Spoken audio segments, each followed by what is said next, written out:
Job cuts data. You had layoffs, I think, in tech of 443,000 jobs. That's up 83% year on year of increased cuts. So anyway, I think, when you break it down and I look across industries, once again, healthcare is incredible. Healthcare and education, 67,000 of the, 57,000 jobs, all healthcare and education. And so I think the hiring is stable, but I would say broadly unimpressive.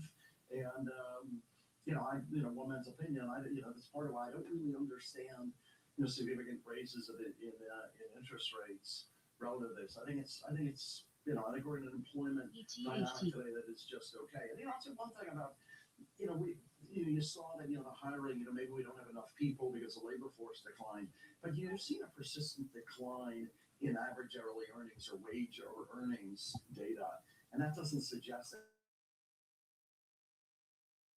you're not really seeing. All right, good morning. Good economy, employment, just okay. Last trading day of the week. We have positive gamma at all strikes nearby, so that's supportive and resistive at the same time. 7,500 is resistance, 7,520, 7,550 above that. Then 7,600. Support 7,400. A list of stocks showing the most increases in open interest, the fastest from top to bottom. Note some of these are puts, some are calls like Wendy. Wendy looks really good. A lot of puts being sold or bought. We don't know what exactly, but Wendy is driving higher. Okay, so watch Wendy's.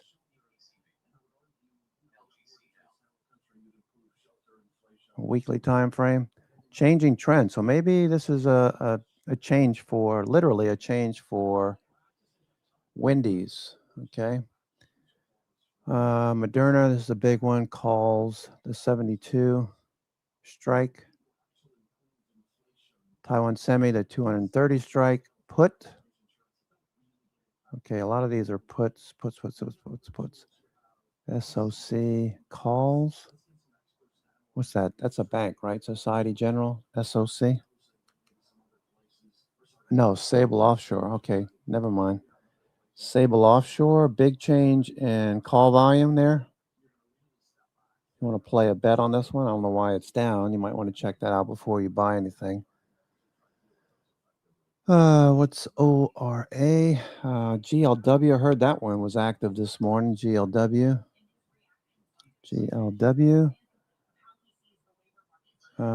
That one moved lower yesterday. Futures off the best levels. We're still up 16 handles. That's a Molly Ringwald, right? 16 handles on the S&P. Remember Molly Ringwald? Or are you too young to know what I'm talking about?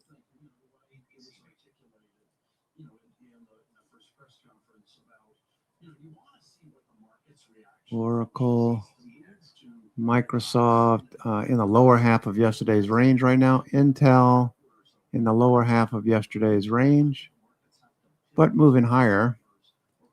Coinbase, that had a very active day yesterday, is up again today. Coinbase, up again today.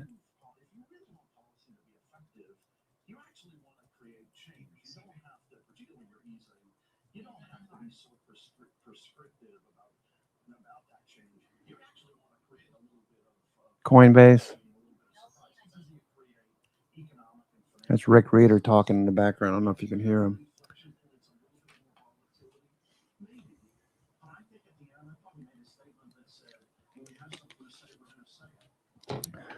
Tesla popped on deliveries and backed off. That's the high of the day so far. Pre-market high of the day right there. Tesla pulled back to VWAP. We're in the upper half of yesterday's range. Okay, there's the pre-market inside of that wick. Can we move higher? Note the Bollinger Bands are still fairly wide, but they're opening up. AMD was down yesterday. That's in the middle of yesterday's range, lower half of yesterday's range. Nike, that was a big one yesterday. Nike is up again. Nike up again. If you bought calls yesterday.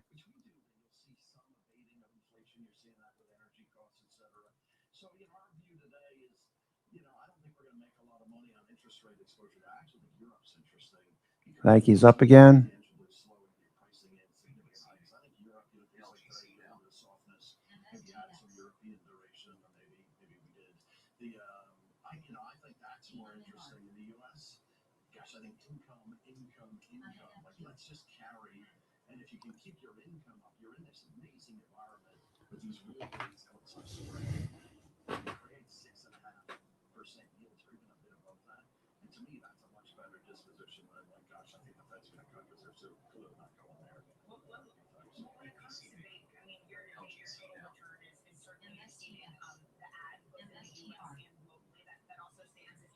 Yeah, Nike on the move here. Okay, Nike looks good. Robinhood. Let's see what Robinhood is doing. Robinhood. Looking for Tesla to bounce. Robinhood. SpaceX turning. Okay, it's back inside of yesterday's candle. Starting to move. SpaceX. Tesla, no movement here. Tesla's actually fading a bit.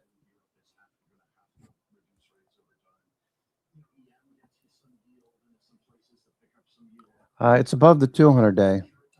Tesla.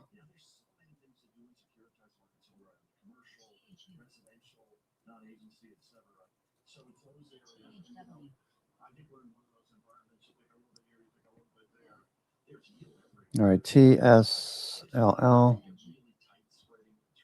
Okay, we got 4 minutes to go. 4 minutes to go.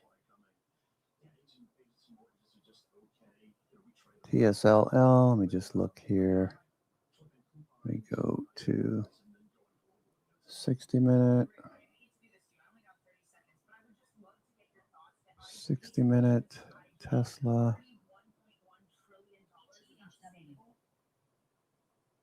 Okay.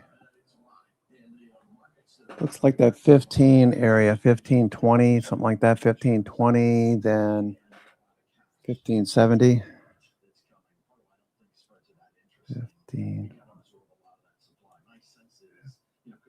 1570. What else here? Then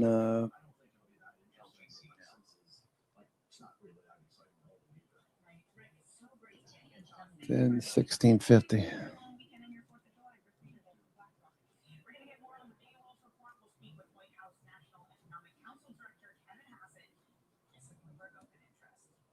Okay, 60-minute on Tesla, TSLL shares. If you're buying Tesla, TSLL shares. A little profit taking going into the opening bell. Okay. We got 2 minutes to go. 2 minutes to go.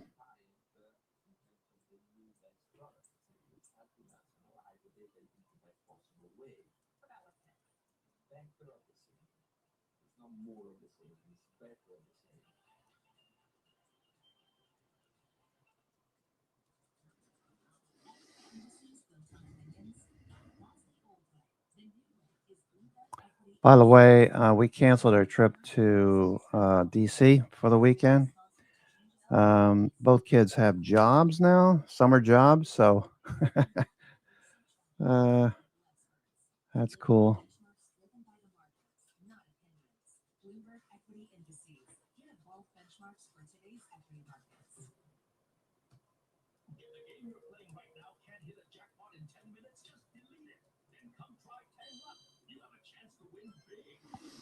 Son really enjoyed it the last time. Last year when we went, he really, really enjoyed it. He liked riding those e-bikes around the city. You know, he's got the idea he wants to live in the city instead of, like where we live near the beach. Okay, Adobe's turning up. Nike is ripping here. Nike is going. Nike going.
All right, we're open.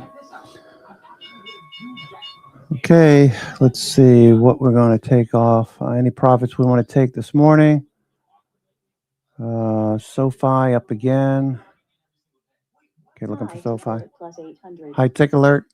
Okay.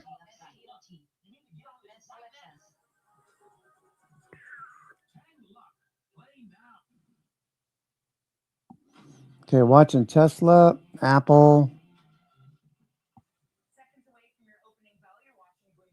Microsoft turning back up, Amazon reversing, Google pushing higher. Okay, Tesla's off a bit.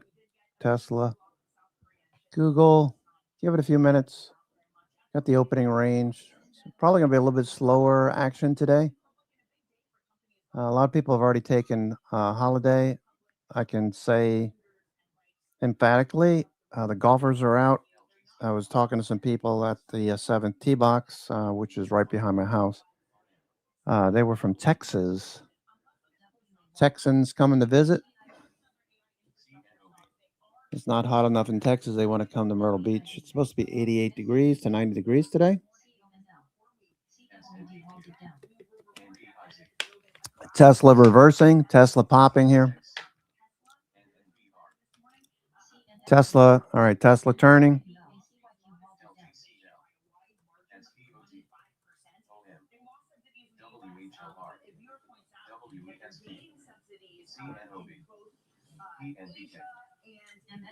Okay. Robinhood pushing higher. SpaceX. SoFi on the move. SoFi again today.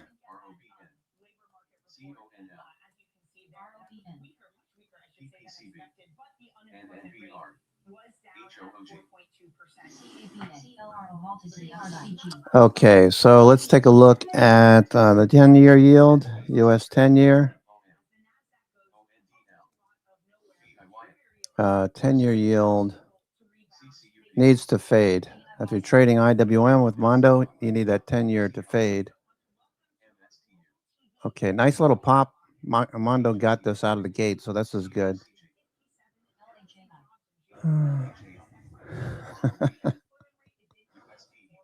All right, there goes Apple. Apple, zoom.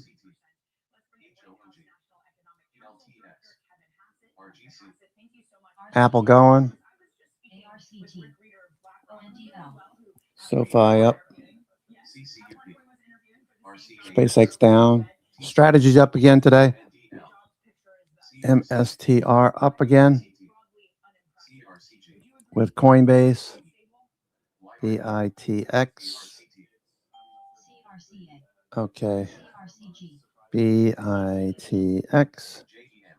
I got a feeling people are going to take profits in the first half of the day. They'll be gone in the second half of the day. I have to leave around 3:30 today. So I'm going to cut the show short, drive my son to work, and I'm going to tool around at the beach, annoy some tourists. Google. All right. Netflix is going there. Netflix. Apple up. Okay. BITX. Apple is up. All right. Tesla up and down, up and down. There's profit taking back and forth. Okay. So here is Apple. Okay. Apple. Nice pop on Apple. I don't have today's options, right? I don't think so. No, I think I have. Yeah, I have further out.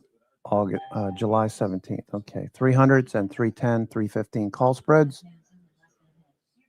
Okay.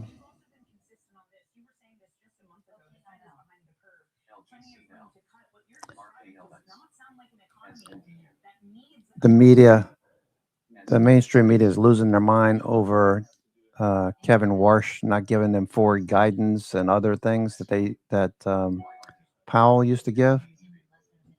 I think he has good reasons, but they're losing their minds. They just keep talking about it. They have nothing else to talk about. They could talk about non-farm payrolls and the sectors that are affected were education and healthcare. All right, let's look at healthcare. Healthcare is trending. All right, so job. There was a lot of job growth in the healthcare sector and education. Okay, let's see what's working here for now. Starting off the day, Robinhood up. I think Frano nailed it on the head. Robinhood, the whole child savings, Trump accounts, as well as the pattern day trader rule going to the wayside, and more crypto with Robinhood. All right, Tesla's dropping off now. It's not giving you a follow through yet. Tesla dropping. Moderna, Palantir, Supermicro, S&P Global. S&P Global taking off to the upside here. Dollar Tree. Dollar Tree trying to break out. Dollar Tree looks pretty good. Trending.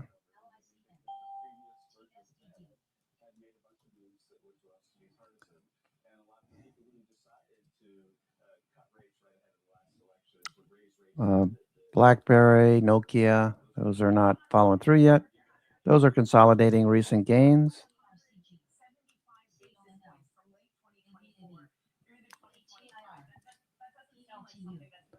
All right, Walmart gapped down again yesterday. Costco's at the lows. Okay, Netflix coming off the low. Netflix actually looks pretty good.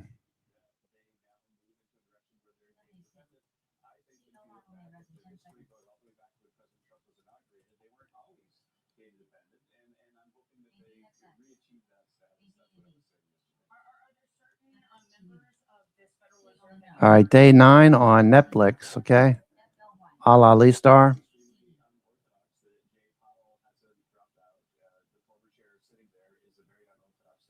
Okay.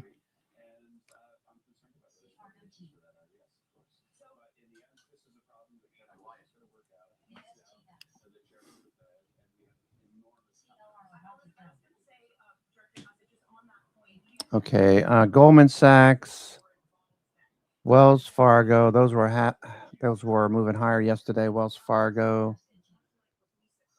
Okay, look at breaking out of a squeeze. Wells Fargo. I still have Wells Fargo September 90 calls. Okay, so I'll hang on to those. That's up tonight, up this morning again. Okay.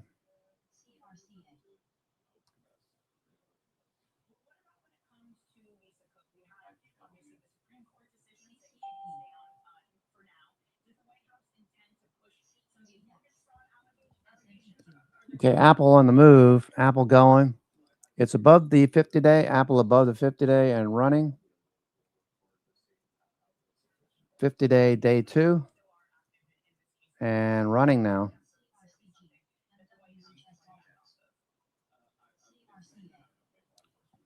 Okay, Google popping up. Apple's getting some love here. Apple, Amazon popping up now. Apple looks really good. Okay, you got the 9 and 21 day, all underneath price now. The 90 EMA is about to cross up through the 50-day. If this speeds up a little bit, the 90 EMA will probably dip. I mean, the 21 day will probably dip briefly at the 50-day and turn.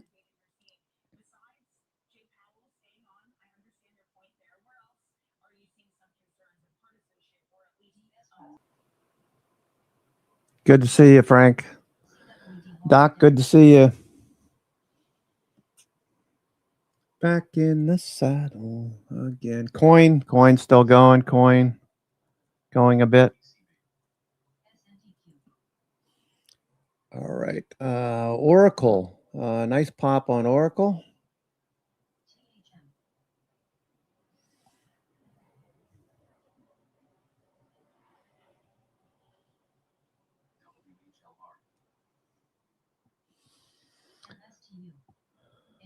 Doctor.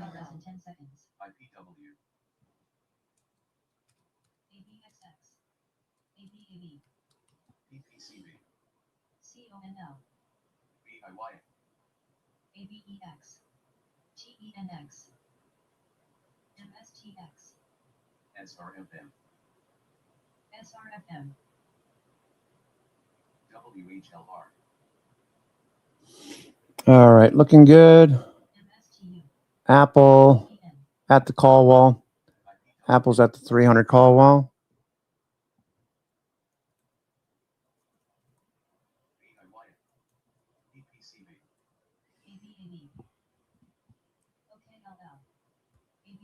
Okay, Coinbase. Let's see, what's Intel doing? ARM Holdings. ARM. Intel is down a bit. Bouncing. Intel. AMD. AMD's down.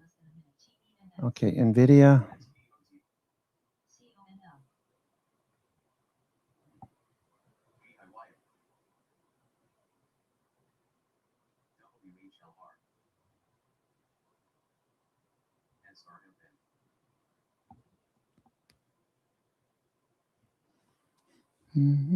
All right, we're above the 300 call wall now. Apple's probably going to run.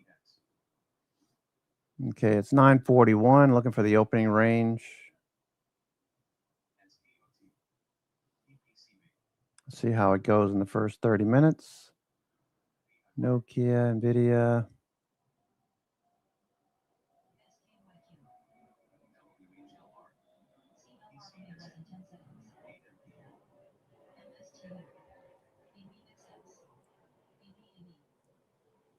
I didn't get much of a pop out of NVIDIA. Was hoping for a big gap up or gap down. It's just sitting right in the middle. Okay, futures are on the move. All right, so where are we? S&P. All right, so 7,500 is resistance. We're well above that now. Okay. Well above 7,500. So much for that. 75.70 was a level as well. Let me just take a look at that. Okay, we're above 7,500. Wow. Let's look at 0-day. All right, they're selling 75.60s. All right. SPX 75.60s. New resistance. Since we're above 7,500. 75.60 is a 95 percentile. That just changed 91 percentile. Okay. There you go.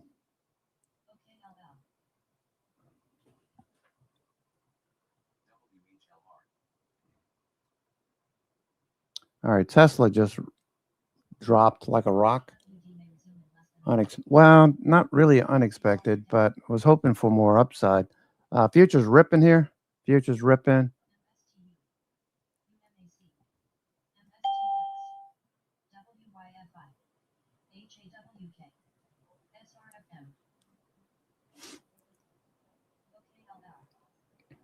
OKLL's on the move. SoFi, OKLL's on the move. OKLL. Apple's still pushing. OKLL. Okay, OKLL looks good.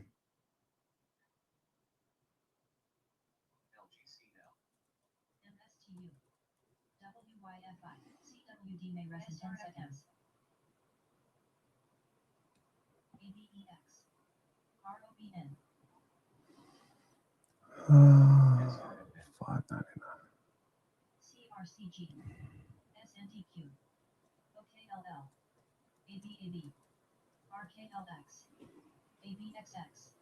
All right, next resistance is $5.99 on OKLL if you're trading it.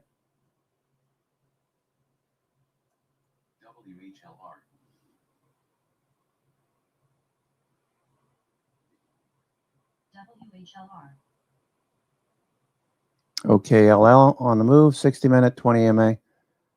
S&P watching. Apple's at the high of the day. Jeez. Above the 300 call wall, you know what happens.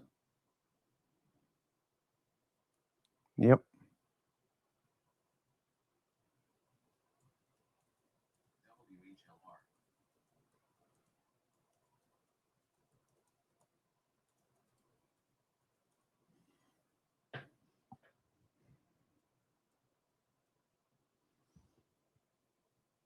Okay, this looks good. Good. Meta's off. Meta back into the 500s. That's not good. So much for the follow through. No follow through on Meta.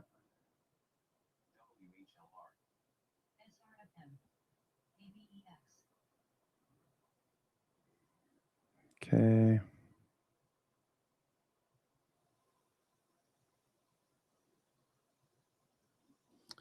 SoFi. All right, break into new highs. All right, so this is what we've been looking for. We've been looking for that 919 level. Needed to be taken out. All right, we're trying to take that 19 level out. We could have flushed out all the bears. Next level is up here. Next level is right there. SoFi.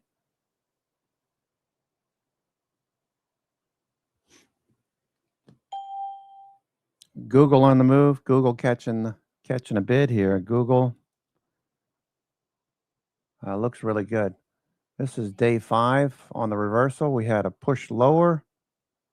We had a push lower on Friday last week.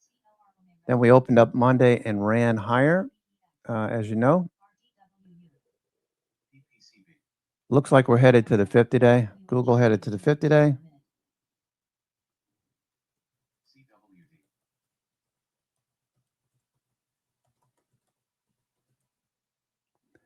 All right, the 50-day is 10 points higher.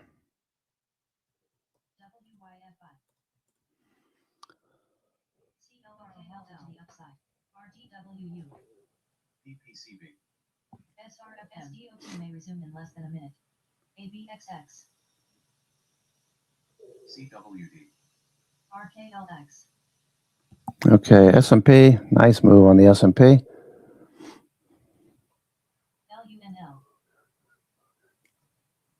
MWHS may rise in 10 seconds. WHLR. Yeah, looks good. YFI. ASTX. See? MVLL. See, you still got it. CT. OKLL. SRFM.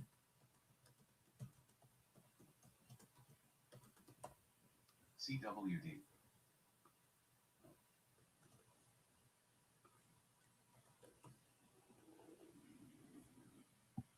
SDOT may rise in 10 seconds. AAOX. WHLR. All right, so we got insiders buying Nike. Okay, Nike on the move. All right, I got Nike Octobers, so that's helping out. Let me see if I want to do anything a little closer. Nike. I did buy some VIX calls yesterday. The 22 strike out in August. That's mainly for next week. I'll start adding to it. What? Nike. AAOX. WHLR.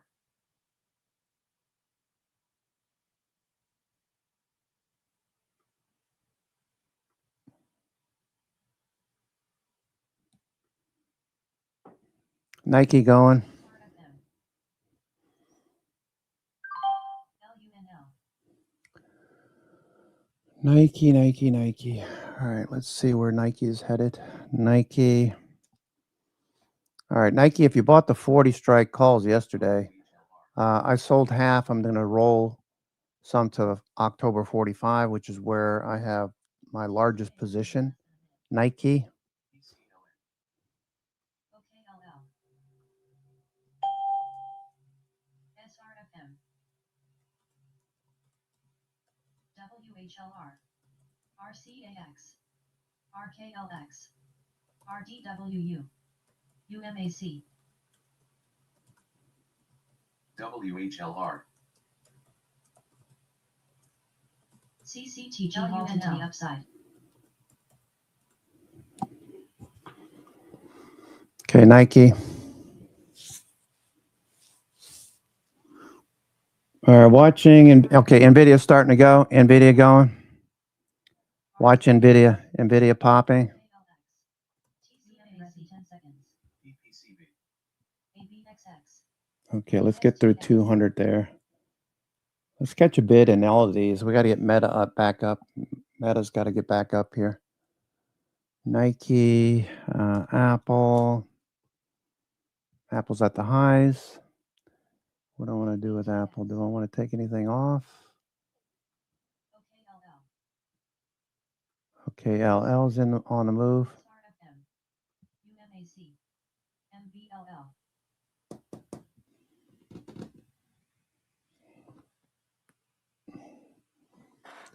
SoFi. All right, a little profit taking in SoFi. A nice little pop and pulling back in on SoFi. AAOX.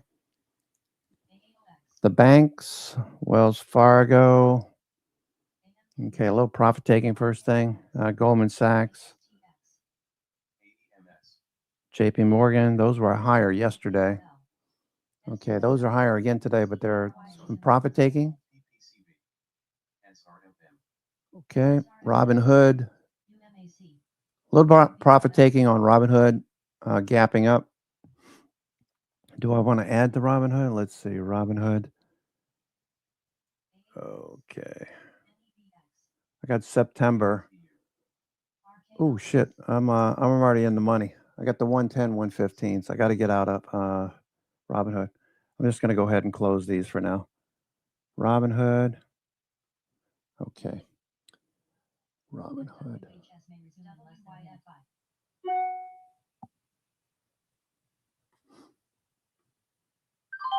Okay, Robinhood. I just took a nice profit on Robinhood. I had the 110, 115s were $2.50 in the money. Robinhood. CETX. PPCB. RKLX.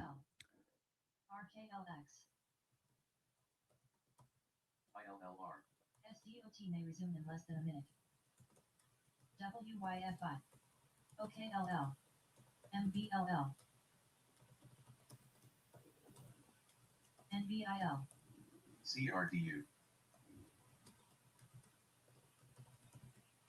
MWHS may rise in 10 seconds. CZ. CRDU. SLNHP. CETX. All right, Robinhood. Nice little pop on Robinhood. Okay, just got out. RKLX. I had the 110, 115, so you can see that I'm $3 in the money there. The volatility, I captured some of that too, so I don't want to let that go to waste. Yeah, Oklo. Yep, that looks good. SDOT may rise in 10 seconds. Okay, Oklo looking good. OKLO. Dr. Frank mentioned Oklo yesterday. Was it Oklo? Yeah, Oklo, right? Oklo you were looking at? Is that what you were looking at? Okta. Never mind. Okta.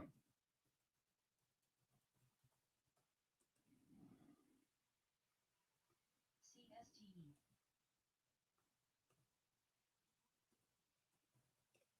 GMEX. CRDU. CCTG may resume in less than a minute. Okay, Apple's still pushing. Google is gone. NBIL.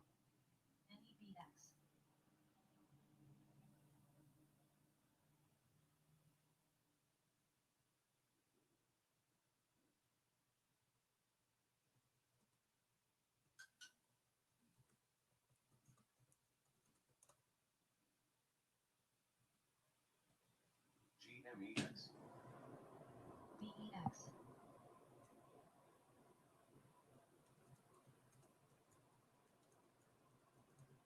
NBIL. CRDU.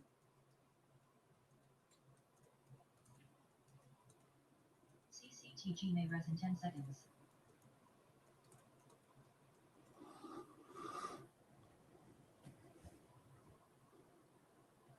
Casey. You're looking at Casey, Brother Bill? Okay. Casey.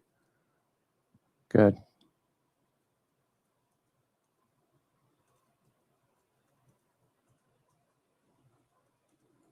Walmart, Costco, Dollar Tree was up this morning. BEX.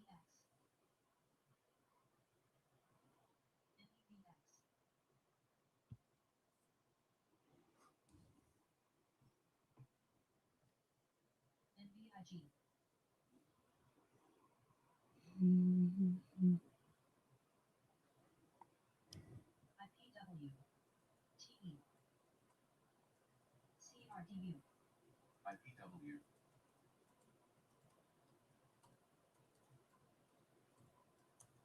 CLR halted down. SDOT.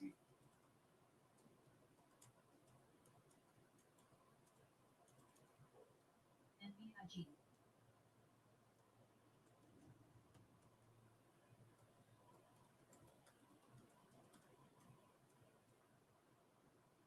IPW. TENX. BEX.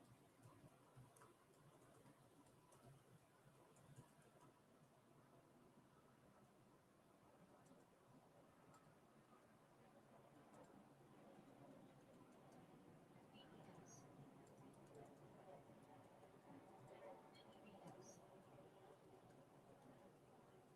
IPW.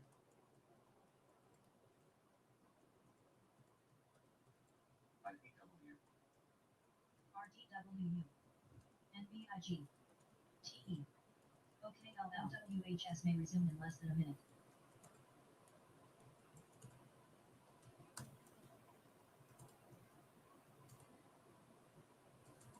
BEX.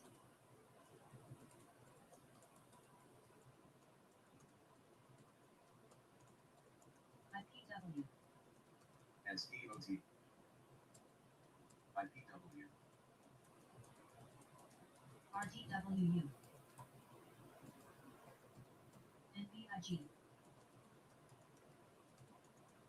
OKLL.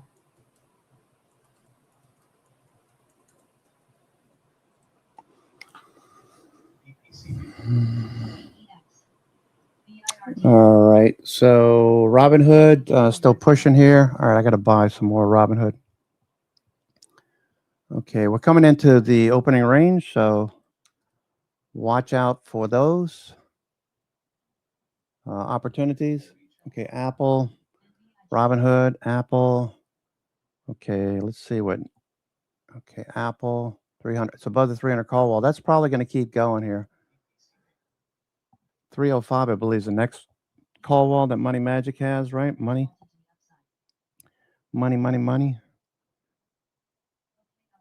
Did money take a vacation already? Apple. Oh, it's above 295. The call wall is 295. Whew. So this is free reign here. If the opening range, we get an opening range breakout. Now, what we're looking for is a spike in volume once we exceed the opening range. So if we see that, that'd be good. NVIDIA's starting to move. NVIDIA. Okay. Looking for NVIDIA to run. S&P is still moving higher. MSTU. Let's take a look. MSTU. MSTU. WHLR. ABXX. Okay, looking good. 260. 260. Next resistance. Then 325. 323. ARMG. OKLL.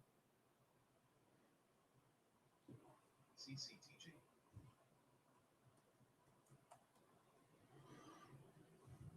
ABXX. JACK.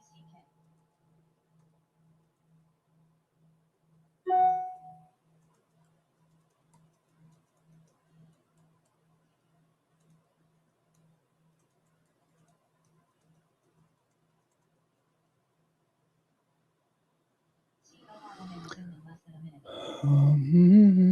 CCTG.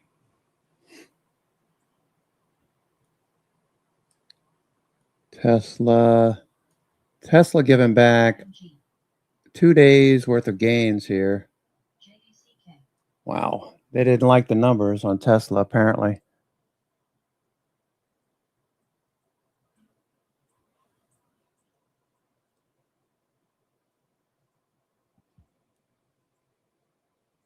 All right. Tesla looks like it's trying to turn right now. It was a really pretty chart. Tesla doesn't look so hot right now. Tesla. Okay. This was a pretty chart. It looked like it was going to keep going. Not so fast, John boy. Okay. We need to get back above the 200-day. Okay, there goes NVIDIA. NVIDIA is trying to go some more. Trying to break out of this little 3-day window.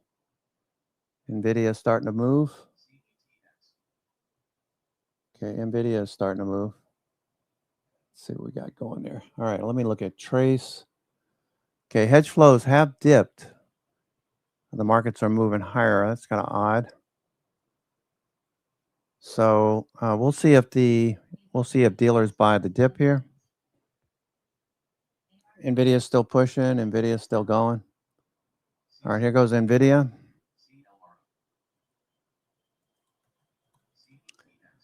Okay, we got the opening range breakout. We need volume now. Okay, I already have NVIDIA that expires today, so hopefully we'll take out 200. Make these calls work for the money. Okay.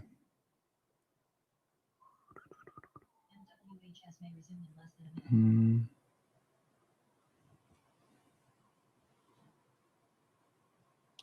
Okay, Nike looking for a follow through.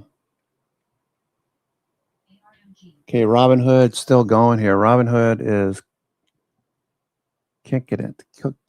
Let's see, Robinhood. What do I want to do with Robinhood? Okay, there's your opening range high, just overhead. The volume's not that great.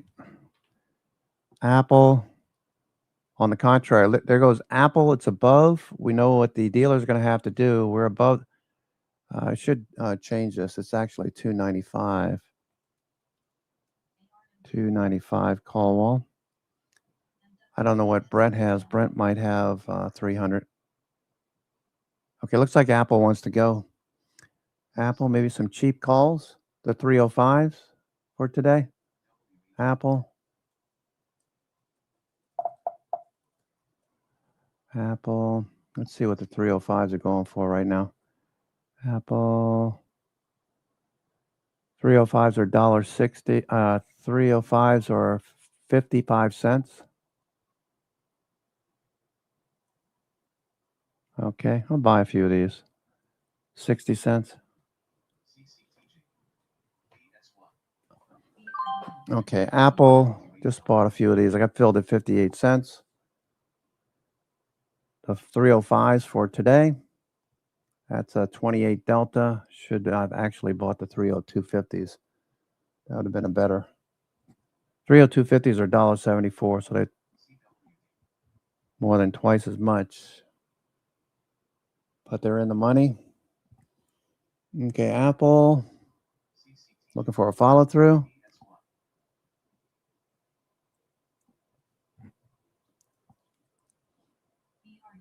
Nvidia still pushing. Watching Apple here. Apple. I'll keep my right eye on Apple and my left eye on Nvidia. Okay, Nvidia pausing. Robinhood looks like it wants to just keep going. Robinhood. Let me just take a look at Robinhood real quick. Robinhood. That's consolidating. That's right. Robinhood was staying right below the opening range, and the volume is low. Okay, that's the exact opposite of what you want. You want it to break through that opening range high, and you want volume to spike. Okay.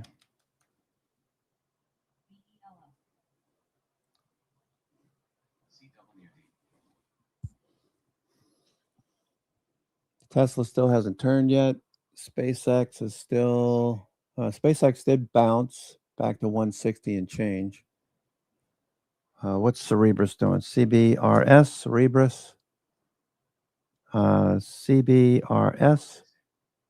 Okay, that's giving back a little bit. Cerebras, Apple. Netflix is turning up. Nvidia is rising. Nvidia is rising. Okay, let's see. Strategy is the number one on the NASDAQ 100. Strategy followed by Palantir, ARM, Vertex, and Insmed Biotech. Adobe, Apple, Constellation Energy, Empower, and Autodesk are the top 10.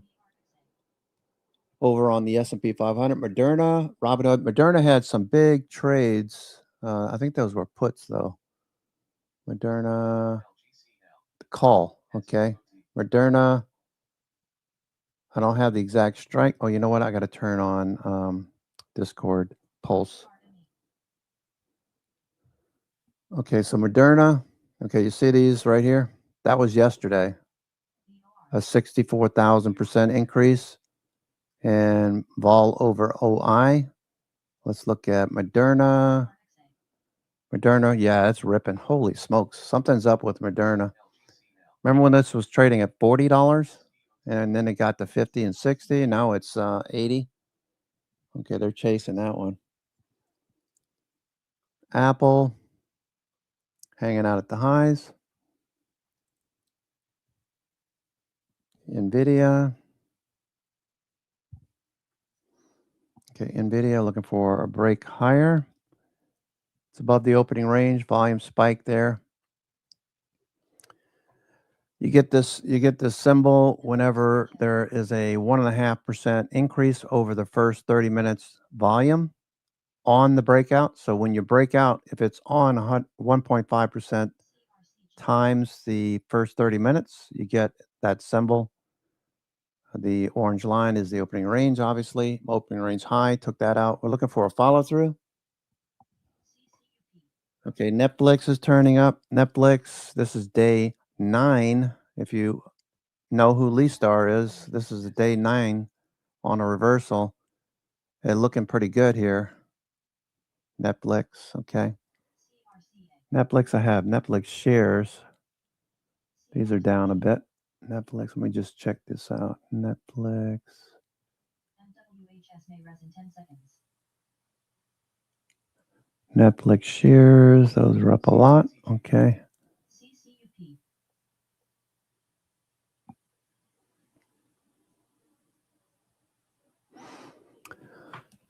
Okay, Apple. Apple showing strength. Looks like it wants to break out. CRCA. Okay, we need more volume. CRCG.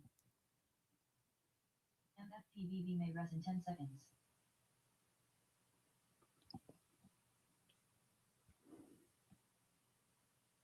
CCUP.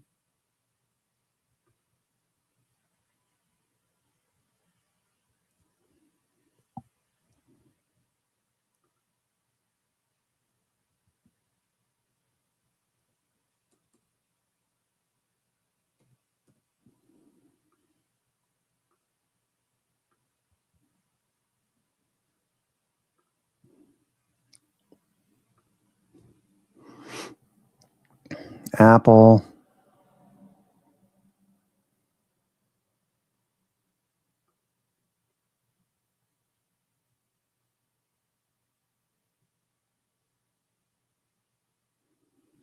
Let's see. Intraday. Okay, what's Nike doing? Nike consolidating. PCB. Okay, Apple still looks like it's going to push here. Apple. Okay, looks good. Following through.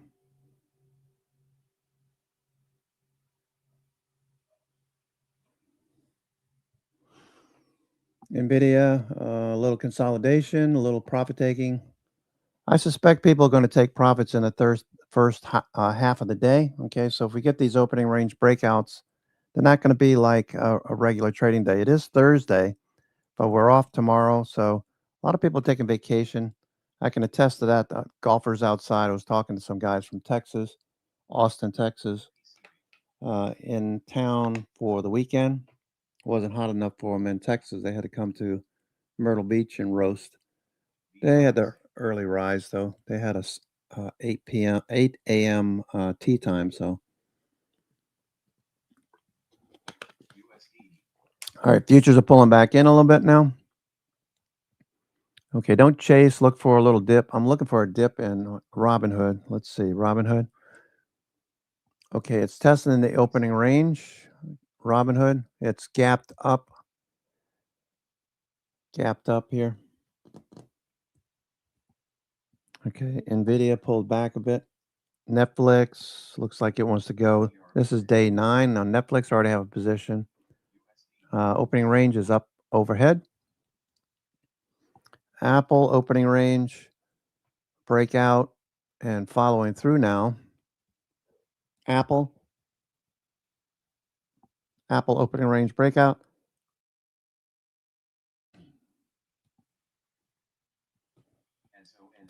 Futures, let's keep an eye on futures. We need this hedge flow line to turn up.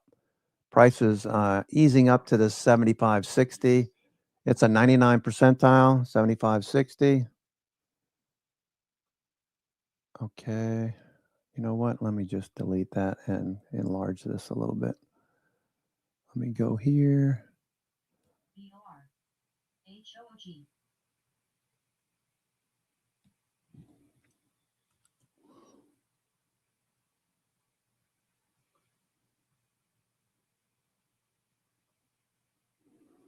has been 75.60. resumed in less than a minute. BRXA. R1. AUID. 75.60. R1.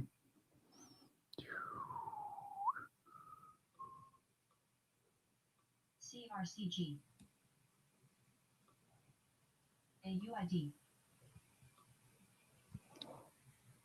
Okay, there you go. 75.60. If we manage to head to that level, watch for resistance, take profits against that level.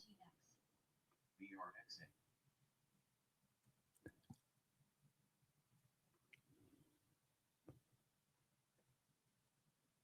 MWHS may res in 10 seconds. MSTU. BEX. CRCG. INFH.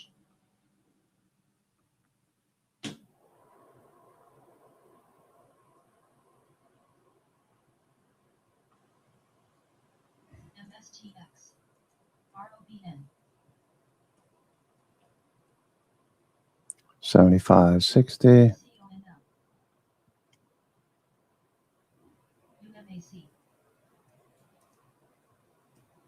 BEX. BE.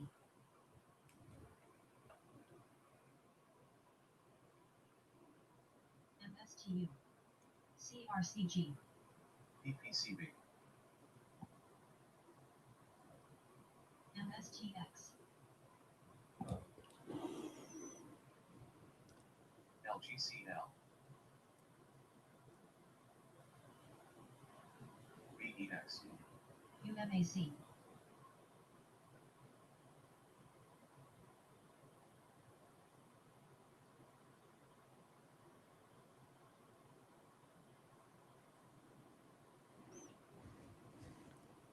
SNTP. Apple.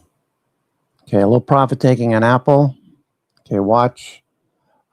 I highly suspect this is what's going to happen today, that we're going to get a lot of these stocks to run up and they're going to get some profit taking. If they don't drop back below the opening range, but continue to move higher, those I'd be looking at. Okay, so Microsoft is another one. Microsoft. Okay, Microsoft above the opening range. We need to see the volume though. The volume's not there. Need to see that little symbol, a spike in volume that's 1.5% greater than the first 30 minutes volume trading. CCTG. So you take all of that 30 minutes of volume in the first opening range, first 30 minutes. A spike in volume that exceeds all that volume is your trigger. Okay, Intel opening range, Intel. Okay. So got out Doji now. What about AMD? AMD? No. Okay, strategy, MSTR, strategy. Okay, opening range trying to break out. Looks pretty good. Look at Coinbase as well. Coinbase had a good day yesterday. Coinbase big. This reminds me of Tesla 4 days ago, when I had that big run up, Tesla. Okay, so you had these big bullish candles showing you that institutions were accumulating shares. All right. CWD. Let's see. Strategy, MSTR, Coinbase, COIN. Okay, this reminds me of that Tesla chart. 50 days right overhead. Same scenario, 200-day over that. Okay, so watch for these to continue. Palantir's climbing up the list. Palantir opening range is right there. No breakout. Apple, we just talked about. Okay, Amazon is trying to go. CWD. Opening range high, 244.66. Netflix still going here. Needs to take out the opening range. All right, we're starting to take the opening range out now, but the volume has not picked up. All right, Tesla's still falling here. Tesla.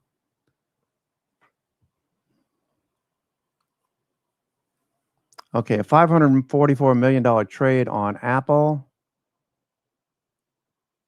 ISPC. Whoa. I think somebody knows something. Is that somebody selling?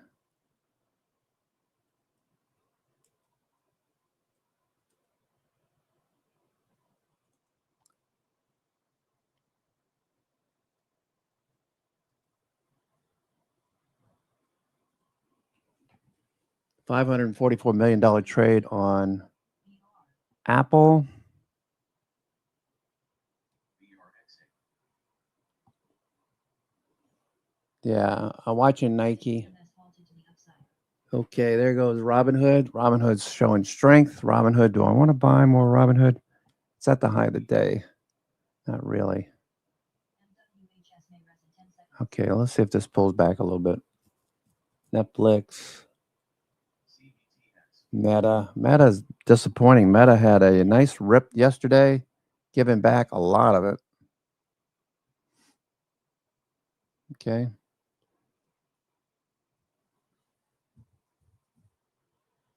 Big short on Meta, obviously. Maybe I'll buy some puts in case this keeps dropping. Maybe I should do that.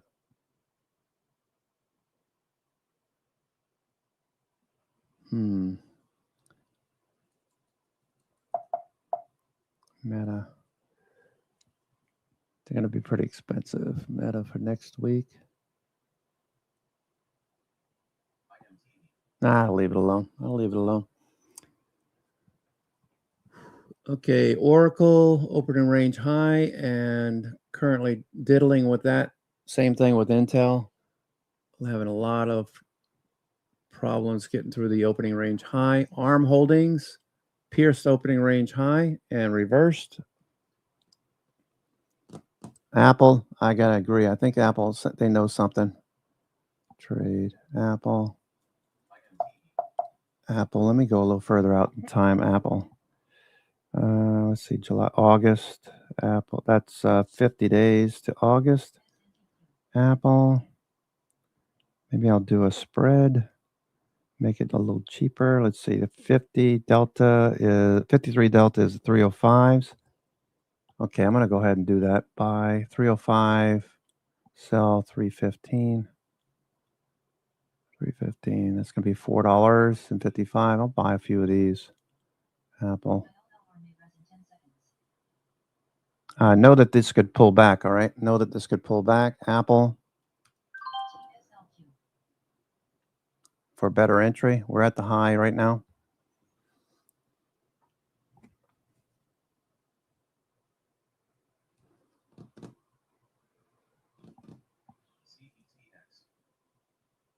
Amazon's still going. What do I want to do with Amazon? Amazon, I have calls. It's not up enough.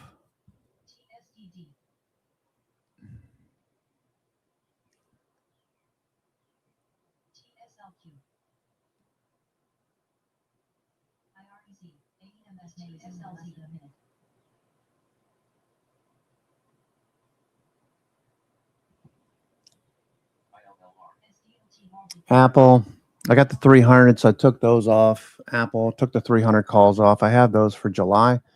Also have July 17th. I also have the 310, 315 on Apple. Apple looking good here.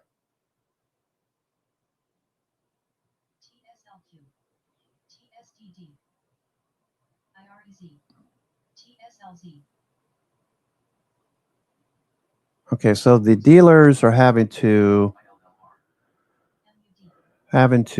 buy shares in order to hedge their positions. They have short call positions, 295, 300, etc. So when price moves above those short positions that the dealers have, they sold you those calls. So they need to buy shares in order to hedge that position because it's working against them. They don't like directional exposure. So in order to deplete that directional exposure, they need to buy shares. That creates a rise in the stock. People see it, they buy more calls, and the cycle just keeps repeating itself until it exhausts itself. Let's see where it might exhaust. Apple, where it might exhaust is the question. Okay, let's go to, let's see, Apple. Apple. 300. Okay, so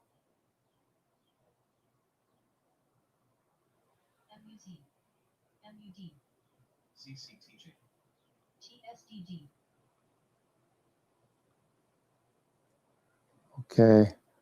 Call wall, they Brent has 300. Okay, so 295, 300 above the call wall. Okay.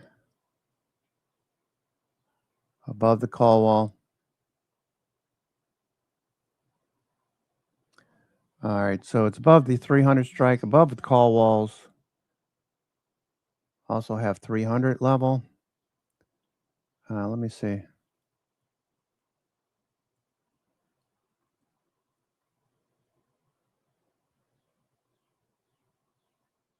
Okay, Apple.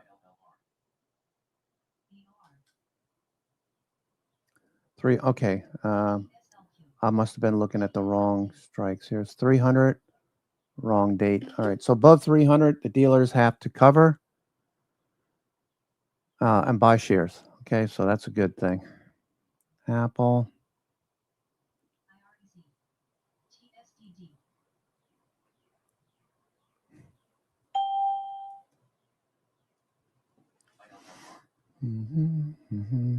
Apple breaking out. Apple.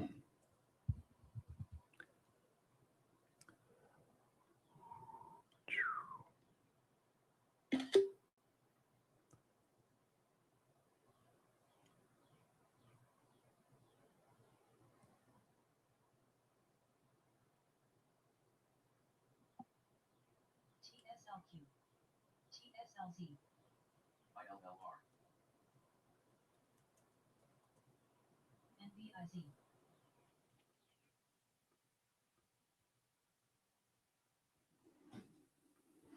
IREZ.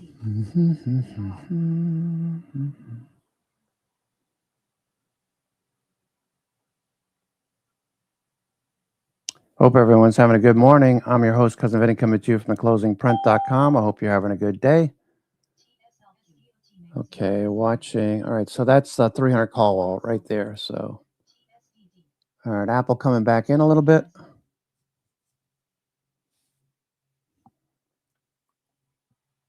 VRXA. IREZ. VRXA.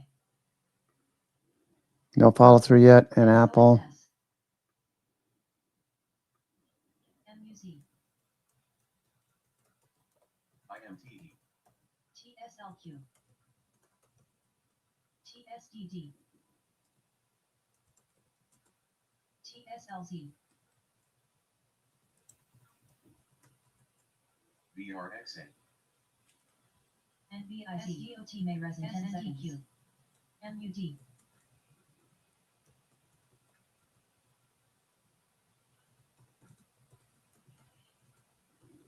VRXA. VOR.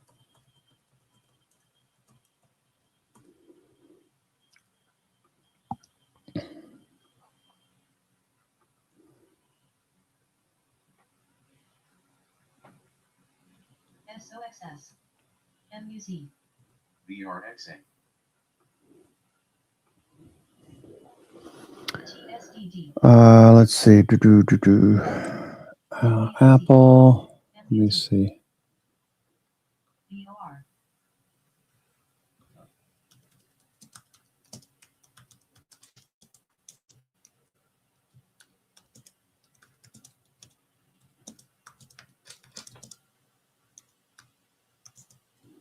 MUZ. VRXA. SOXS. SNDQ.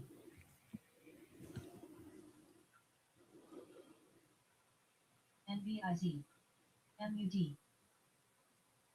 IREZ.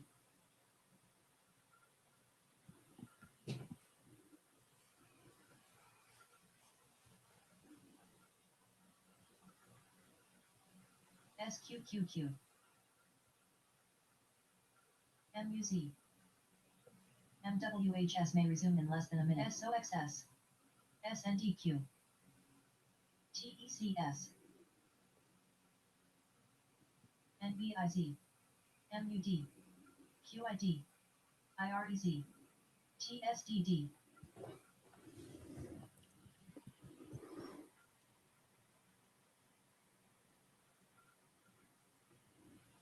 TSLQ.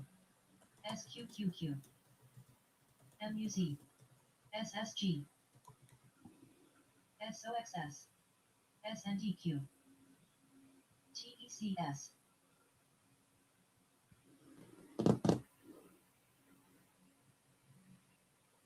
NVIZ.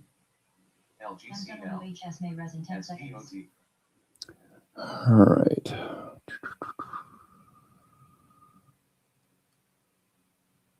IREZ. SQQQ. MUZ. TSLQ. TSDD. SOXS.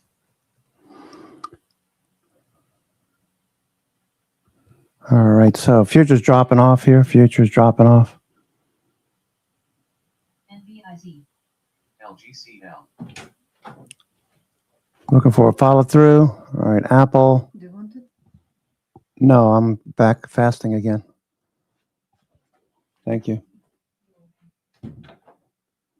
IREZ. Gonna do a 48-hour fast. and ease back into it on Saturday.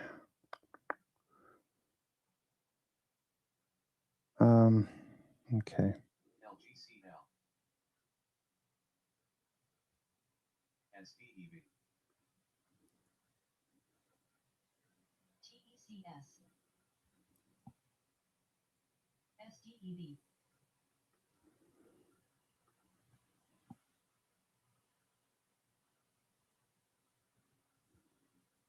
CLRO.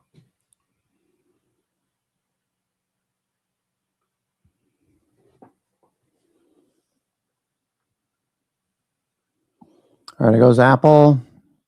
Continuation, looking good. All right, what's Nike doing?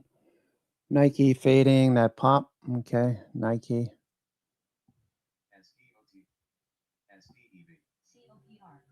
AMD back down to the low. So is ARM Holdings. NVIZ. ARM Holdings pulling back. What's Intel doing? Intel also doing the same thing. So they're selling some semiconductors, it looks like, due to the Core 1M being where it is. Not surprising. Some of these have really have run a lot. Core 1M is still at 5.72. We've seen volatility spasms in the past. I'm not saying the markets are going to roll over and die. I'm just saying that individual stocks have gotten expensive. As vol on the SPY has also dropped off, witnessing VIX pulling back. VIX pulling back, that means the vol, that's exacerbating the difference between individual stocks, implied volatility, compared to the SPY implied volatility, because VIX is dropping. So it makes sense. It makes sense that SPY's volatility is also dropping. So there might be some relationship there that's we're not seeing, but we can anticipate. All right, so let's look at junk bonds. That had gap down yesterday. We want that to bounce. Okay, it did. That's good. We want breadth to be good today. We want the New York Fangs to continue. This is the 5th day that they've been buying.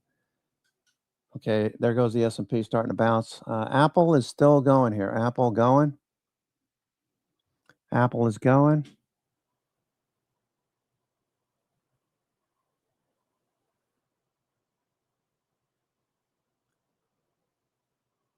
Mhm. SLS.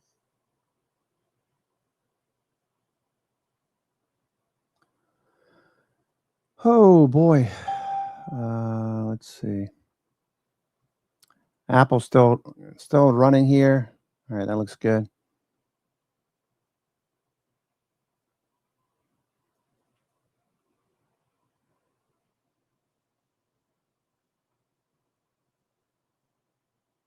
NBCT.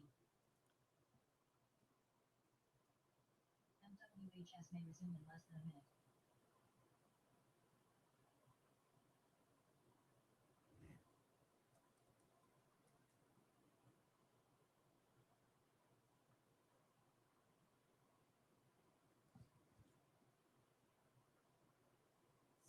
SOXF. All right, there goes Apple. TSLQ. TSLZ. SNTQ. TSDD.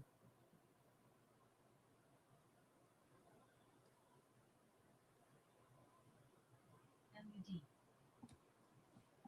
All right, Apple. LHA. Very nice move on Apple. Let's just see one thing on Apple. Apple, let's check the opening range is $8.50. Apple, $8.50 opening range. All right, we're up $12. So there's some obvious things going on here, right?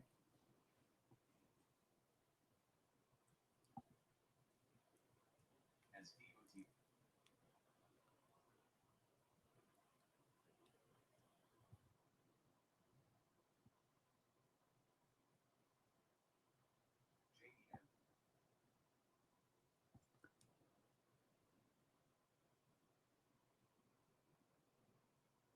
Okay, Apple. SNTQ. SURG. TSDD. TSLC OPR. SSG US may resume in less than a minute.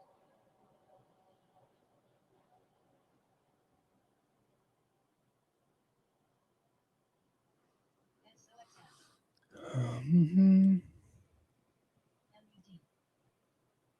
All right, so the dealer is fighting this battle right now. They have the incentive to keep prices below 300. We're well above it. We got some big delta hedging going on. Witnessing that $544 million trade, I think was earlier. Probably a block trade that was mentioned. So Apple looking good. CCTG. CLRO. Remember yesterday was a pretty big day, and then it turned into a spinning top. So they did sell. They, being traders, did sell yesterday. It was a pretty big day, pretty big gap up, in addition to what we saw on Tuesday. So be watching to see if these guys start to take profits up here. CCTG. CLRO. Okay, RSI is turning down. RSI turning down. NVIZ. SQQQ. MUZ. MUD. NVD. BRXA. TSLQ. TSLZ. CCTG. AEMS CLRO. may resume in less than a minute. YRD. Okay, I took a little Apple off there, scalp. All right, those 305, 315s, I took a little bit off. You might be saying, well, it's August, Vinny. Yeah, but I also want to take a little profits off. Probably shouldn't have took so many. But this is a pretty good setup. It's continuing to show strength. Apple. CLRO.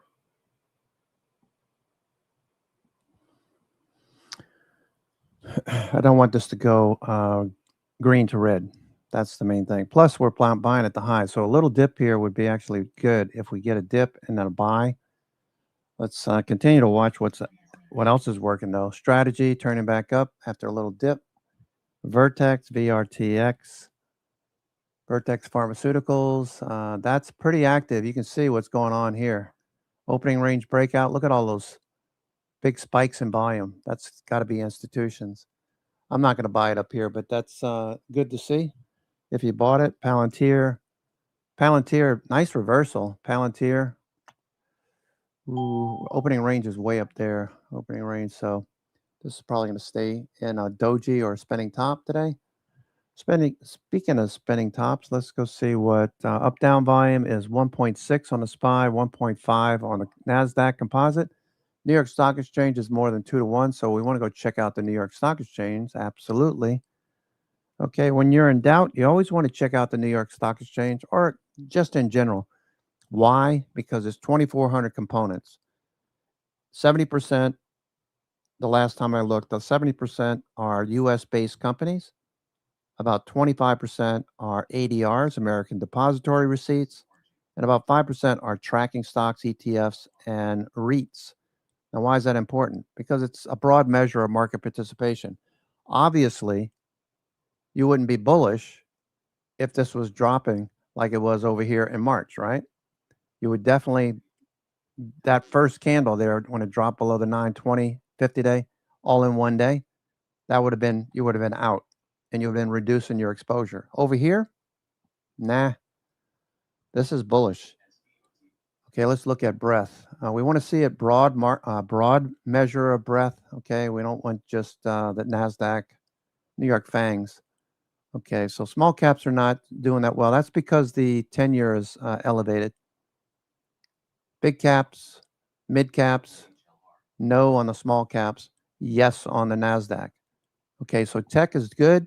Big cap, S&P 500 is good. The S&P equal weight. So these are all going to say the same thing, basically. Number of stocks above the 20-day should be rising. It is. It's not in the red zone, so we know that we're buying the dips and selling the rips. What's my Markov doing?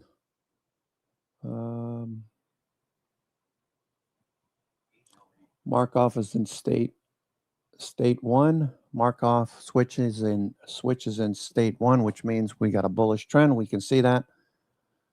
Okay. All right.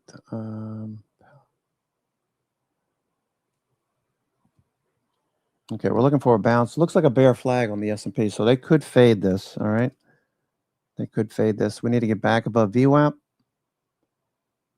Okay, let me just high of the day.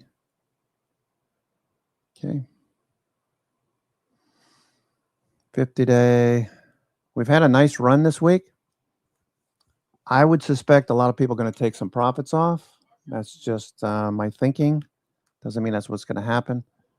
Apple. Okay, continuing on with the stocks on the NASDAQ 100. Apple's number 5 is climbing the list. It was down there near number 10. Moderna, that one's gone. Can't do much with that. It's pulling back now. Maybe Moderna. Robinhood, I wanted to get back into Robinhood. Okay, this has given me an opportunity. I don't know if I want to buy today though, Frano.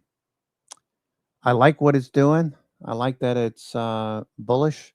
I like that the markets are bullish, but it's Thursday, so I'm looking to reduce my exposure into the long weekend. I'm talking short-term options. If you're an investor, I'm not that concerned about the markets. We just covered that, right? Number of stocks above the 20-day is rising. Number of stocks above the 50-day is rising. Not in the red zone, not overbought. Equal weight index made a new all-time high again. It's trending 920, 50, 200-day are up and to the right. So with that in mind, if you're an investor, maybe you're buying SPXL, right? Or what's XSP? XSP, XSP, or SXP. What is the S&P SXP? No, what is it? XSP? Oh, it's dollar sign. The mini. Okay, the mini. All right, so you could buy the mini, or you could buy SPXL. SPXL. Or any number of ETFs. Right now, probably don't need to do anything. If you're an investor, you're probably just sitting and waiting for an opportunity to buy on a dip. That would be my guess. Okay, because we did dip below the 10 EMA. So if we get back above it, I'll start adding back the TRBCX. This is one of my favorite funds. SPHD and SCHD pulled back recently a little bit and bounced. Okay. On Tuesday, it pulled back. Wednesday, Thursday, following through. SCHD also bouncing. Okay. DIV. All of these ETFs look good. These are bullish ETFs. This is for the long-term traders, people who want to buy now and look out next year in June and be up in price. Maybe you scale in, you do 10%, that kind of entry. If you just got a new job and you're going to start next week, check into your 401k, go talk to your HR rep, find out if you're starting a new job. If you're just coming out of college and you start a new job, first thing you want to do, besides, your job, when you get a chance, schedule an appointment with HR, find out what their company match is. If your team leader or your vice president or your director in your department doesn't tell you, find out. Company match could be 50 cents for every dollar up to 5,000. So you're already making 50%. Why not start depositing money in your 401k? And that way, people like us, like me, and other people who've had that opportunity, you can build your account very quickly. You're already beating the markets. So you want to just be adding along as it starts to move higher. Some companies actually match dollar for dollar up to a certain amount. Okay, Apple's still pushing here. I know I'm yapping a little bit right now.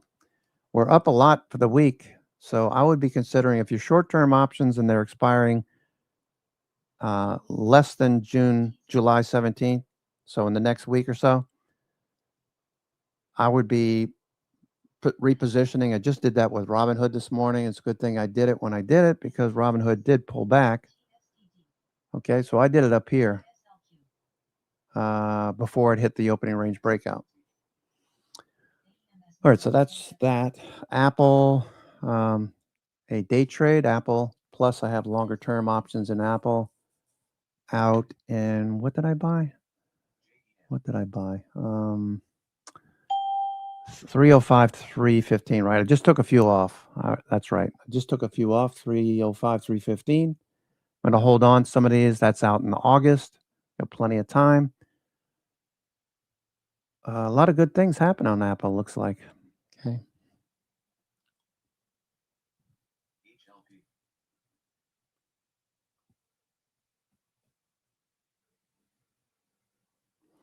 Looking good.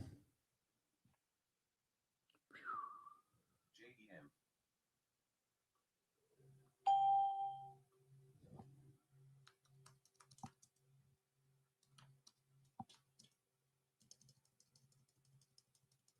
SVOT. HLP.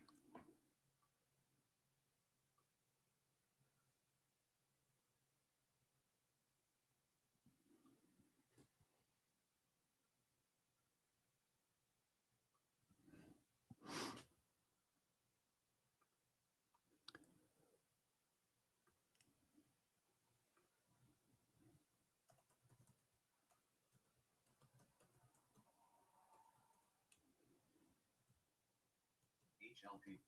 SQFTP may resume in less than a minute. SNDQ.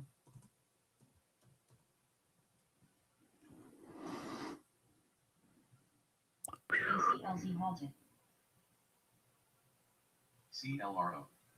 CLRO.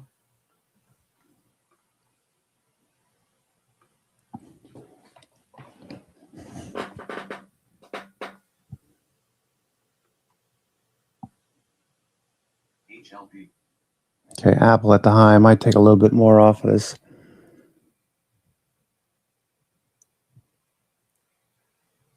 Just treat it like an opening range. Just treat it like a day trade.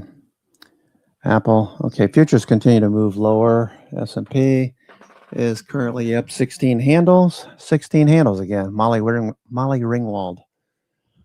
16 handles.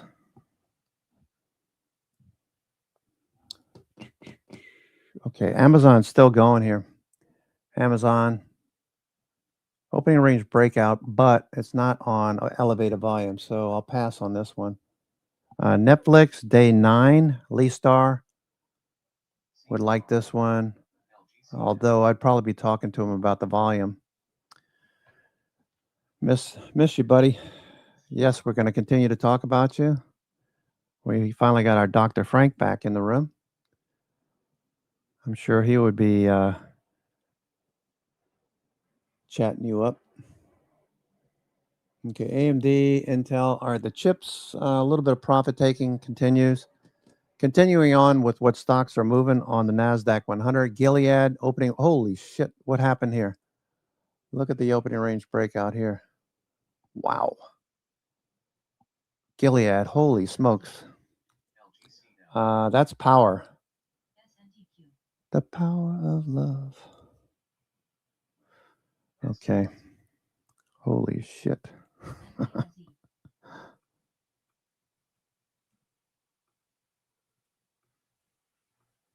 CLRO. MUZ.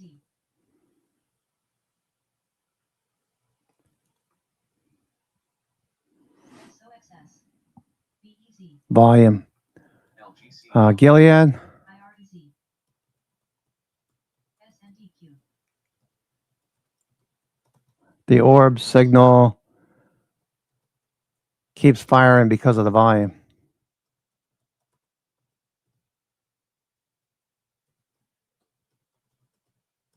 MUZ. ASTN. NBIZ. Wow, look at Gilead. You know, that was pretty active earlier in the week. I didn't pay much attention to it. Here it is up considerably today. IREZ. All right, NVIDIA just dropped off. All right, so RGTZ.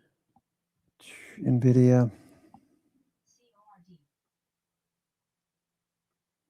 So that strangle is not working. Let me see what the put side is doing. I got 195s on the put, so maybe that's our Maybe I'll take those off and get it to bounce. NVIDIA. The chips are definitely being sold.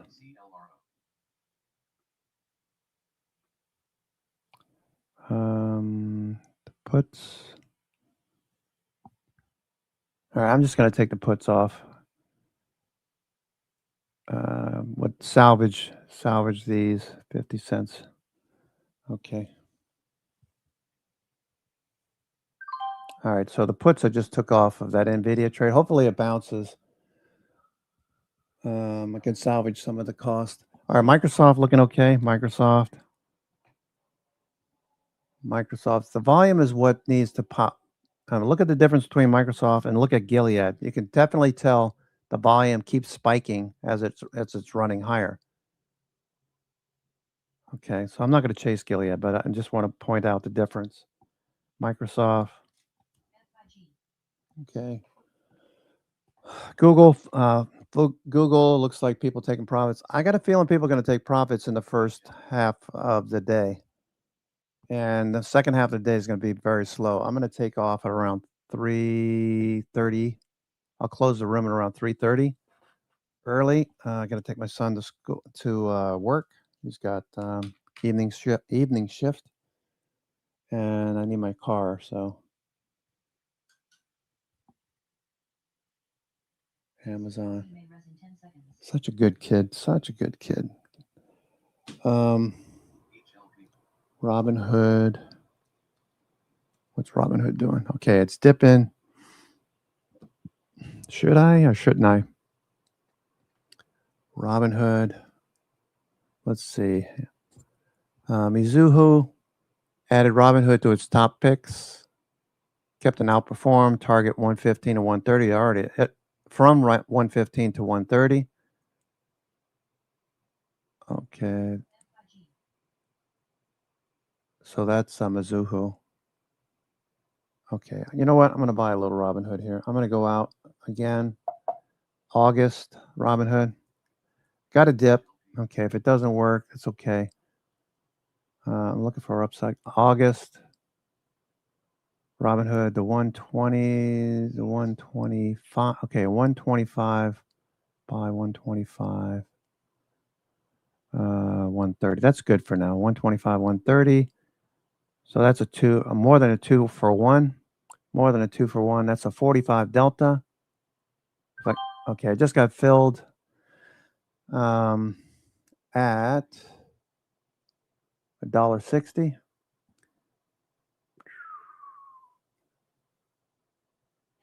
So I'm back in, Frano. I bought the August 125. I did buy a spread, right? Yeah, okay, 125, 130 for $1.60.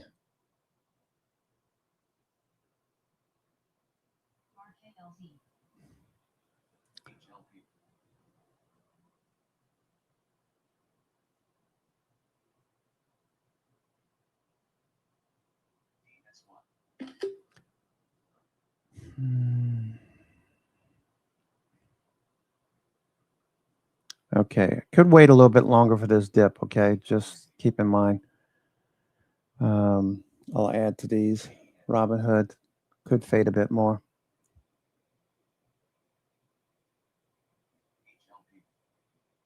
Probably should wait on Robinhood.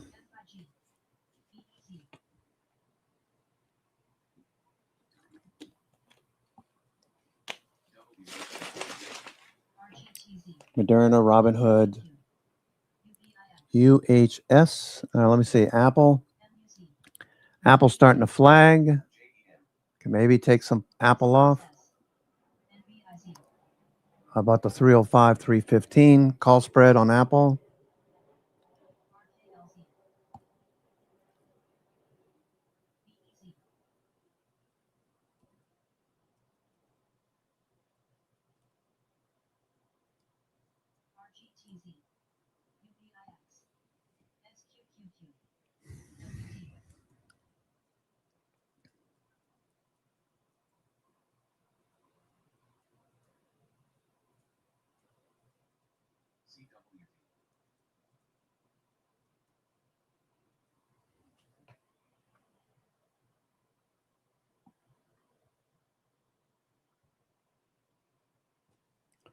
RSI is oversold on Tesla. Looking for a bounce. It just uncharacteristically dropping. Drop, drop, drop. Okay, Meta. Okay, looks like they want good entries on Meta. SpaceX starting to bounce. What's Cerebras doing? Cerebras, CBRS. Cerebras off the highs. Okay. So we're back above the 200 put wall. We're below the 250. Does this turn out to be an inverted head and shoulders? This is the head right here. If it bounces and starts to consolidate on the right, that'll create a right shoulder. Then we'll look for a break above 250. That would probably be the neckline, somewhere around 240 to 250. Cerebras, got a small position in that. Shares, CBRX. Apple's still pushing here. Apple. It's the power of love. Okay, I got to take a break. Robinhood. NBIZ. Okay, big fade here on Robinhood. SoFi doing the same thing, right? SoFi, big reversal. Okay, it was looking really good this morning. Okay, so they still have some people in here that are willing to try to push this lower. Now, I wouldn't think it's BlackRock or Susquehanna or Jane Street. I don't think it's any of those firms because they're already in. They have pretty big positions. BlackRock alone has like 69 million shares. And I think Jane Street has about 29, 25, something like that. So they don't have an incentive to sell some to get it back down into these lows to buy more. They're probably already, their positions are probably already complete. They're just looking for this to push higher.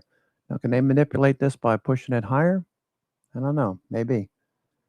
SoFi got rejected at 19. So now we know that 1920 is the levels. Okay, that's pretty much a given.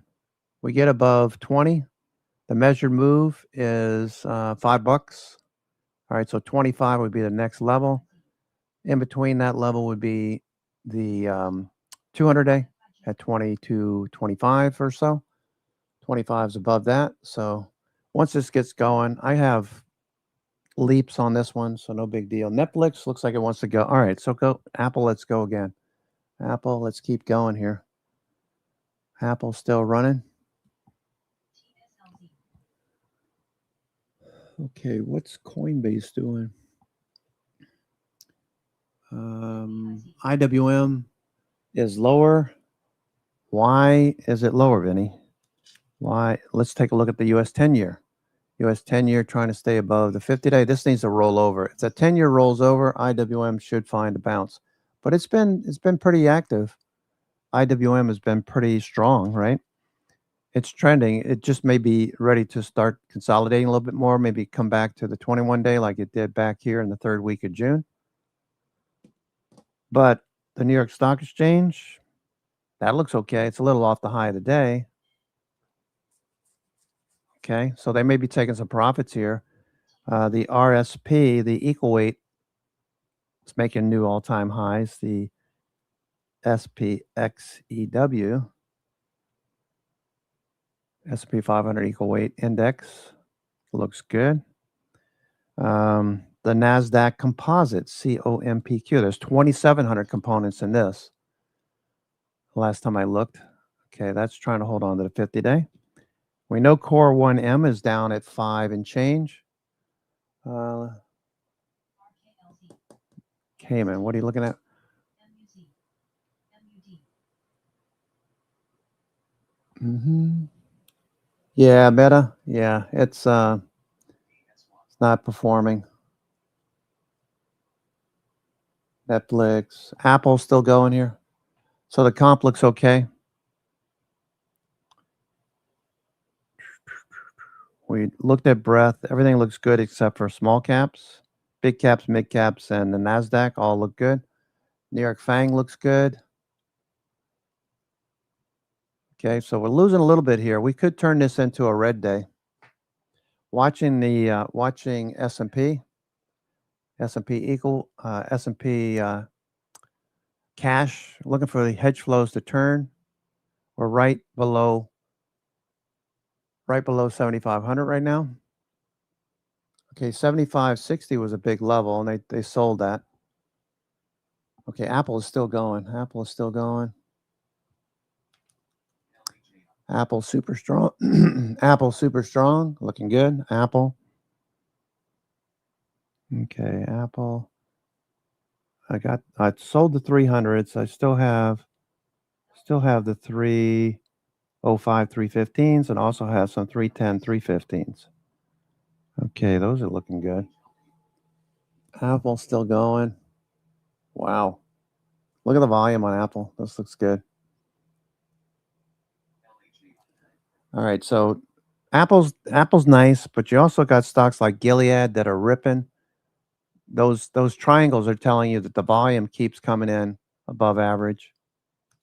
Okay, so that I wouldn't buy the high of the day, but it looks like we could have a nice trade on Gilead next week.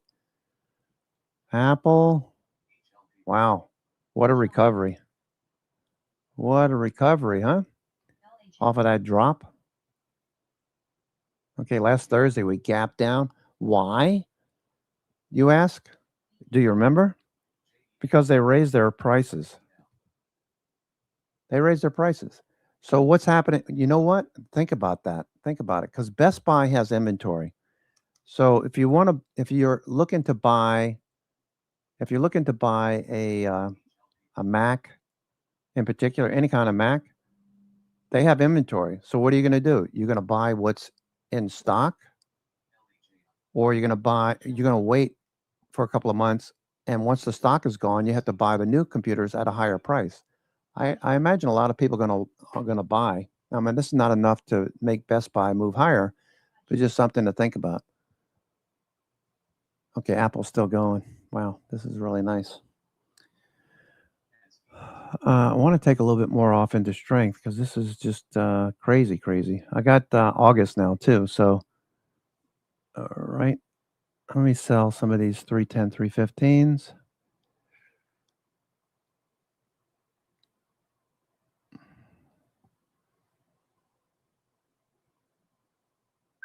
Okay, sold some 310, 315 calls that I had July 17th. Remember, Core 1M is at 570. So I don't want to hold on to these short-term positions any longer than I have to. This could keep going, so I could sell more into strength. I just sold half, so let's see if I can go a little bit more. A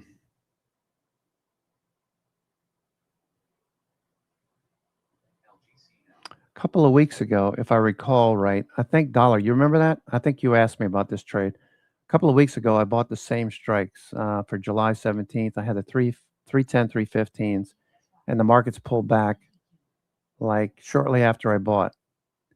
And I wound up getting stopped out. You asked me about that. I bought the same strikes on the dip, and those are up quite a bit. July 17th, 310, 315s. I know you remember that because you asked me about it.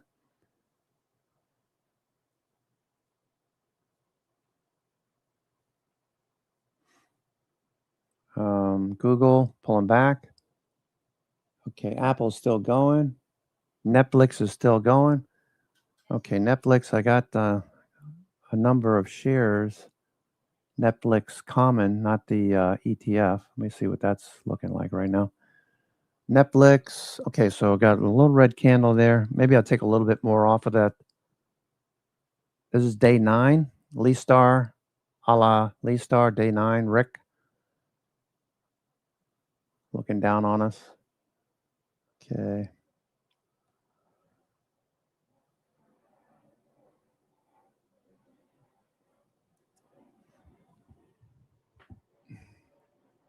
Okay, Meta not looking good. Meta's not looking good.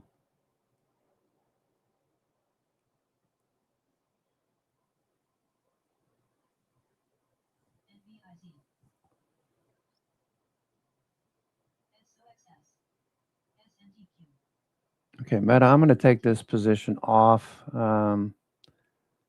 Meta. I had September calls. Okay, didn't like that. What is it about that? Meta. Oh, okay. I already have an order in. That's what it is. JDM. Meta. SOXS, SNDQ, RKLZ, ASTN, TECS, SQQQ, TSLQ, CORD, MUD, TSDD. All right, Meta. I'm out of Meta. Okay, it just keeps dropping. It probably is going to reverse on me, but I was down $1 per contract, so I don't like taking away from the gains from the week. So I'm not going to sit here and hope for it to, because it just keeps moving lower like Tesla. Meta, I'm out. Meta, let's see, I don't think I have anything else, do I? Yeah, actually I do, July's. But that's never going to get there. Let's see. Yeah, that's never going to get there. SQQQ, BEZ, SOXS, ASTN, NVIZ, MUZ, MUD, SNDQ, SDOT. CORD, UBIX, TECS, Okay, App Lovin was up a lot yesterday. App Lovin. RKLZ, App Lovin. Okay, so inside, almost an inside day. We're pulling back. A lot of these stocks that ran up over the week, as anticipated, a lot of these short-term traders are taking profits like I have been doing this morning. So they had a nice run up. You know, they might not get the best fill at the highs, you know, the most profit, but at least they're not subtracting too much from their profits. So they're taking profits. Short-term options that expire July 17th or sooner, next week or whatever. Okay, Apple's starting to flag here. Looks like it might be some profit taking. All right, and we get a low tick on top of that. So shenanigans, yes. Amazon.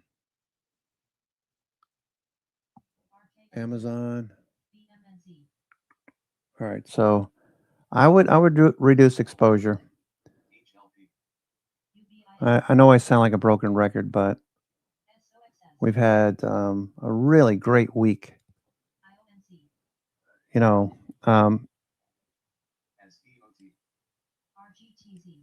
I can imagine that a lot of people are just looking for another day like yesterday, get that emotional fill, get that financial fill, you know, that high, if you will.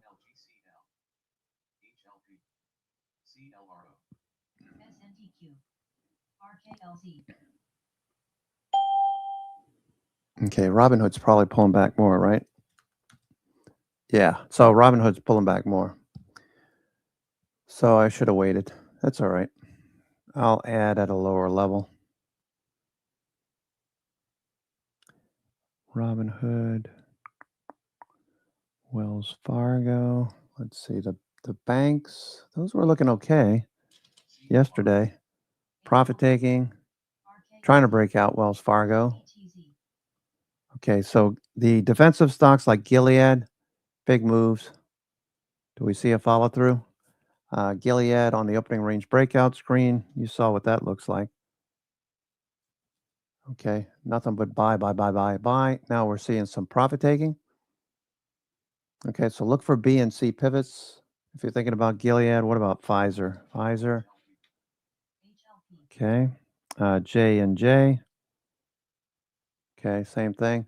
Lilly had a little dip past 2 days. Now it's starting to move back up. AbbVie. Okay.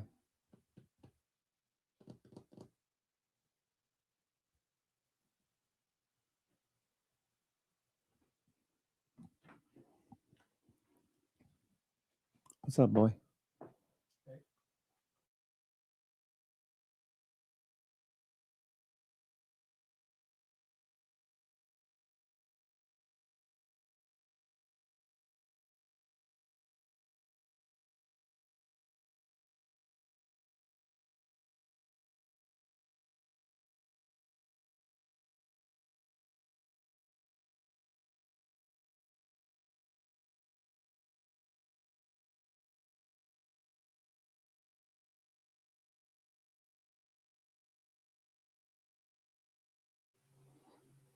Okay, so defensive XLV at the highs. Okay, Nike. What's Nike doing? Nike. All right, Nike's starting to bounce. Nike HLP. made it to the highs this morning. Okay, opening range high right there, Nike. I'm going to take a couple minute break, okay? Markets are just showing profit taking. One note on Meta. Meta, I took it off because I was down $1 per contract. I had 10 of those. So that, I don't like when that happens, but I thought it might follow through. Those were added yesterday, by the way. So not the ones from Wednesday. Or from Tuesday. Tuesday, right? Today, I keep getting confused. Today's Thursday. Added those Meta calls on Tuesday evening. Many of you did very well on that gap up 60 points, but they're selling it right now. So I can imagine that they're thinking, okay, so yeah, Zuckerberg is announced this deal and they're going to get into AI. They're going to make revenue, but this is overdone. It gapped up. Watch Nike here. So I'll be watching Meta. I'll be interested in getting back in. It's above the 50-day. That's all I care about right now. Meta and stopping out the position. It's not above the 50-day. So it was above the 50-day. So it has to get back above. SRPT. So this is a vote of no confidence right now, unless it gets back above the 50-day. Okay, so Meta. Same thing with Tesla. Tesla, I don't know if this was just shorts covering. Was it short covering that ran this back up into the news to this morning on deliveries? Dropped off. I mean, that's 50% into this whole range. That's crazy. So that's a vote of no confidence there. If you have any Tesla left.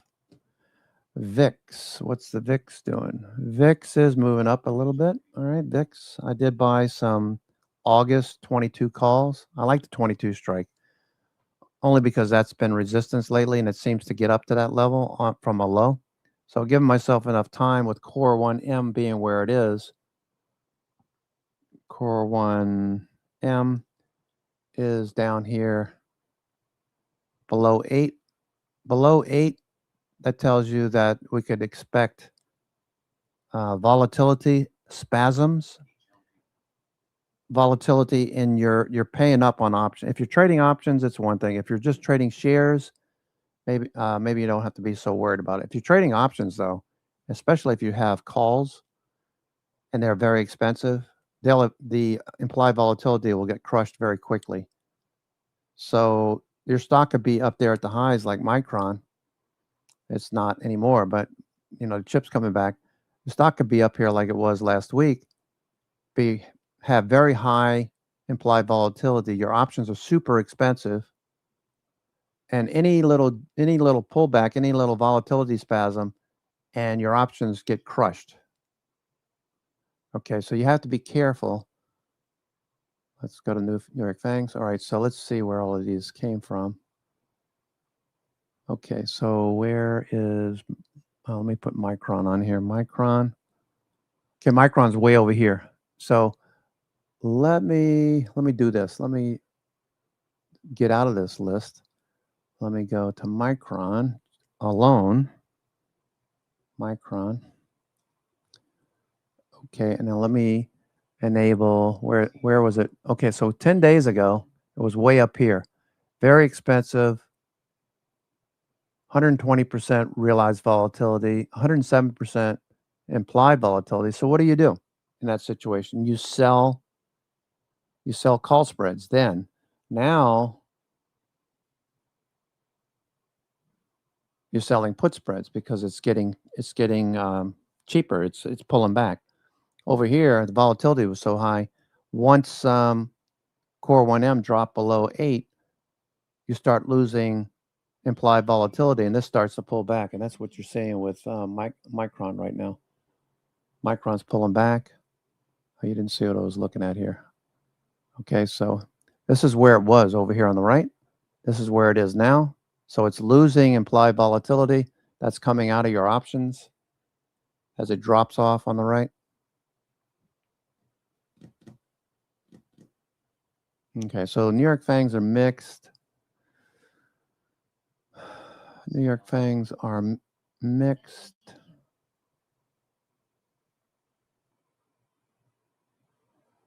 Okay, so it's turning in more doji. This could get crushed all the way down and be a red candle by the end of the day. All right, so the game plan was look out for breakouts that fade. People are going to take profits because they're up for the whole week. They're not being stupid about it. They're going to go ahead and just exit the markets. I'm talking short-term traders, not long-term. Exit the market because the long-term traders have nothing to worry about. Okay, no long-term, we're still trending. And targets that I'm hearing lately are S&P 500, 7,800, and 8,000 by the year end. So, and those are the smart people, right? Telling us that. Nike, trying to turn back up. All right, so Nike, let me keep an eye on Nike. I'm going to take a couple minute break. I said that a few minutes ago, but I'm really going to do it now. I'm your host, Cousin Benny, coming to you from theclosingprint.com. Volume has dropped off quite a bit after a nice run up in the morning on a mini stock. So if you're up on the week and you're trading short-term options, maybe you just, clean house, reduce, and get ready for next week. Have a nice long weekend. We're off tomorrow. All right.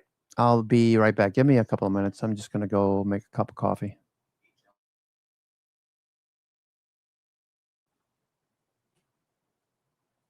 Especially for EVs where there's still a price premium. So I think at the end of the day, we need more affordable EVs launched in the US, and that's going to help. Fortunately, we're seeing infrastructure growth, so I think that's a positive sign. But once again, I think the affordability continues to be the thing throughout the automotive sector. Director of Insights from Automotive, Stephanie Balistridi, back on Bloomberg Tech. It's been great to have you. Thank you very much. Another news story, Uber has dismissed 2 tech leaders at its nascent AI data labeling business, shaking up a key division that the ride-hail company is positioned as a key growth driver. Uber says the departures are part of a broader leadership transition at the division. The unit, which launched in 2024, uses a network of gig workers to handle tasks needed for preparing data to be used in AI models. Okay, coming up, we're going to take the pulse of tech markets with Fiona Sincoda from City Index. In what is a short week here in the United States, 4 trading days, there are a lot to discuss. This is Bloomberg Tech. IOMT.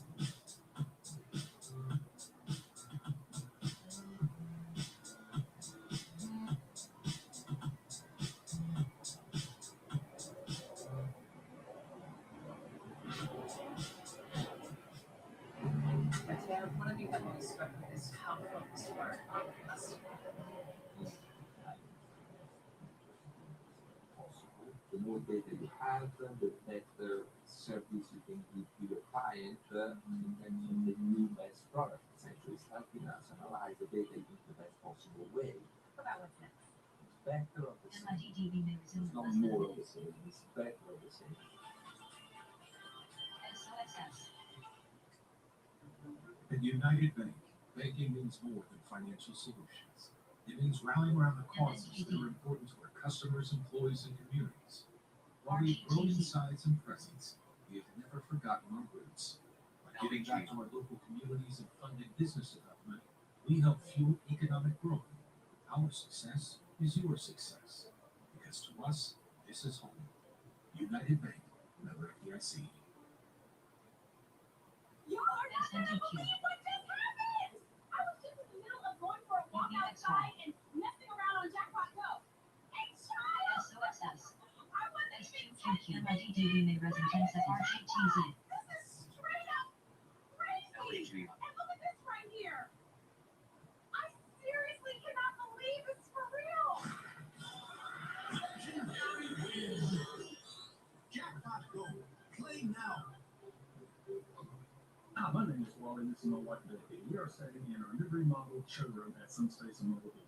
We're a veteran-owned company, and we've been building See, personal Elmar. sunrooms for over a decade. Our dedicated team ensures high-quality official work on every project. No subcontractors involved. With free custom designs, to LHE. on-site project reviews, and permanent MNKD. assistance, we make the process stress-free and easy for you. Our goal is to bring your vision to life. Come see us at our showroom and let us build the perfect submarine for you. TXLQ.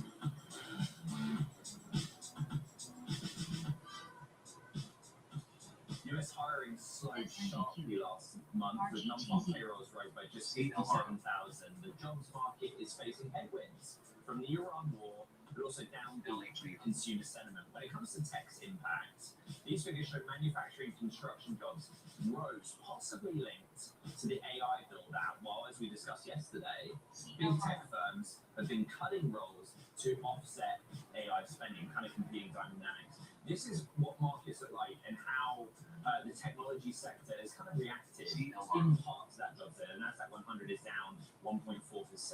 The Philadelphia Semiconductor Index, or SOX, is down 4.5%. We've seen big swings in both directions on the SOX for a couple of weeks now. We're on track for back-to-back weekly declines on the SOX.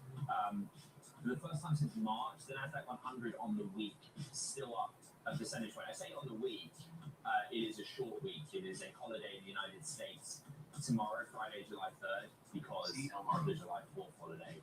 The SOX down 3.4%, and as I said, back-to-back weekly drops. Again, a short week. Let's get more on what's happening in markets. Fiona Sincola, City Index market analyst, joins us. I guess let's start with the moment in time that was the latest economic data.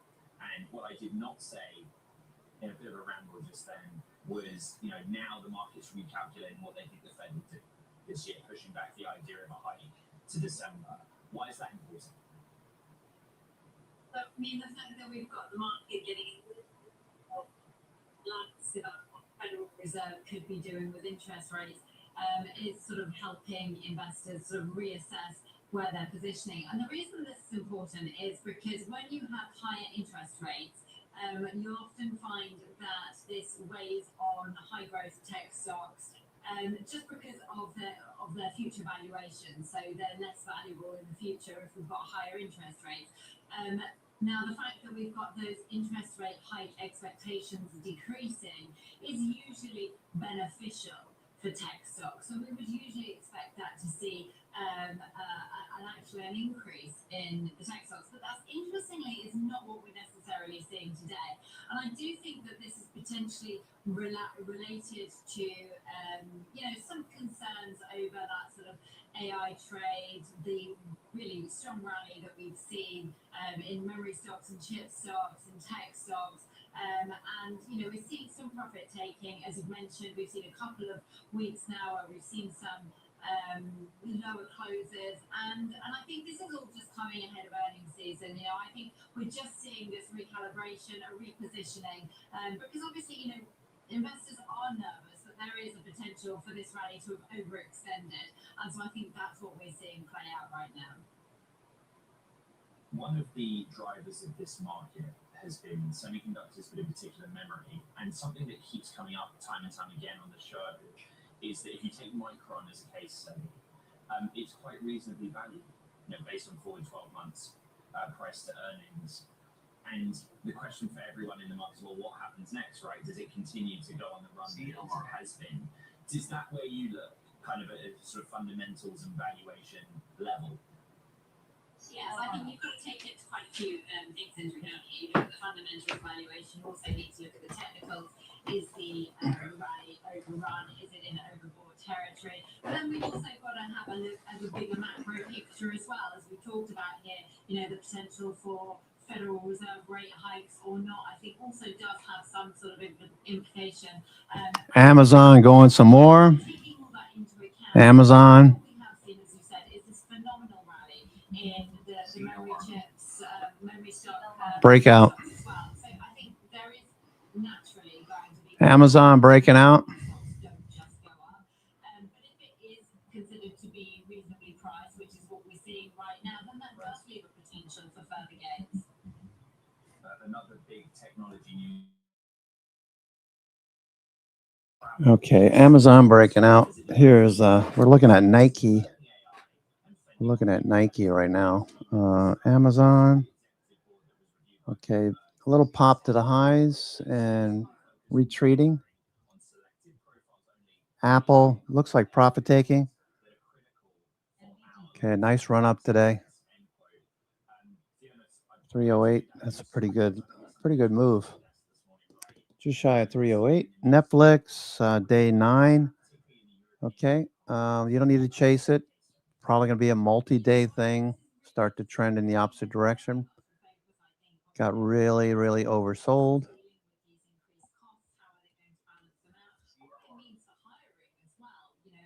From a personal perspective and for people looking for jobs. So the fact that they are looking to sort of rein in spending in one area in order to be able to focus on that AI related investment is really interesting, because obviously that's what we do want to see. We can't just continue to spend without the means to doing it, but also this idea that they are going to continue hiring for very AI specific positions, I think is really key.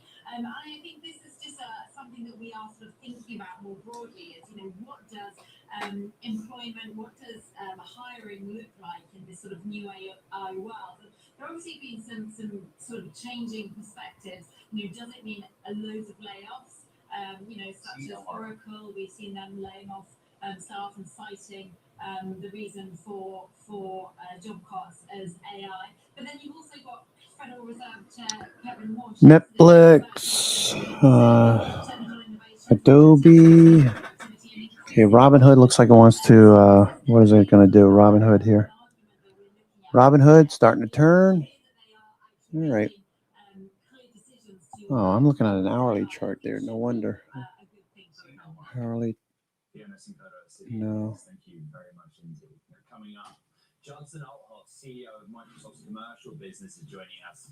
They're making a $2.5 billion bet on forward deployed engineers, FDE. We're going to discuss that next. It's halftime here in San Francisco. Do not go far. We've got so much more to come in the show. This is Bloomberg Tech.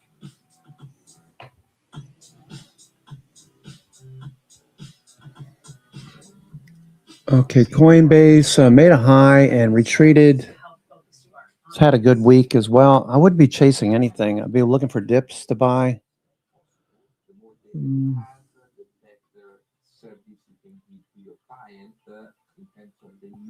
Okay, once again, let's see what's working here. Moderna was up a bit more. A little profit taking off the highs. So you don't need to chase these. UHS, Universal Health Services. That's, I like this. I like this a lot. Let me just check the numbers. Okay, UHS. I might buy something for later in the year. UHS. Okay. Beat. They report July 23rd. That's the only issue. Looks like it's going to run into earnings though. 16. Okay, last time it reported 562, 4 billion. I don't know. I might buy a little bit of this just for the hell of it. Big move today. Can't buy the high of the day though. UHS. Let's see what that looks like. UHS. Healthcare has been pretty active today. As you can see. I'm very excited about our reinvention story today, which is literally 160 years in the making. The reinvention was trying to bring the company into the trends of the future. you buy beef from Riverbend Ranch, you're supporting over 260 ranching families who use our Angus genetics. Healthcare is definitely bid coming off the low. Tenet Healthcare. Behind every great Tenet. shot is great equipment powered by advances in technology and smarter manufacturing. AI-assisted design. Tenet Healthcare. Did they get bought out? Tenet Healthcare. And AT&T Business helps manufacturers connect operations across the factory floor and supply chain. Oh no. Okay. THC. I had it wrong. So players can prepare for the most. Okay. THC. Like the chemical. All right. That's breaking higher.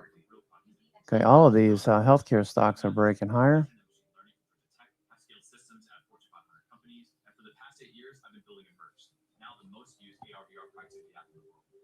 All right, so the S&P is trying to turn the corner right now. Can it run back up? We've acquired over 1.5 million unique users who spend 40 to 60 hours a week using headsets. Join us on this journey before the round closes. Okay, watch it for hedge flows to turn. We might get a bounce here. Though we have some support down here that might get tested first. Below 7,500. Can we get back above 7,500?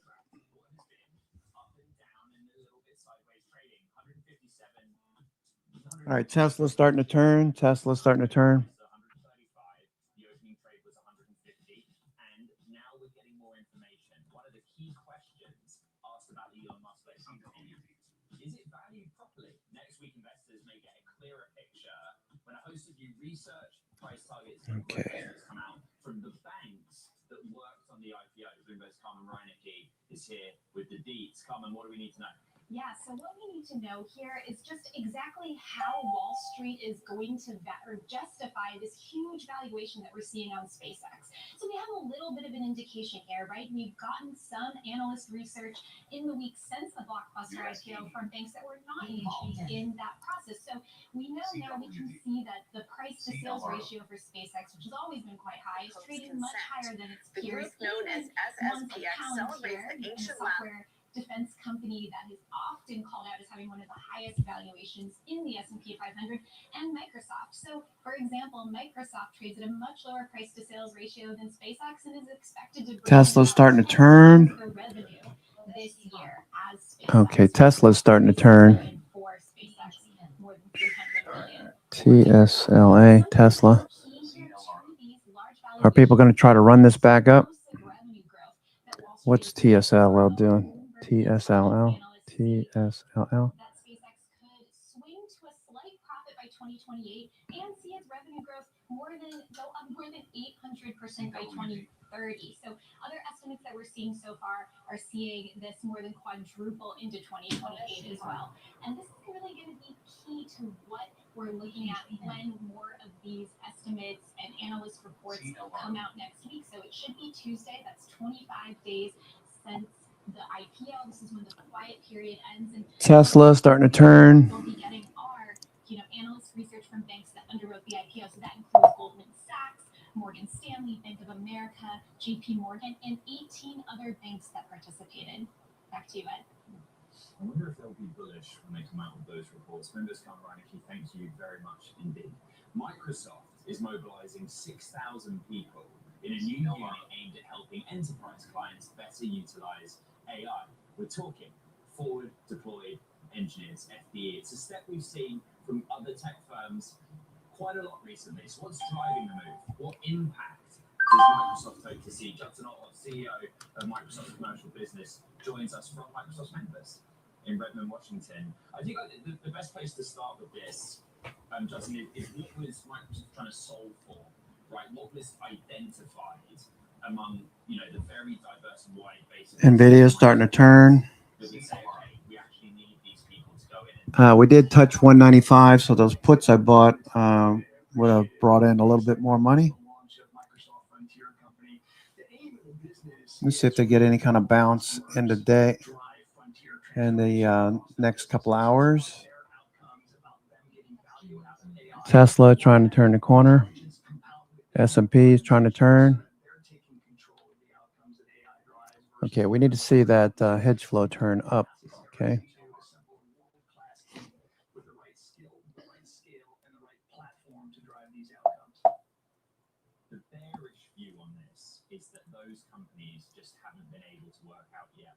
with AI. Is that fair? I think the thing to really grasp here is that AI has to serve the business. It has to serve business outcomes. It's less about deploying FDEs to just simply drive AI adoption, but rather infusing the right level of skill around industry expertise, around change management and continuous improvement, and then of course world-class AI engineering. That's what's really different about what we're doing with Microsoft Frontier Company. Sure, we're going to put a lot of great engineers on the ground at customers to help them with AI, but we're first going to be methodical about making sure that the AI solutions that they're building are really driving business outcomes and that are infused into the way they work. AI has to empower human ambition and it has to empower AI outcomes for customers. And that's where we're really focused here. That's differentiated from how others are approaching this. That different from how others approach this is really interesting. Like I talk to a lot of FDEs, all kinds of companies. They would probably point out, right, that there is a distinction between forward deployed engineering. See if we're looking for things to turn the corner. Let's see if the S&P can turn the corner here. All right. Get back above 7,500. Hedge flows are turning. Is it a way for you to build out a product, a specific Microsoft product? It's a great question. I'm really glad that you asked that because it's super important to understand how customers get value out of these types of investments and frankly what's left behind. We're really, really focused on our customers' intelligence. Tesla turning. So every bit of work that we do at the face of the customer is going to be about compounding their intelligence and their unique value. AMD. IP that's built, any data and semantic context that's derived, NVIDIA. all of that belongs to the customer at the end of the day. Okay. Oracle turning a little bit. Intel.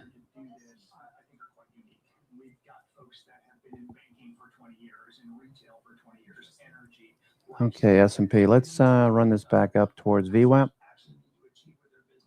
Putting the right folks on the ground that actually understand how to evolve the business process, getting the right AI capabilities in place, and then establishing a continuous loop of improvement. So that, whether it's a supply chain or a finance organization or the HR organization, the agentic business flows that we're establishing continuously get better in model diversity and openness and optimization. And then what's left behind is really unique intelligence for the customer. Of course, if there are things we have to do in the Microsoft platform to make our assets better to serve the customer, we're going to do that too. That's the unique linkage of the forward deployed engineering into the Microsoft engineering teams to better serve the customer. But really, at the end of the day, the outcomes that are delivered belong to the customer, and that's what's really unique here. And the composition of that 6,000 people as a group, I find that fascinating. And you're saying that this is a $2.5 billion investment into what is a unit, but I think we've spent a lot of time, Judson, as you know, talking about the cost of talent, particularly on the engineering side, and even on research. How competitively are you going to have to put together that group of 6,000? Where will you hire them from? You mentioned banks. I think the consultants. All right, S&P turning a bit. Tesla's turning. I think the thing to really latch on to here is the notion of model diversity. Customers understand the business processes that need to be evolved. And when I talk to CEOs and when I talk to their boards, it's super clear that they want to shift left and shift right. Put the bulk of their employee skill in working on engaging with customers and developing new products, and then to try to automate everything in between. Through use of model diversity and having the right talent that knows how to select the right model for the right task, for the right outcome at the right price point, is a super important skill. And so we're going to hire a ton of world-class AI engineers to add to the skill that we already have to meet the customer with where they are in terms of adopting all of this. So it's not about any one model. It's about choosing the right model for the right outcomes at the right price point. And the types of optimization that we can do with customers is really driving an impact. Customers are excited all the way up to the C-suite and into the boardroom around the opportunity here. And this is about putting scale in delivering those outcomes. Of course, working with our partner ecosystem as well, but really driving the tip of the spear engagement with our customers. Johnson, many would say that Palantir, pioneered the FDE role and deployment. What have you learned from how they've done it? Look, I think Palantir is to be applauded for the work that they've done with FDE. I think for us, it's more than FDE. It's about having the right skills that actually understand the business and the business outcomes, and it's about having the right platform. Only Microsoft has a platform that has world-class AI assistants at the face of human ambition with our Copilot portfolio, and even with assets like Teams, where AI agents can come to life and collaborate with people around the business. We have a unique IQ platform that's model diverse. We support over 11 Tesla turning nicely now. Tesla turning up. model, optimize it, maybe use an open source model, fine tune it, get it down to the right outcome at the right price point to avoid the cost explosion around token yield. And then we have an observability platform that allows you to look closed loop at all of this, see every agent that's running in your environment, make sure that it's driving the outcomes that you want, make sure it's cyber secure, and make sure that the financial operations around the totality of the business flows are intact. So Palantir has done a great job with FDE, but again, that's only one part of the equation. You have to have this left to right platform that allows AI to empower human ambition and do it in a model diverse, open, and heterogeneous way across every layer of the stack. Johnson Olaf, CEO of Microsoft's commercial business. Thank you so much for joining us on Bloomberg Tech. Now, coming up, a milestone for AI and nuclear energy. Tesla turning. Taylor joins us after his company used an advanced reactor to power an NVIDIA AI chip. Just a single. Futures trying to move higher. This is Bloomberg Tech.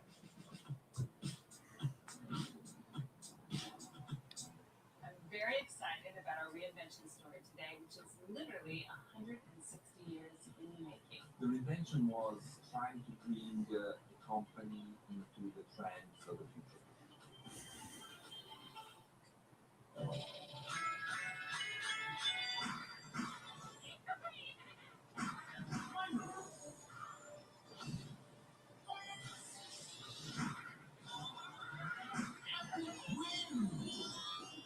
You buy beef from Riverbend Ranch.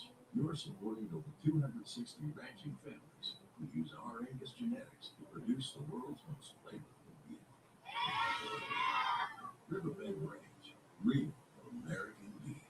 Bro, what do you do for fun when you're on break? I usually just play some games. Playing games? Man, come on, what's so fun about that? See, Elmar. Well, I actually won $500 in my game earlier. Is it a slots game? I won before too, but they never let you cash out.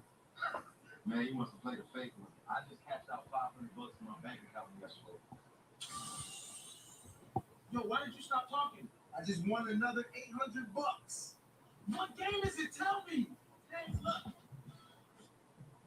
When control of Congress changes, entire sectors, like energy, can move with it. On Interactive Brokers prediction markets, Republicans have about a 23% chance of keeping the House as of May 15th. Think that probability is too low?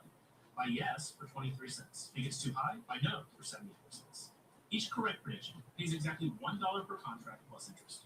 At Interactive Brokers, you can trade that prediction market in hundreds of other candidate races. Trade prediction markets alongside your stocks and options. The best informed investors choose Interactive Brokers.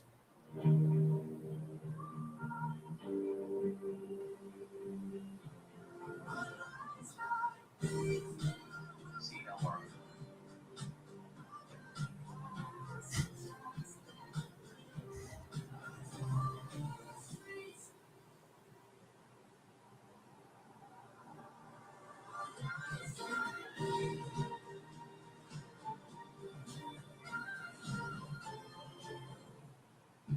Mateo, one of the things I'm always struck with is how focused you are on the customer. The more data you have, the better service you can give to your client in terms of the new best product. Essentially, it's helping us analyze the data in the best possible way. What about what's next? Better of the same. It's not more of the same, it's better of the same. An ETF for your cash? That's genius. ProShares Genius Money Market ETF, IQMM, the largest money market ETF in the world. Learn more at ProShares.com/IQMM. We're watching Bloomberg Deal. Welcome to Bloomberg this weekend. This is Bloomberg Television. Bringing you up-to-the-minute global news whenever and wherever it happens. I'm Joanna Versace in El Hoda, Saudi Arabia, and this is Bloomberg. demands are putting nuclear back in the spotlight. Now, Ballard Atomics says it's the first company in the US to use an advanced Slowly turning. Let's see if we get any kind of follow through. It powered an NVIDIA Blackwell chip. It was a small demonstration, but it comes as the two companies announced a partnership to explore nuclear-powered AI systems. And actually, there's a bit more in there as well. Joining us now is Ballard Atomics CEO, Isaiah Taylor. I want to be transparent about the scale of the demonstration, but it was a number of firsts. Explain what happened. Yeah, thanks so much for having me on. And we're standing here right now in front of the War-250 reactor, where we just powered the NVIDIA Spark yesterday, the first ever advanced nuclear reactor to power an AI chip. And you're right, it's a very small demonstration. This reactor only makes 100 kilowatts.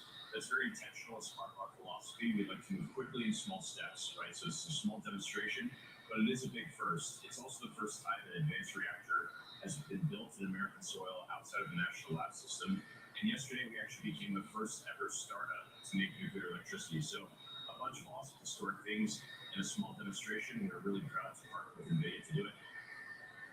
I think what is interesting about this is the technology itself, right? Could you just bring us up to date as on where this sort of technology stands today? I appreciate you've outlined it was a first, but the challenges of scaling, the benefits of using that technology relative to other energy sources. 100%. So, listen, nuclear has been around for a long time, and we built these very large-scale plants that have made a lot of electricity. But the problem with them is that they haven't scaled very well. They take a long time to build. They use a lot of civil infrastructure, and these are things that we're not as good at in the United States anymore. So the philosophy of Ballard Atomics is we want to build modular plants that are manufactured. And the other really unique thing is that they are high-temperature reactors. This standing behind us is a high-temperature gas reactor, and those high temperatures are actually really good for both efficiency, but also for things like air cooling. So a lot of the power debate and AI scaling debate right now is how do we do this without having to tax local communities on water usage? One of the best ways to do that is just to raise the temperature of the reactor. This allows you to inject heat at a higher temperature, which means that you don't need water cooling anymore. And that was part of our announcement yesterday. I want to stay with the waterless component of it. NVIDIA has been speaking publicly a lot about the economics of cooling through different technology sets. It is a big focus. They try to dispel some misunderstanding that's out there. How does your technology work in that respect, and how unique is it in the field? Absolutely. There's two sides to this equation, right? We need to get the energy generation side to be waterless, and we need to get the data center cooling side to be waterless. And that's why this collaboration with NVIDIA is really exciting to us. We realized that we were both working on the problem from different angles. We're working on a nuclear reactor that doesn't need water cooling due to high reject temperatures. And NVIDIA is already working on the data center architecture to do that. And so when you bring these two technologies together, this collaboration for a 30 megawatt data center with no water cooling needed to extract water from the local community, that's really what's going to allow us to scale. We think it is very important for the United States to win on AI, to win this scaling race. But we need to do that without taxing the local communities in both power price and water usage. And so NVIDIA and Ballard Atomics coming together in this collaboration is really solving both sides of that problem. NVIDIA has historically made equity investments in all layers of the stack. With the No follow through in the S&P, dipping a bit more now. Hedge flows are trying to bounce, trying to turn. The sell programs have stopped for now. Okay, we're looking for this to turn up. The volume is kind of sapped out of the market, though. I'm seeing stocks bouncing, but not moving much. I think that NVIDIA has done a lot of fundamental work on scaling the compute side and the architecture, their DSX architecture. They've done a lot of this really fundamental work on scale. And we know that energy has been what is missing. Natural gas is going to be a bridge. It's going to be a good bridge, but it only goes so far, and we continue to have the climate change question associated with that. And so if we really want to scale, and especially outside of the pre-existing natural gas infrastructure in terms of pipelines, we're going to have to do that with uranium. As we just have 45 seconds to end. Demo 1, a single spark. What are the milestones that come next in terms of scaling the demo and infrastructure at different levels?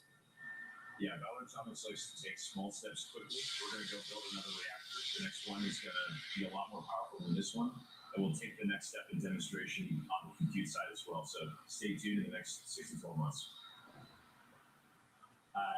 Amazing sort of visual and the sound behind you, Isaiah Taylor, about Atomics with the technology literally in the background. Thank you very much indeed. Now coming up, Palmer Luckey's Erebor Bank is in talks to raise funds at a valuation of $8 billion, according to Bloomberg's reporting. That story is next. This is Bloomberg Tech.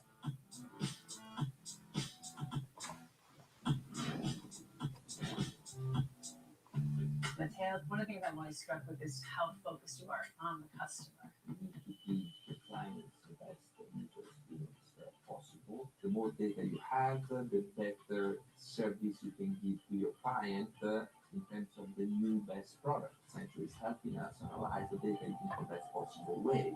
About what's next? Better of the same. It's not more of the same, it's better of the same.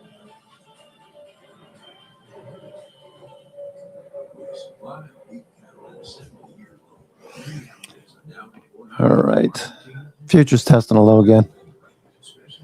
Oh, boy. Okay, everything is just taking a break. Let's see. Apple, profit taking off the highs. Exactly what you'd expect going into a long weekend. People are going to be leaving early. So the run up, sell into strength. Okay. Tesla with a little bounce.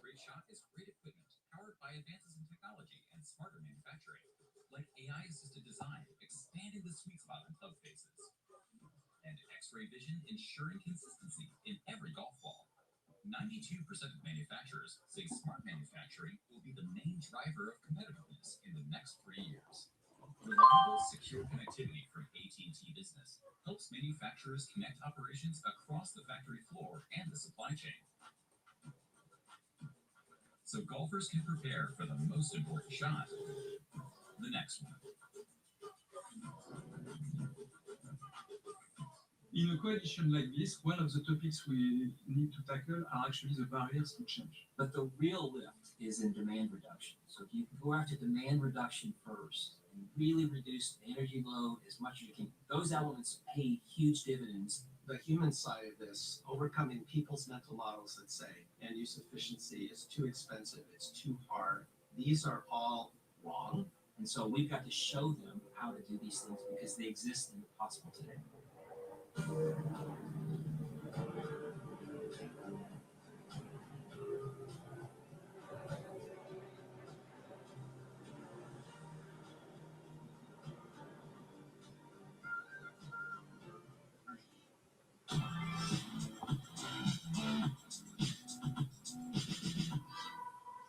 It's time now for Talking Tech. First up, SoftBank and its telecom unit will start granting AI computing resources to U.S. companies starting next fiscal year. They'll offer AI chips. All right, Netflix looks like it wants to go some more. Netflix it's about to go.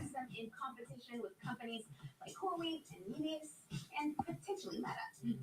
Plus, NVIDIA is giving AI startups a new way to access computing power. Instead of paying the full cost up front, they'll give NVIDIA a share of future revenue. The company will do that by connecting AI data center operators with cloud providers, making it easier for researchers and startups to get the computing resources that they need. And Google has lost its long-running antitrust fight with the European Union and will now have to pay a roughly $4.7 billion fine. Europe's highest court ruled Google illegally used Android to cement the dominance of its search and Chrome apps and requiring filmmakers to pre-install them. Ed. Thank you, Yahira. Let's take a look at today's big number, $8 billion. That's the valuation Palmer Luckey's reportedly targeting for his new venture bank by investing in Peter Thiel, Erebor Bank, reference to the lonely mountain of the Middle Earth, world of Tolkien's mind. According to sources, the startup's looking to raise fresh funding at a valuation of at least $8 billion as it aims to build a bank focused on serving startups and the innovation economy. Bloomberg's finance editor Jenny Terrain's with us. We've been trying to track this one for a little while. Palmer Luckey is, the face of it, but it's basically a nationally chartered bank The valuation's interesting. What's the valuation based on? Like, do we know how this effort is going? Yes, and we reported today that they've seen their deposits actually quadruple in the last few months alone. So he's definitely seeing success and traction with the customers that he's acquiring. We also reported today that they added about 400 customers in the last few months. It's important to remember that a lot of these customers are business customers. Although we got an on-record statement from Palmer Luckey himself saying, these aren't customers that are just related to my businesses. He is seeing a much broader uptake. And we've seen a lot of interest in going towards these fintechs over the last few years. And we've seen a lot of fintechs from overseas trying to make their mark in the US. And so we're really starting to see some traction here.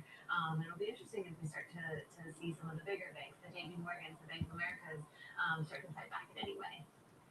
The name, the Tolkien Middle-earth reference, there are many Peter Thiel-backed companies that have names from the Middle-earth world. Could you just go back to what you were saying a second ago? What is Erebor distinct from any other bank? Like, what is that makes it different, or a technology? S&P, new lows. I haven't actually seen a lot of these fintechs cater to business customers yet. And so for many startups, for many companies, their only option is really to go to the likes of a JP Morgan or a Bank of America. Those are the types of places that have built out, the suite of services that a business really needs as opposed to a consumer. And so a lot of these early fintechs, they start out with money movement or high yield savings or things that often really cater to consumers. Erebor is different. Erebor is looking to kind of cater to these, small business and business customers that bring with them higher deposits. And so that's why we've seen their deposits kind of take off so dramatically in the last few months. And it'll be interesting to see if they can kind of keep that momentum going. Would just point out that this is early stage talks. Technically, Erebor declined to comment on, I guess, the terms of the valuation and the discussion, but we got that on the record statement from Palmer Luckey, Deutsche Capital Story, and Bloomberg Terminal, and Bloomberg Jennifer Strain. Thank you very much indeed. Before we let you go for the July 4th weekend, a quick look at what's been trending.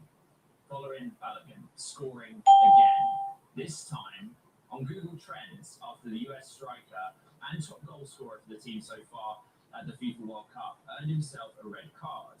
If there's another tech story here, it's the difference between what the referee sees live and video assistant referee. Yes, VAR still. Even a man down, the US team closed the game out to win 2-0. Tillman, free kick, what a baller. After their win here in the Bay Area, the US men's national team heads back to another tech hub, Seattle, to take on Belgium in the round of 16. Okay, that does it for this edition of Bloomberg Tech. Don't forget to tune in on Saturday, July 4th for a special edition of Bloomberg This Weekend live from the Intrepid as America celebrates its 250th anniversary. Happy July 4th, happy birthday America. This is Bloomberg Tech. Taylor, one of the things I'm always struck with is how close you are to the customer.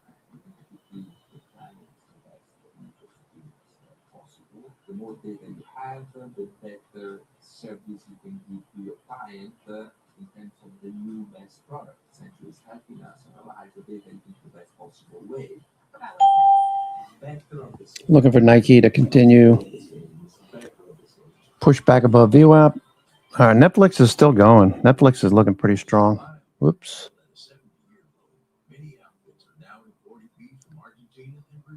Netflix. Trying. Netflix is breaking out. Netflix breaking higher.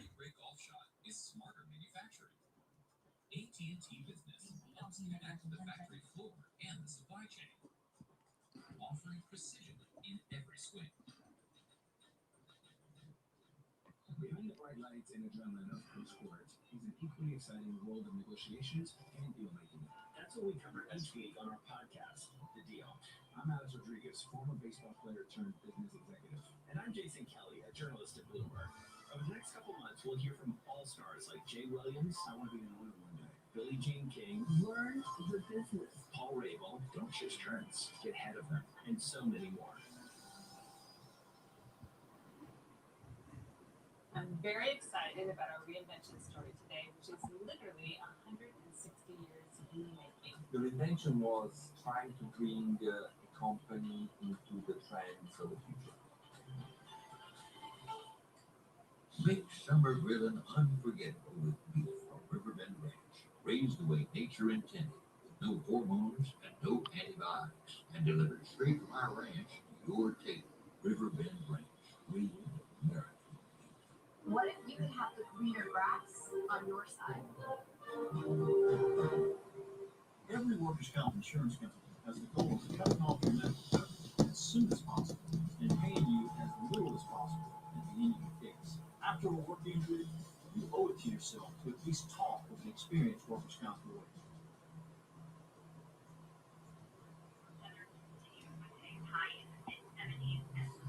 What does it mean to go on an adventure? To chase the sunrise and follow the road less traveled.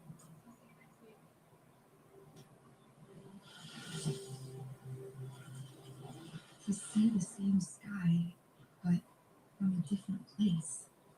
ACLZ Vault To find out what's out there. CLRO may resume in less than a minute. And to connect with the ones that matter. While making new Adobe. Or Adobe pushing a bit higher as well. Coming off the low, Adobe.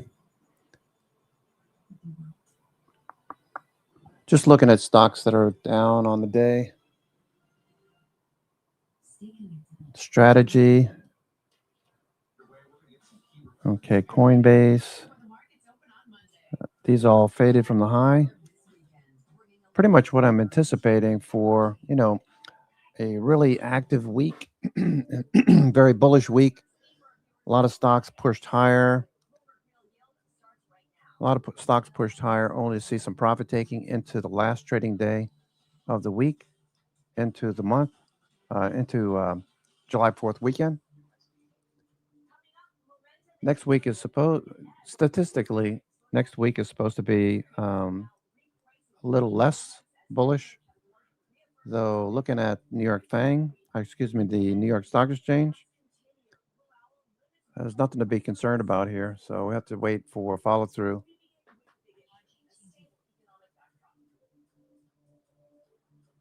Netflix does look good though. Netflix looks good. Nice reversal. I do have a small position in Netflix. I want to start adding to it.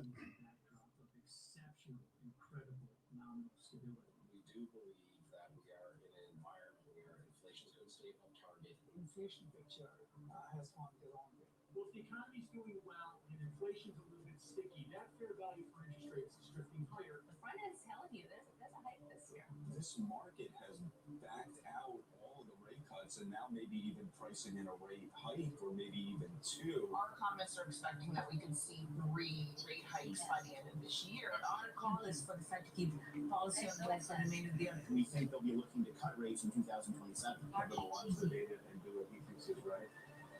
All right, our chart of the week is a glimpse at payrolls over the last 2+ years. And we see a lot of months in which we had additional job growth, only a few months in which we had job losses. But here's the latest print, 57,000.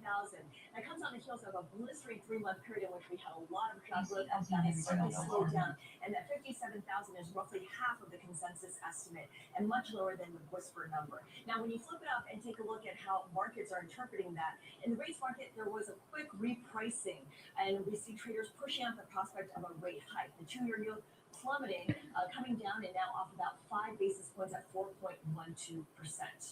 On Wednesday, central bankers from around the world spoke on a policy panel in central Portugal, and they talked about the thorn in all their sides, inflation.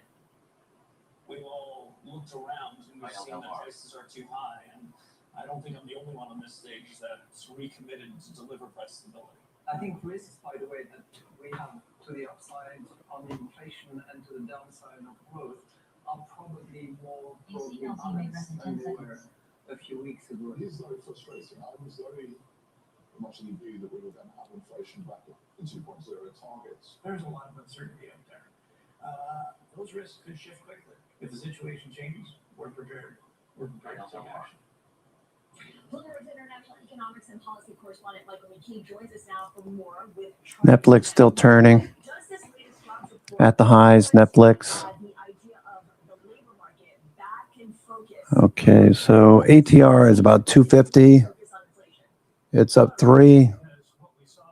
Wouldn't want to buy it here, but it does look like it wants to keep going. Netflix. The volume's not about elevated. That's the only issue.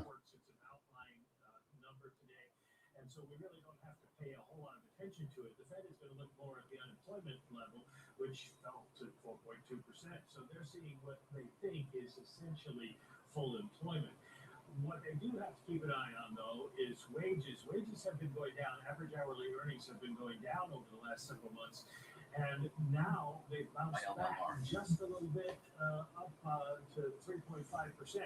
Now, the problem is it's not inflationary at this point, but eventually it could be inflation running ahead, as you can see, well ahead of what the Microsoft. average hourly earnings are. So Americans are kind of falling behind. Maybe this is more bad news for the president than for the Fed at the moment.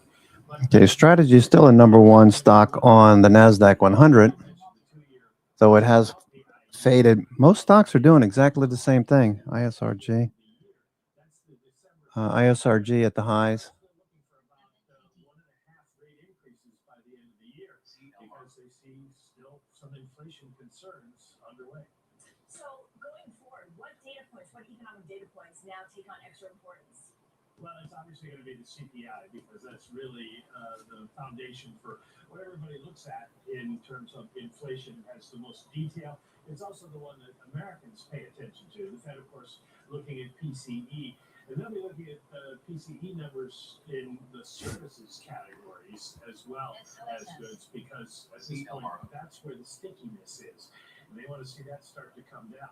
So look to the middle of the month for CPI, end of the month for PCE, and we'll see what the inflation story is. All right, good stuff. Michael McKee, he will be back with us at the end of the program to join us and give us his thoughts on Kevin Warsh's new Fed. But in the meantime, let's dig into all of this with our macro roundtable. Michael Dizak is head of cross-asset market strategy for the Chief Investment Office within Bank of America.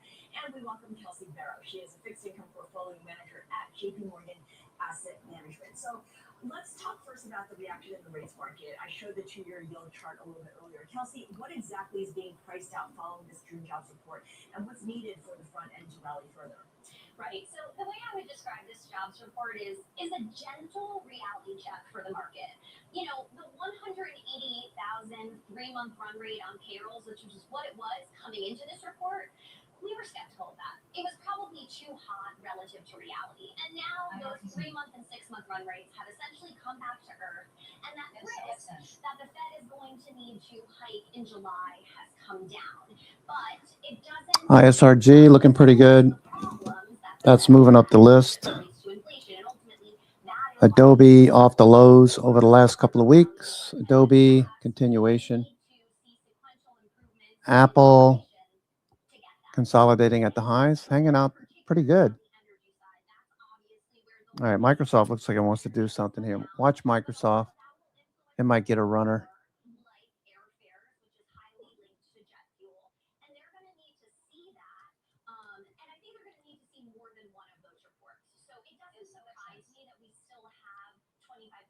Of hikes priced in by year end, even after this report, which was a little bit softer. All right, I'm looking at the dollar, the Bloomberg Dollar Index taking a big lower following the 8:30 a.m. release of the jobs report.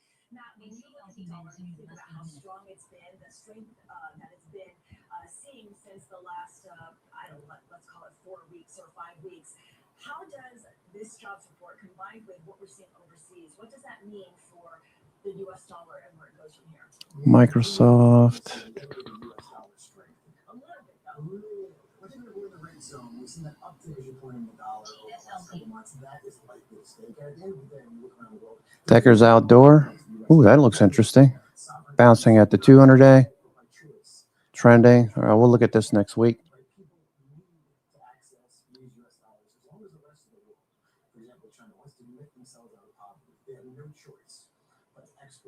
Services against the U.S. take those dollars, use those dollars. So our currency is fairly locked in. And again, we're doing as much as we can to try and reduce ourselves in reserve currency, but it can't stick.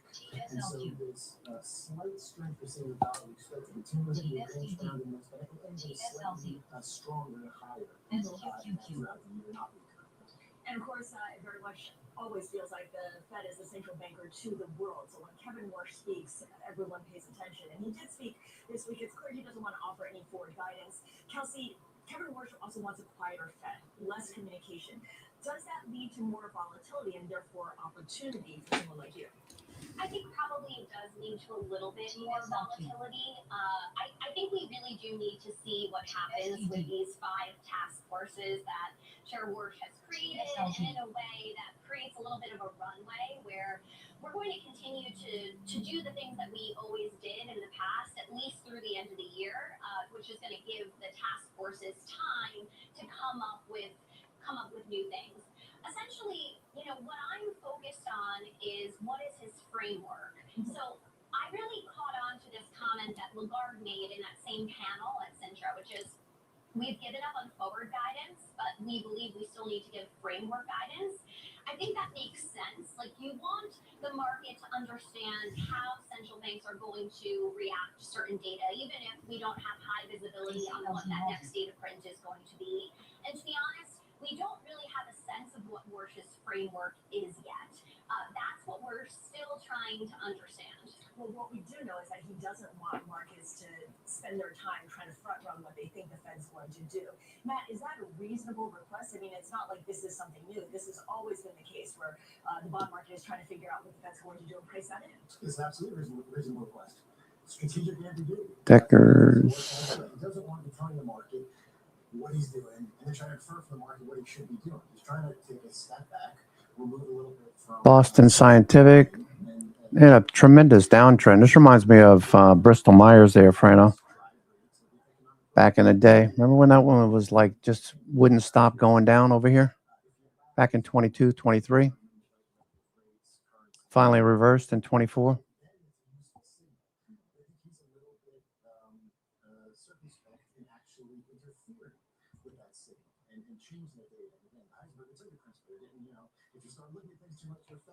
So I think stepping back a little bit in terms of forward guidance is absolutely a defensible strategy and quite different from past Fed shares. Not saying it's right or wrong, but it certainly is a defensible strategy. I think you can articulate very clearly. Okay, well, we'll see how it all plays out. Kelsey, there's so much corporate debt issuance, and I'm curious whether you worry that all this supply will eventually crowd out government bonds. After all, some big tech names have higher credit ratings, or at least similar credit ratings as the U.S. government.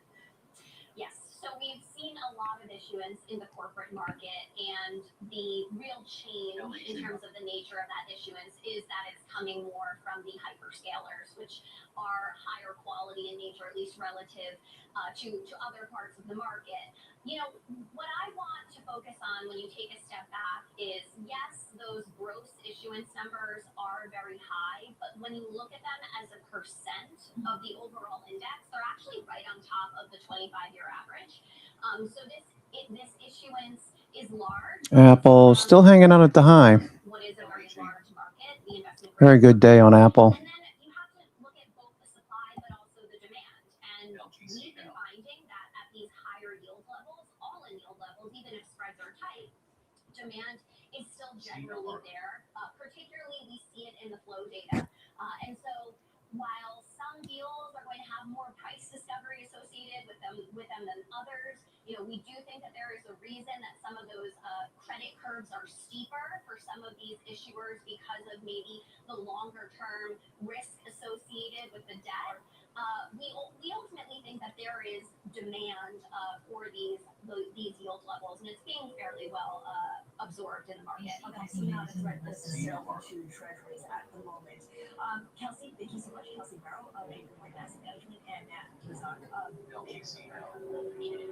Still ahead, Blue Owl has been at the heart of the troubled private credit market and was hit with a record number of redemption requests for another quarter. Is the panic from Boeing coming off the low.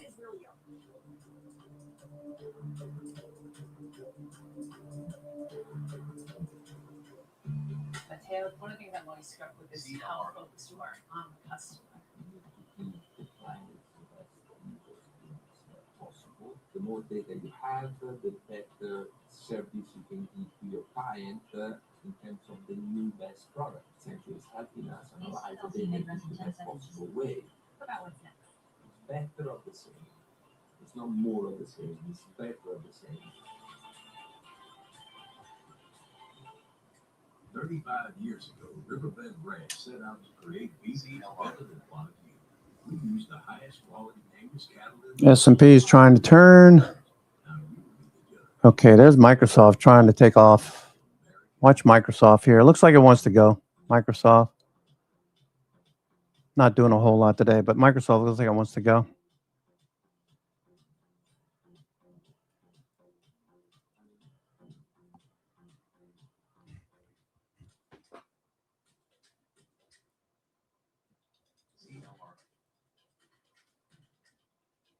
Okay, Microsoft turning back up. Okay, Apple's going. Apple again.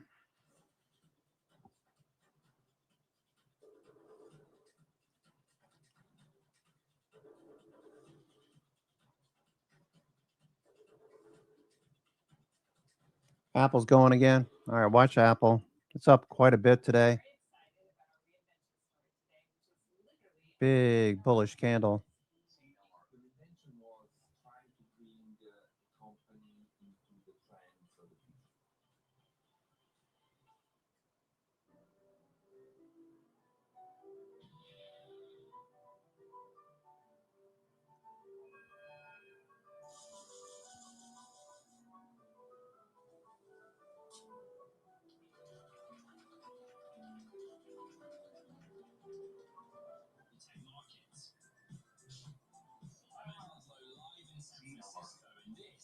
The intention was trying to bring the company into the trend for the future.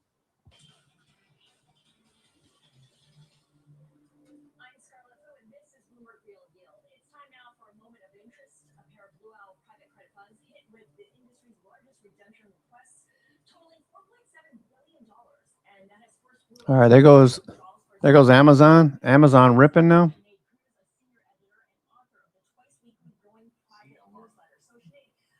Which specific funds are these? Are they the large ones? Are they smaller ones? Just give us some context here. There goes Amazon. Apple turning back up. Microsoft breaking higher. It is one of their larger funds and a smaller fund indeed as well.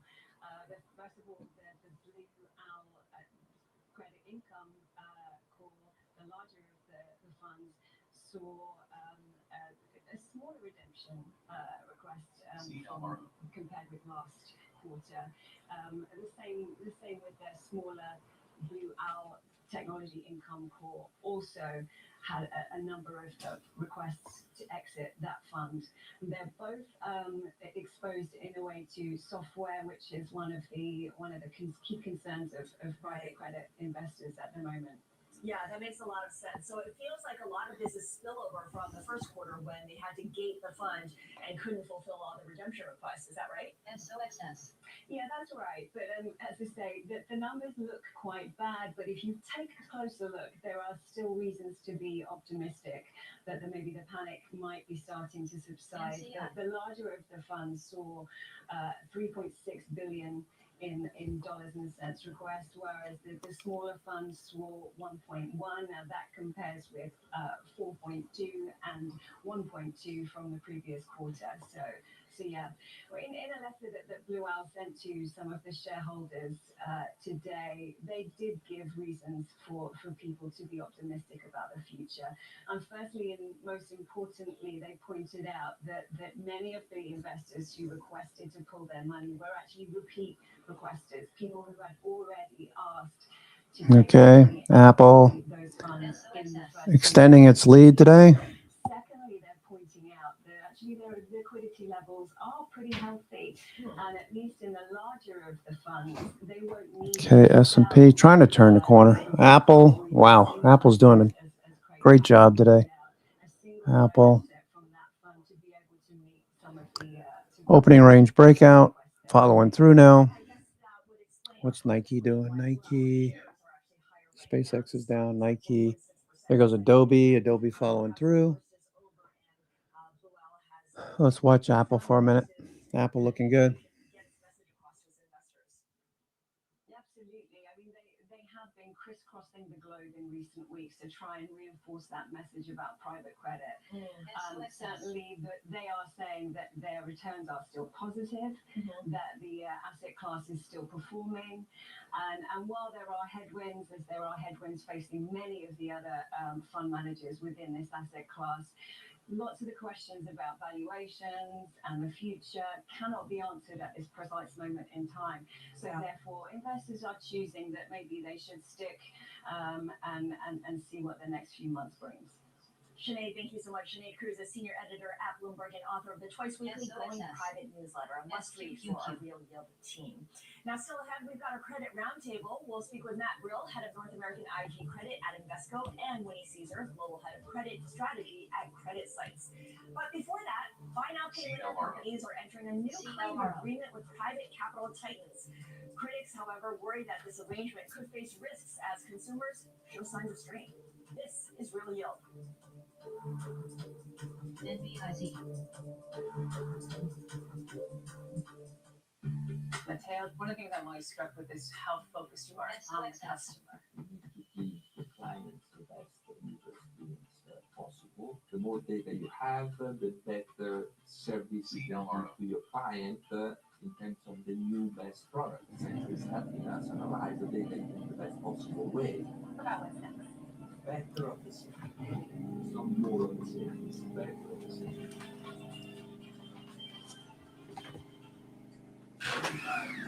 Riverbend Ranch now create meat and vegetables. We can use the highest quality Angus cattle in the world. We've done it. Now you be the judge. Riverbend Ranch, real American beef. RTKCW.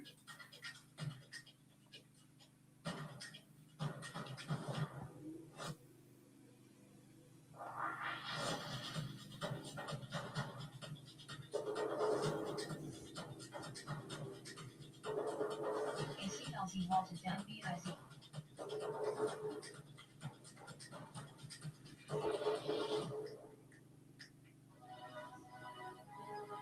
TSEU halted. CLR.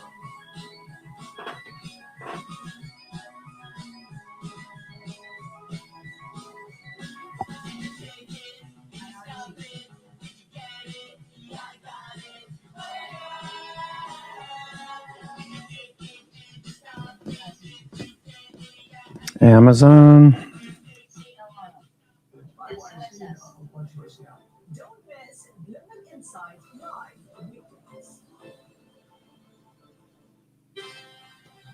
Bringing you up-to-the-minute news whenever and wherever it happens. I'm Lisa Abramowitz in Rio de Janeiro, and this is Bloomberg.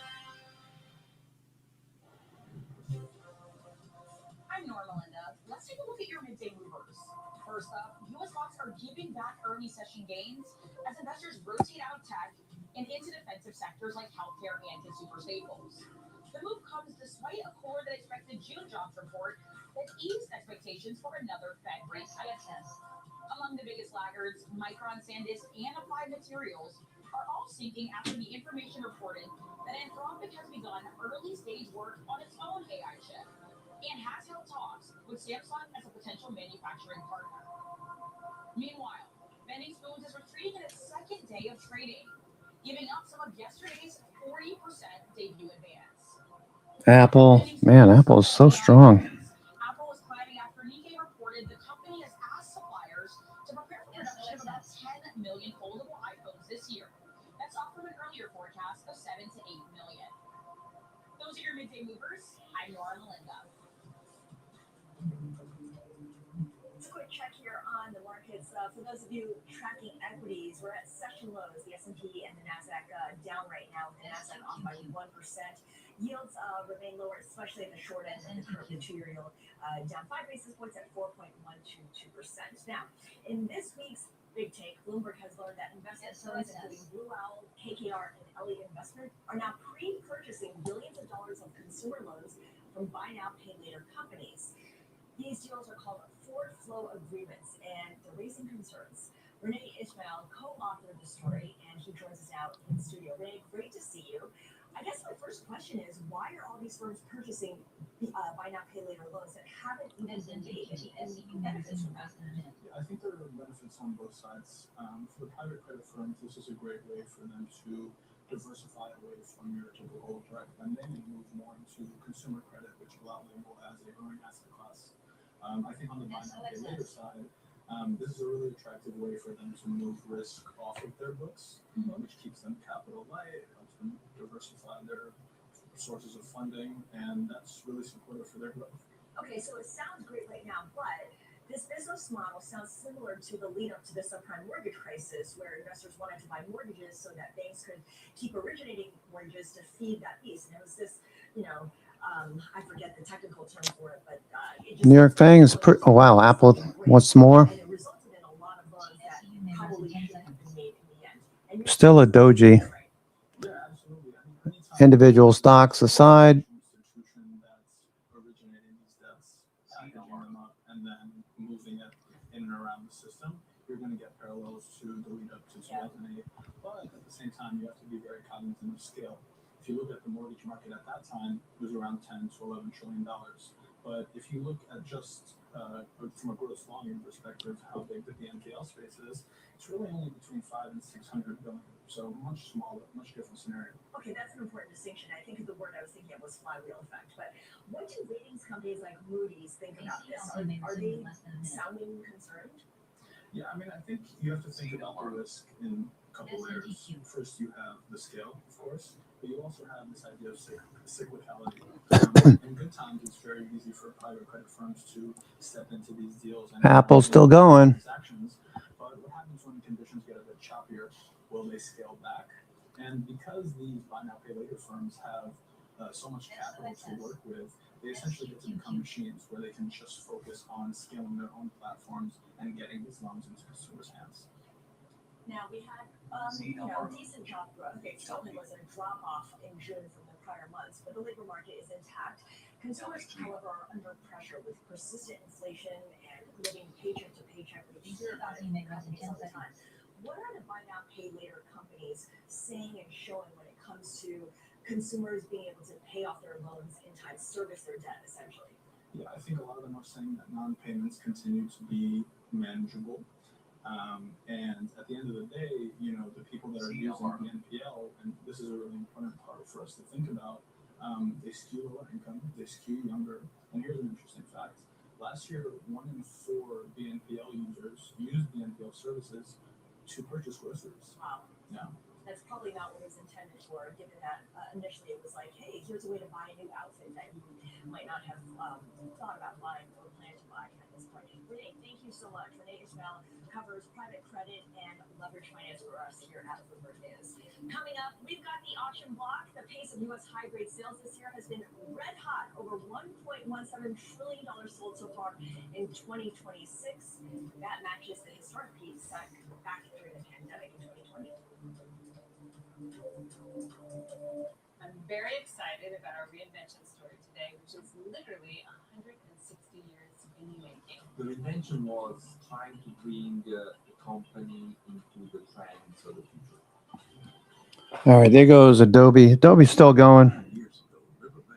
Nice break higher. Nike, no follow through yet. Apple, Microsoft.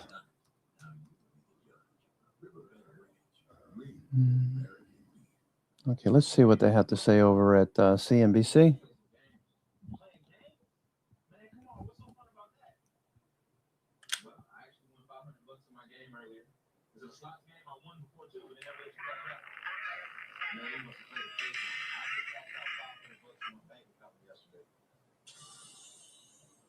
Yo, why did you stop talking? I just won another $800. What game is it? Tell me. Hey, look. Equity indices built on opinions? That's the old way. The new way is Bloomberg Equity Indices. I don't know that my so-called riddle was like looking for an exact Caterpillar down again today.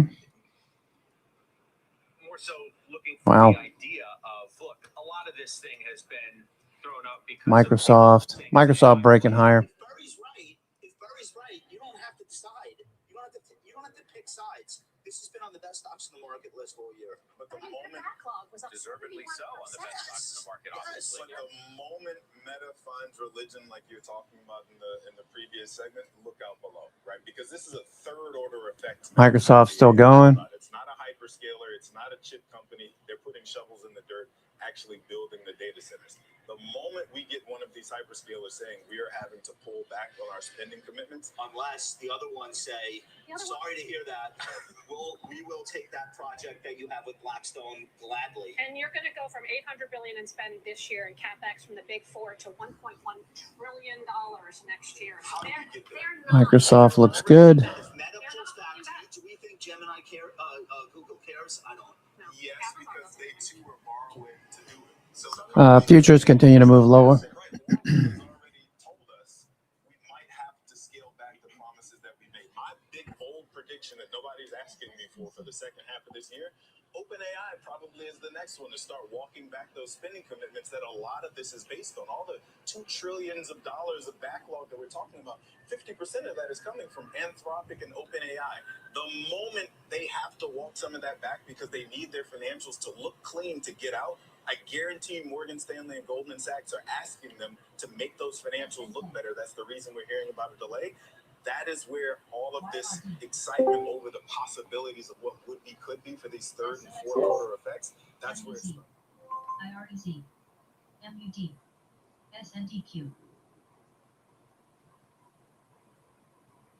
That it happens in what time frame? I'm not. OpenAI specifically, we start hearing. All right, Microsoft pushing. I don't think they were talking about that specific for the Apple at the high. Netflix at the highs.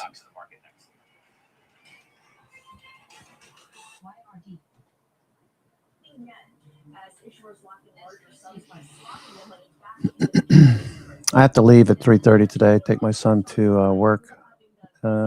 So you're gonna miss me the last 30 minutes of the trading day.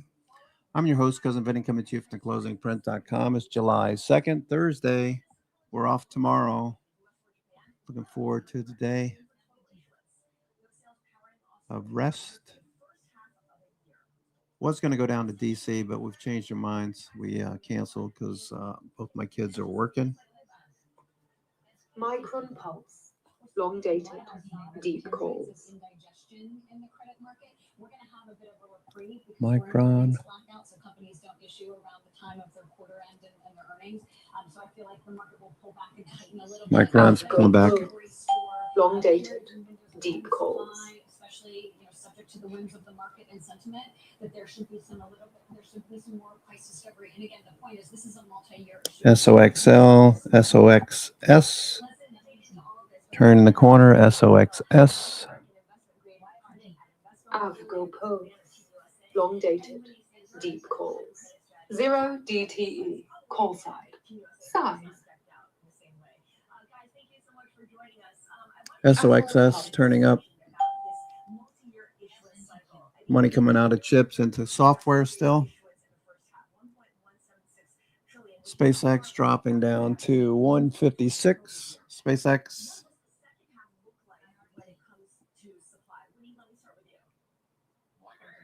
We are seeing the emergence of, I think, three big themes in the 5G issuance market, especially. You mentioned the big COVID issuance, and we're now seeing a lot of refinancing needs related to that issuance over the next 3 years, about $1 trillion maturities annually. We're also, of course, seeing the robust issuance related to Apple Pulse. so not just the hyperscalers, but also utilities needing to fund the capex associated Just with now. the infrastructure and the grid. And then, of course, we've seen a nice uptick in M&A, kind of in the large corporate space, which has also resulted in incremental supply. And when you put those three factors together, it does seem like the pace of issuance, so long as spread volatility remains low, is probably going to be pretty robust. Matt, I know you travel a lot. You're in Atlanta right now. You talk to clients constantly. Where's demand growth coming from? Microsoft's still pushing. Whether it's pension funds or insurance companies, as well as by region. So we're seeing changes in the institution right now, and it's really just coming down to pension funds.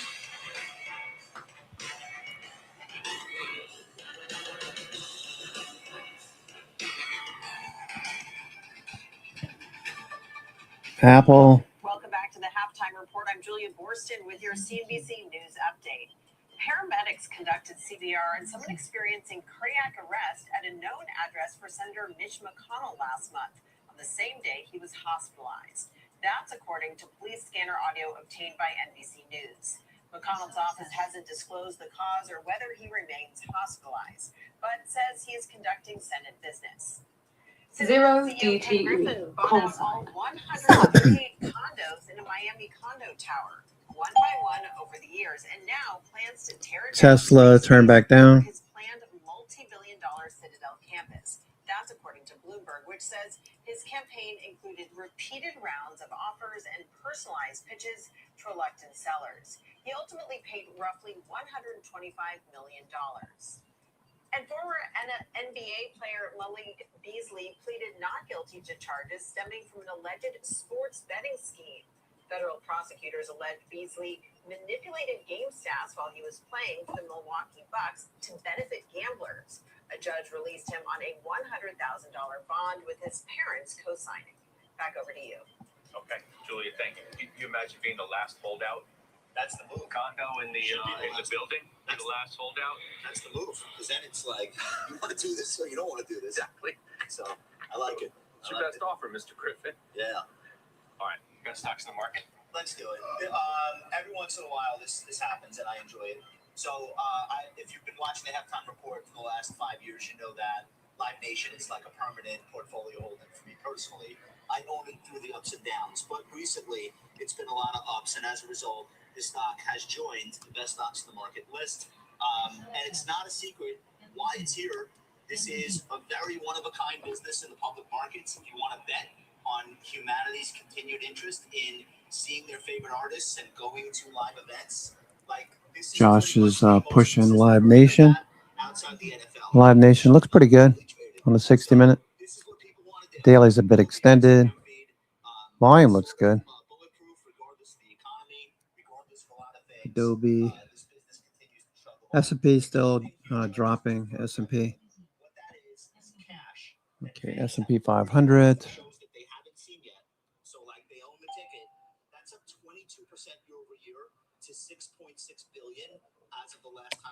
Above the 50-day for now. I did buy some VIX 22 calls for August, just in case we get any kind of spike in volatility next week or after. Been taking short-term options, been taking some profits off here and there.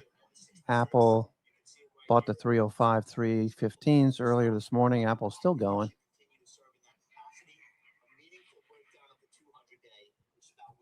Microsoft just pulled back in a little bit. Same with Amazon. Tesla rolled over again. It's like people just taking profits.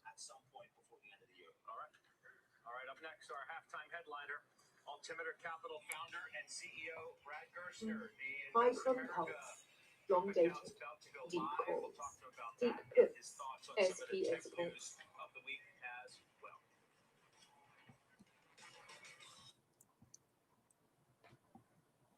Very long-dated bonds issued by tech companies to fund all their AI. S&P still dropping off here. S&P 500. Cash. 7,400 is support. Resistance was 75. I think that was a 75.70 there for a while. 7,500. Lost that level. Now we're headed down to 74.40. There's a 99 percentile here at 74.40.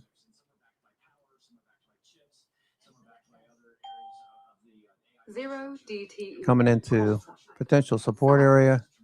Look for a bounce.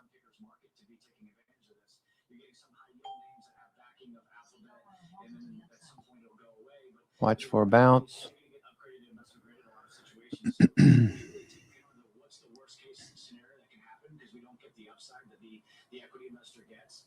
That's why you have to be a little more careful in the long-dated unsecured, but the secured portion of the market, particularly in the structured credit market as well, is really attractive right now, and it's just got to move through on a case-by-case basis. Matt, how much are you using tech credit default swaps to hedge? So we're not using them right now. I'd say we're just really trying to not be overly concentrated within the tech space. You know, there are multiple derivatives of tech that are going to Netflix still holding the highs. No sellers yet. No sellers. Apple, same thing. Amazon just off the high. There's a little bit of profit taking there. Google sold off. Profit taking. Tesla, ugly day for Tesla. Past 4 days have been really good. I don't think anybody expected Tesla to roll over like this. That's going to give back nearly all of its gains. That's crazy. Epic short. Tesla. Yeah, we are definitely saying that it's time to lock in some of the gains that people have made in the high yield energy sector. It's been a massive outperformer this year, returning over 4% the first 6 months of the year. Now spreads are very tight, sub 200 basis points for high yield energy in aggregate. And while it is not the sector of 2014 that was very highly leveraged and though dependent on oil prices remaining, pretty lofty, we do think that it's probably time to start rolling back some of the exposure there, especially if there is some sort of downside risk to broad-based global demand from some sort of exogenous shock that may Zero DTE, call sign. Size. Tesla, really ugly chart. S&P looking for a bounce in this area. As credit investors, we always have the downside, but I would say I don't think there's going to be anything that clearly can surprise us and getting the spreads out. We haven't enough on credit because there's a lot more really downside to upside. Welcome back to the Invest Nvidia America Accounts go live on long Saturday as dated. America marks its 250th birthday. As you know, Altimeter's Brad Gerstner was the driving force behind that program, and he joins us once again live. Welcome. It's good to see you. I mean, Scott, it's great to be here. I'm in my flag room. I got my flag cup, got the flag behind me. How about those boys out in Santa Clara last night? Country room, take me home. Yeah. I mean, it was a huge victory. Apple It's great Pulse, to be in America. long dated. Bogus red card. Let's just throw that out there because everybody agrees for sure. Bogus. All right, let's talk about this. So, what a journey, right? Now we're on literally the cusp of all this being live. I mean, how's this feel from when you first pitched this with us? It was a dream back then. I know you couldn't have imagined a day, maybe you did, that this soon, theoretically, that we would be here. Yeah, well, it is soon. Thank you for asking it. And frankly, thank you for having me on, Scott. Zero DTE, I think call 2020 sign. or 2021 Size. when we first talked about it on the halftime report. It was that show that caused Stocks just seem to be stuck where they are right now. Apple turning back down a little bit. Apple, another wave of profit taking maybe. This Saturday, every child born forevermore, in the history of America will get an investment account at birth seated with $1,000 in the S&P 500 that will compound for their lifetime. And the momentum we have around this is totally extraordinary. Every company that is Zero signing up to add money to DTE, the call accounts sign. of the Size. kids of their employees. Companies like Micron, Sanjay announced this week, $250 million going to 1 million kids in the communities they serve. Of course, everybody's familiar with the $6.25 billion gift from the Dells, but we have Ray Dalio in Connecticut, me in Indiana, Harold Hammond in Oklahoma, and I can tell you, I have billions and billions of announcements in queue for the kids. And this is bonus dollars to go into these accounts. And of course, let's step back for a second. What did we talk about on that first show? Why do we need this so badly? Because 60 to 70% of Americans aren't feeling connected to the American dream. They're not participating in the upside of compounding. But this changes all that. This makes every child a shareholder from birth, and they will be able to compound for a lifetime in the upside of the capital markets, right? That's how we close the wealth gap. That's how we get Zero everybody feeling like they're on DTE, Team call America sign. again, benefiting from the Size. upside of America, right? Owning some shares in SpaceX, in Google, in OpenAI, and Anthropic, and all these companies that we're talking about. This is step one. Remember, this is a journey that will last decades, but this is an important milestone. I'll be at the White House on Monday for a historic joint bell ringing, where the New York Stock Exchange and NASDAQ are coming together for the first time. And we're going to ring the opening bell. SMH, SMH. First time in history.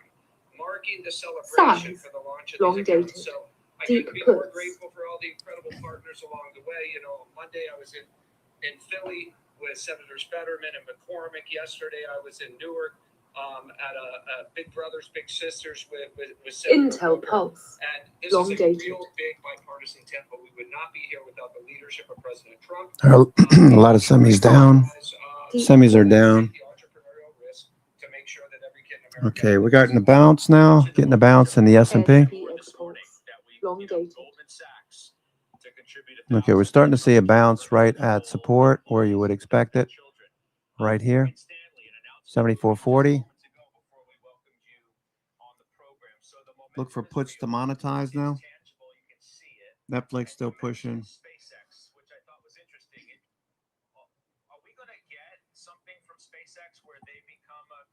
Micron Pulse, long dated, deep calls. Well, I mean, listen, I'm unabashed. Michael, Dell, and I are the chairman of going out and talking to everybody and getting them to give to the kids. Micron Pulse, long dated, deep calls. Philanthropy in America at scale.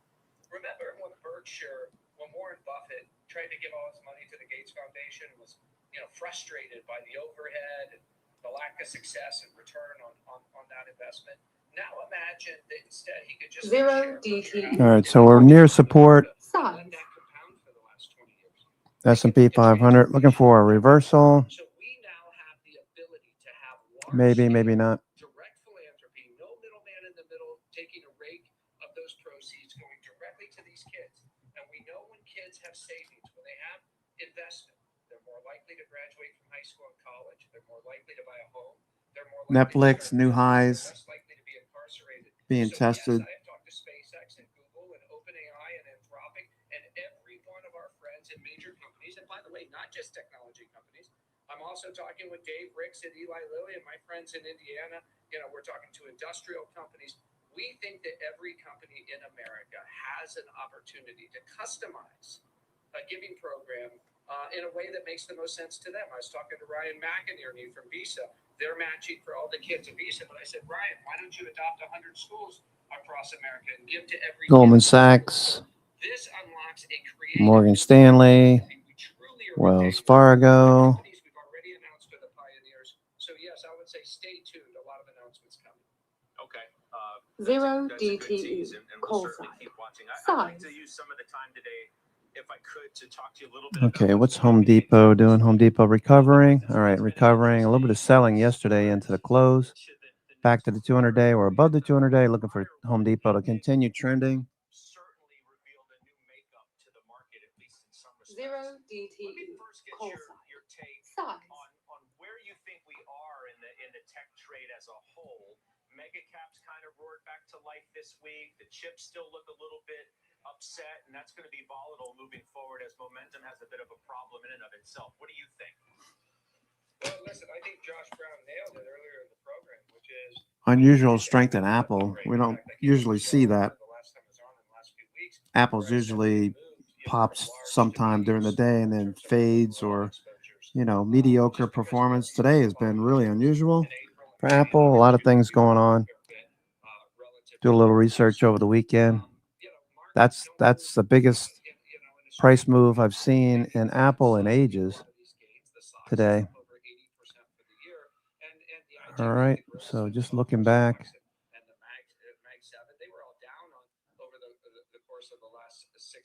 How about a weekly chart? What weekly chart?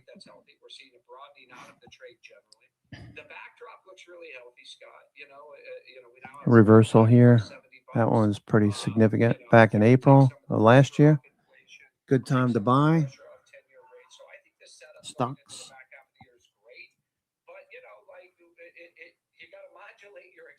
Okay, so Apple, yeah, Apple, a great day today for Apple. S&P looking for a change in direction. Got down to support. So, I think that's what you're seeing largely. It's not really flustering us much. I think still we think that AI trade is going to continue. The single most important thing to the AI trade right? The question everybody had coming into this year is, will there be AI revenues to justify all this AI CapEx? Sure. And remember, we have already had 3 or 4 Netflix looks like it wants to go some more. Netflix having a good day. Day 9 coming out of the base. lit the fuse with their incredible revenue growth in February, March, and April. And everybody Okay, said, big change in direction on Netflix. This one looks good for next few weeks, maybe next few months. Coming off the low, it took a long time to get down here. 3 months to get down here. So yeah, Netflix got earnings again. Netflix looks okay. All right, trending. it appears that all that revenue is on track. If that revenue is on track, right? All right, Netflix. Triple semi-pulse, long dated, deep calls, deep puts. Back half of the year. Let me ask you lastly before I let you go, because you're a several-time investor in OpenAI in the private market. I think even led at least one of the rounds, if not more, just off top of my head. So this news that they're apparently considering giving the 5% stake to the government would be dilutive, obviously, to somebody like you. And I read something that you posted on X not too long ago. Netflix looking for more upside. Trust shares in the hands of some future politicians that can coerce or liquidate and spend on whatever their political beliefs are. Does that mean you're against this? Yes, it does. I don't believe in taxing or taking shares from companies. That's not what this country is all about. We don't just have a government. We fought a revolution 250 years ago so that the king couldn't show up and just take 3 acres of land because they decided on some given day that their land, your land, was now theirs. So that's not the way we do it in America. People suggesting that, I don't think that's the way to go. I did say, Scott, is that I've been talking to all these companies, OpenAI included, about voluntarily contributing maybe 1% Zero of their shares DTE, into an call account that sign, would go directly to size. the kids of America, into their Invest America, their Trump accounts. We could set up a dedicated citizen pool where all the money could go to that, and it goes directly to citizens. Going to be back to 80 before you know it. Hard to believe we've been in the 70s all this time. And Netflix, it's been an underperformer along with Oracle. Oracle, still waiting for Oracle to pull in Netflix. Looks so good back in April. Oracle. Back in April, nice trend, back down. Multiple area bottom. Look for a bounce. I got some ORCX shares that I bought over here. Stopped out of some on the way down. Apple. Wow, you can't believe Apple's just crazy strong. Looking for the S&P to turn up. Okay, I'm going to take a few minute break. I'll be right back. I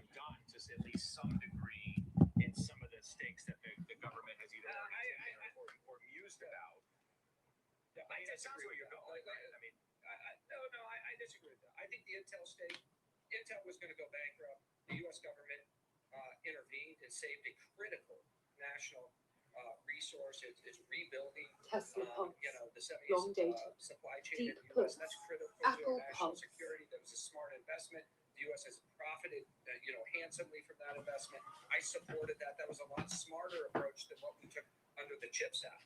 But that is a very different thing. That was a negotiated transaction between 2 counterparties. We put money in. We got shares in that company. That's very different from the suggestion that the U.S. government's just going to show up, like Bernie Sanders has talked about, and just say now 50% of your company is the property of the U.S. government, or 10%, or 5%. You pick the number. I don't care who's suggesting it. I don't care if a Republican's suggesting it. I don't care if a Democrat's suggesting it. It's a terrible idea. The Trump administration has not done this.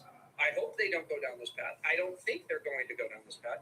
I think the path they will go down, which is one that I would support, is if these companies want to voluntarily contribute shares of capital stock from founders, whether it's Sam Altman or Dario, or whether the companies themselves want to do what Mark Benioff has talked about, which is a 1% plan. Give 1% of your equity.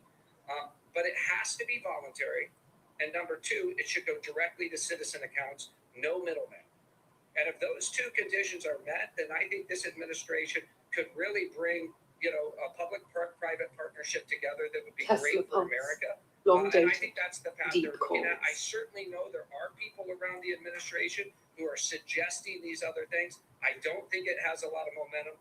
And I know most Republicans on Capitol Hill, myself included, would be against it, and Democrats, right? The idea that we're just going to show up, knock on your door, and take part of your company, I think it's unconstitutional, and I don't think it's consistent with, the spirit of America on our 250th birthday. We fought a war against this. We'll leave it there. And as you said, look, congratulations. The president got this over the finish line, but you had the sneakers on the whole way. Wearing them out, pounding the pavement, Zero trying to run DTE. what was a Call marathon, and now it ends Sign. this weekend when it opens live. Thank you for coming on, and we'll see you next week. Thanks, my friend. Take care. All right. Yep, that's Brad Gerstner. Micron Again, we'll pulse. see Brad on Monday. Long He's going to be on dated. Squawk Box. Zero That's gonna be, DTE. Call ahead Size. of what Brad was talking about, this historic Sandisk ringing in pulse. the Oval Long Office dated. to Deep mark the calls. launch of the Invest America SPX Trump calls. account. You don't want to miss that. Nor do you want to miss Joe Kernan's exclusive interview with TSM President pulse. Trump. That is tonight Long dated. at 5 p.m. Eastern right here on CNBC. We'll do finals next.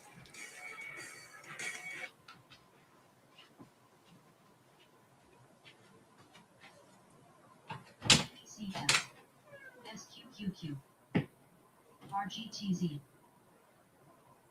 Zero DTE. Call side. Size. NVIZ, SOXS,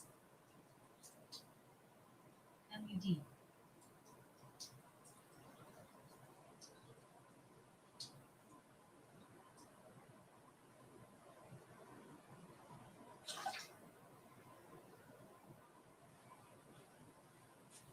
TCS, All right, looks like we're not going to hold this level. We're going to probably blow through it. Don't have to get necessarily for the Senate, it should follow in a day or so. First day is what really matters. Netflix still going. S&P down at the low. Opening statements from Alan Greenspan and people at Ben Bernanke who would explain everything that had been going on. Apple still at the high. Netflix at the high. Inflation went down and unemployment went down. Adobe at the high of the day. So it's going to be interesting to see how Warsh handles the whole thing. And just Home Depot turning back up. It's above the 200-day. Axon is back above 600. No, he was the closest vote ever in the Senate to get him. Let's see what's going on here with Trace. Yeah, they keep selling. We had a lot of positive gamma. That's very interesting that we would sell as much as we have today. A lot of purple above and below. All right, Michael McKee, thank you so much. From New York, that does it from us. Have a wonderful 4th of July weekend here in the U.S. This was Bloomberg Real Health. I'm very excited about our reinvention story today, which is literally 160 years in the making. The invention was trying to bring a company into the trends of the future. JEM. You buy beef from Riverbend Ranch. You're supporting over 260 ranching families.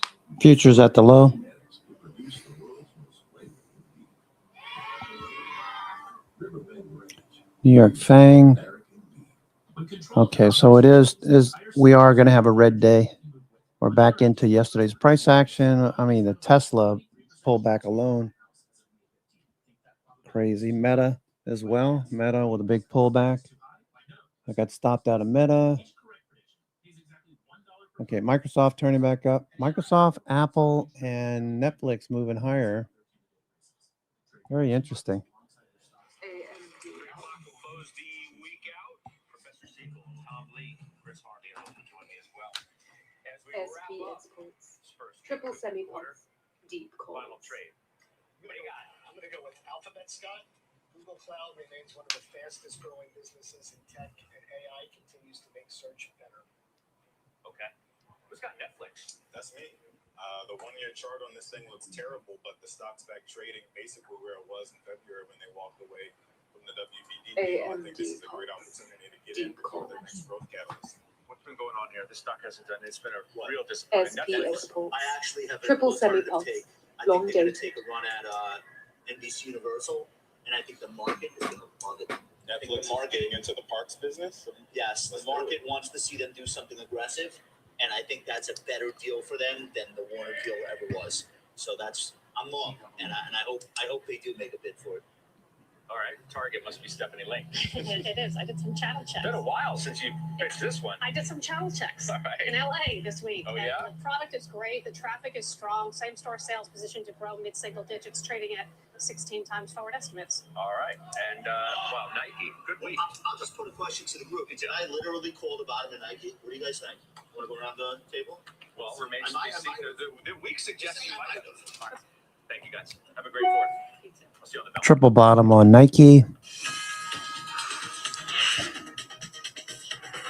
Thank you very much, Scott. Adobe's still pushing higher. So is Netflix. Obvious buying in Netflix. Nice reversal. MACD stochastics, everything turning. All the oscillators got oversold and now are turning up. So this is looking good. Nike, Netflix, sorry. Look at these charts side by side. Microsoft.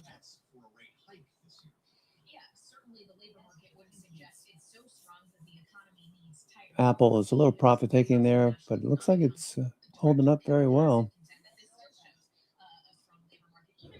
Meta, Tesla, disappointing today. AMD, all the chips are down. Okay, S&P pushing lower. S&P.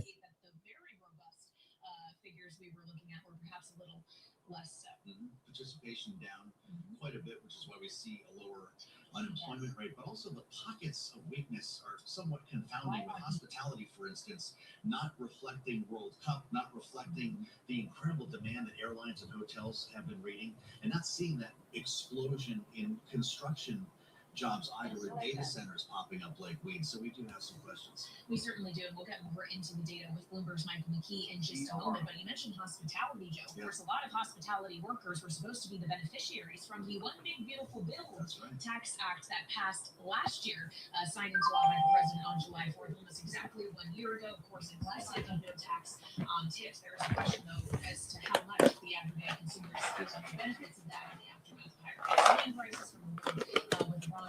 All right, the S&P continues to move lower. No bounce so far. Republicans are celebrating the first birthday of the Big Beautiful Bill. We're going to be talking with the chairman of the House Ways and Means Committee about that coming straight in. Yeah, he's still in Washington in the heat dome. Okay, completely erasing, almost erasing Tuesday's price action. Yesterday we had a doji spinning top.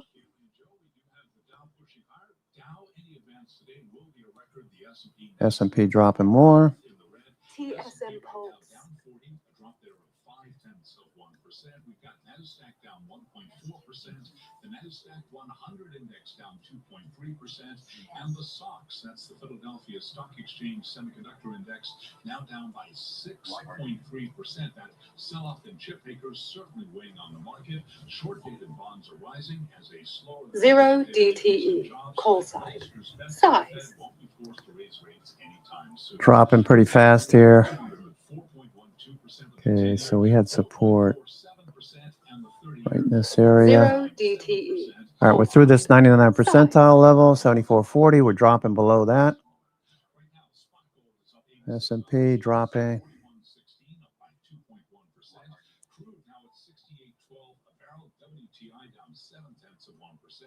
And a barrel of Brent 71.16 down by 0.6%. We do have crude. Low tick alert. A low tick alert. We're dropping off. Core 1M. We've been talking about Core 1M for days and days. Starting to get that sell. All right, Charlie Pellet, thank you so much. Checking out the markets on this Thursday that is helping us close out the trading week because, yes, of course, tomorrow is the holiday ahead of the July 4th holiday, which is on a Saturday this year, which is why we have the very unusual Thursday jobs report. We don't see that very often, but of course, it was today that we got the print due to the holiday, and the print was weaker than most economists expected. I believe only one in the Bloomberg survey thought the print would be as low as it was at 57,000 jobs added in the country in the month of June.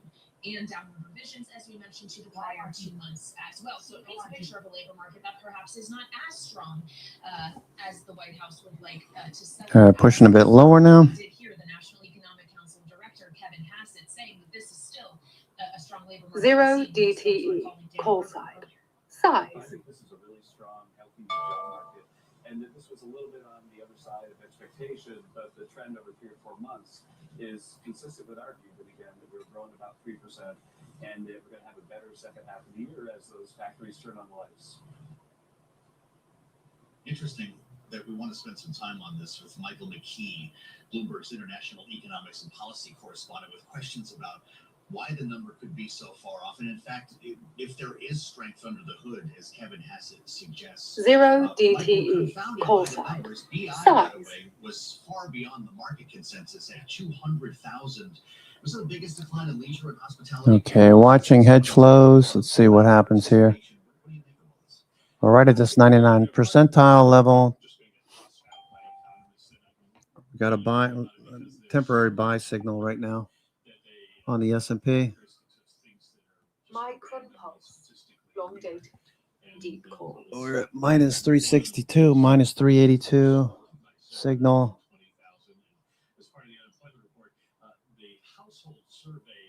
Tick cumulative has been green all day. All week, and today it turned over. All right, we're starting to see some short covering potentially right here. Okay, let's see how far this goes. All right, this is the low of the day. Tesla pulse. Nvidia pulse. 74.31. Zero DTE, call side. Size. Netflix, low profit taking. It's been a good day for Netflix. Amazon rolling over. Google never really caught a bid, just keeps fading. Look for it next week. Microsoft looking for a bounce.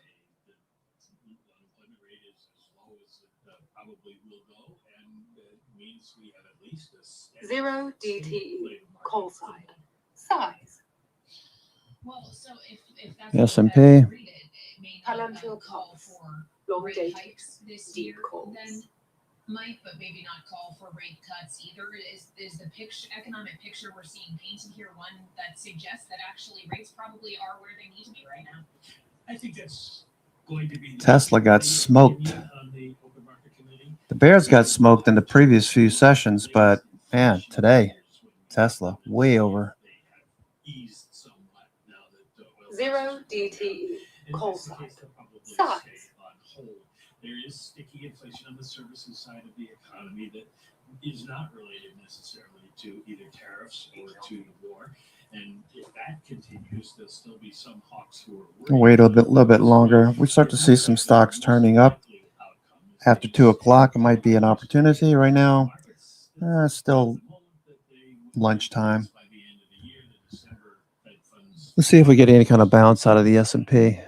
Move back above the moving average and get that to turn back up like it did at 11 o'clock. Might be interesting for a re-entry on puts if it rolls over again.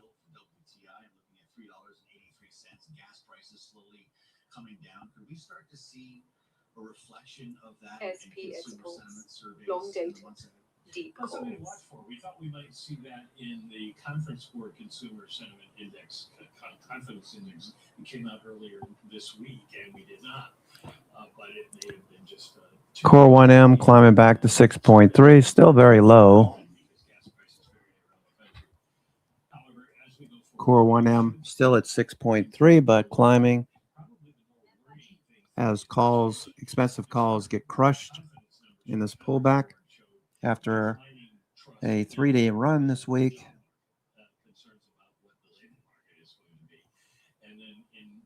We'll get some shorts to cover. Maybe we'll run back towards VWAP. Which, as I said, won't matter so much to the Fed, but that's the number that kind of will stick in people's minds. You know, the story that'll get printed in the small town newspaper is going to be that hiring is weak.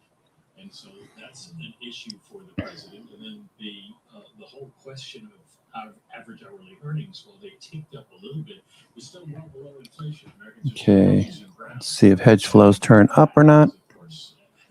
It's been a trend down all morning into the noon hour. I'm your host, Cousin Benny, coming to you from theclosingprint.com. A lot of profit taking today, people hedging for next week. All right, Microsoft turning back up. Netflix is still trending. Looks like it wants to go again. Netflix.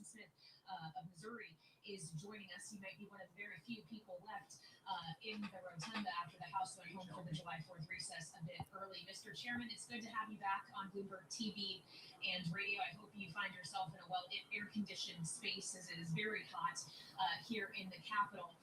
I'm sure you heard. Okay, looks like we might roll over. Mike was just describing the weakness we've seen in consumer confidence data, some weakness in hiring.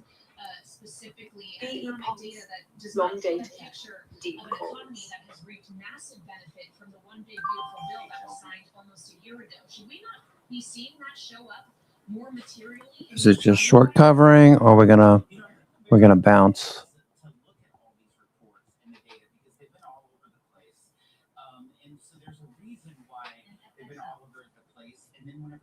We got plenty of time to go down and test the 7,400 level, right? That's only, what, 40 handles away? 40 handles below? 0 DTE, call sign. Size. A lot of people's very happy. I always point to this young lady 2 months ago. We're down 40 handles. Looked pretty good this morning. Netflix still pushing. Netflix making a new high. Netflix new highs of the day. This was a single mom of 3 kids who benefited from the state child tax credit of $2,200 made permanent. Plus, she was a waitress, no tax on tips. Plus, she works overtime, no tax on overtime. And because of that, she said, I'm going to be able to pay for my rent for an entire year. I had a waiter that came up to me and said, because of the no tax on tips loan provision, it's going to allow them to pay for their utility bills for the whole year. Those are pretty big. Netflix spiking. Everyday average Americans. There goes Netflix. Boom. Celebrating 2 years since the bill crossed, and we'll be talking about that more. Chairman, I want to go back to your Netflix looking good.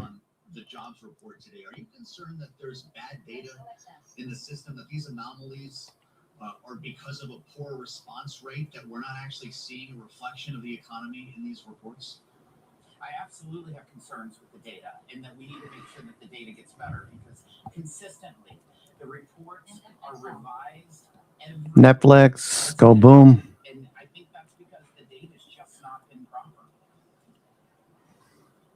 Wow, nice. Netflix, thank you very much. Let me see what I got on Netflix again. Netflix. Don't have anything expired today, do I? No, it's most of my stuff is out August and September now. Conversation, as I'm sure you're well aware, Mr. Chairman, about Reconciliation 3.0.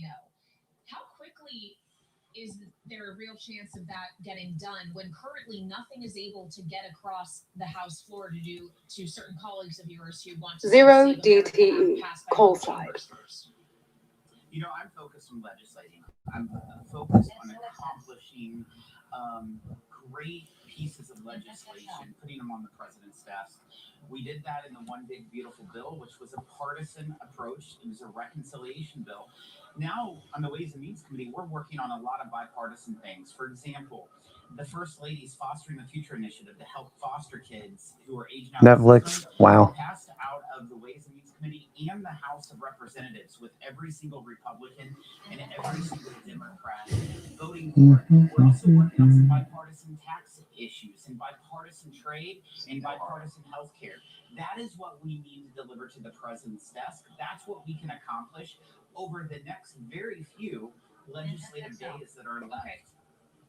So is the Ways and Means Committee, Mr. Chairman, not currently looking at any possible tax provisions that could be folded into a third reconciliation bill? Oh, we absolutely are looking at every vehicle that could be used. Reconciliation, though, is only a tool of the United States Senate. It allows them to overcome the 60-vote filibuster rule and to just pass with 51. In the House of Representatives, we just need to pass the good tax policies, the good legislation, and that's done with a simple majority, whether you do it in reconciliation or not. And that's what we're focused on, is trying to deliver legislative means. But let me tell you, I have a list of ideas that I would love in any piece of tax legislation moving forward. I'm curious your thought on this idea by Elizabeth Warren and Bernie Moreno. To see a D and an R combine on this is interesting. A proposal to eliminate the Social Security tax cap, which would mean a pretty big increase, and you can, I'm sure, quantify this more. All right, the S&P looks like it wants to turn finally. Hedge flows are trying to turn. They shut off the sell program for now. You know, it's a big concern about the insolvency of Social Security, which is expected at 2032, also with Medicare. And it's something that Republicans and Democrats have to come to the table, figure out something, and it has to be bipartisan. It cannot just be with one party fixing this. And I think we're going to have to look at every idea that's out there, both Republicans and Democrats, because we ultimately cannot fail with the American people, because too many people, including my mother, relies on Social Security. Well, I'll tell you what, you can of course pass a lot of bills, but you need the president to sign them. And I'm just curious if you know anything about the bipartisan housing bill. We've had so many Republicans and Democrats join us. Robinhood, still looking for a turn here where I can add to it. Trumping the benefits of this bill that the president calls a big yawn. Probably have to wait until next week. Hope everyone's having a good day. I'm your host, Cousin Benny, coming to you from theclosingprint.com. It's Thursday. Markets are closed tomorrow. It is the second day of July, second trading day. We've had a good week into today, a little profit taking into today, sending a lot of stocks lower, looking for dips to buy. Why am I looking for dips to buy? Because the New York Stock Exchange is not saying sell, sell, sell. It's saying trend, trend, trend. Yeah, it's off the highs of the session, but it's still trending. If it were to lose the 21-day, first order of business would be the 9 EMA, like we did a couple of weeks ago. Lose the 9 EMA, then the 21-day. If it stays below the 21-day, then we have to start reassessing the markets.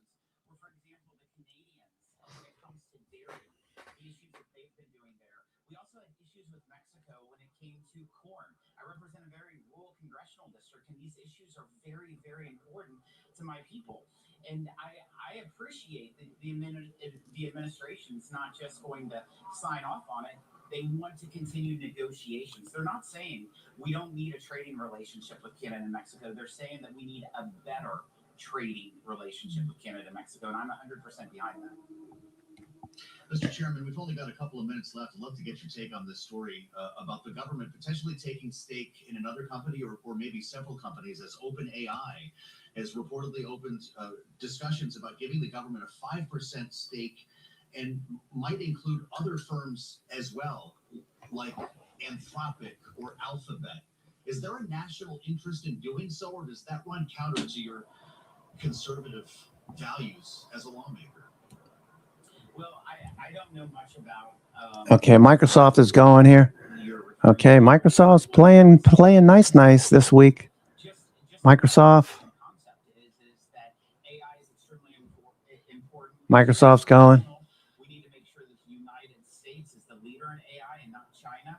That's what we're seeing a battle out in so many different items playing out. I don't know all the details of what's necessary to make sure that the United States is the continuous leader of the world when it comes to AI, but I definitely don't want to allow it to deep be calls, countries such as China. deep puts. Some would call it socialism, though, the government taking stakes in private companies. Do you worry about Intel Pulse, long dated. Yeah, let me tell you, I'm about the government's less involvement in everything. So across the board, I'm worried about that. I think government's too big, and it needs to be limited. All right, Microsoft looking good. Well, I'm glad you could join us to spend some time ahead of the holiday. Netflix, Microsoft popping. Stay cool out there There goes Microsoft. Thank you, Microsoft. Hard to believe Microsoft would save the day.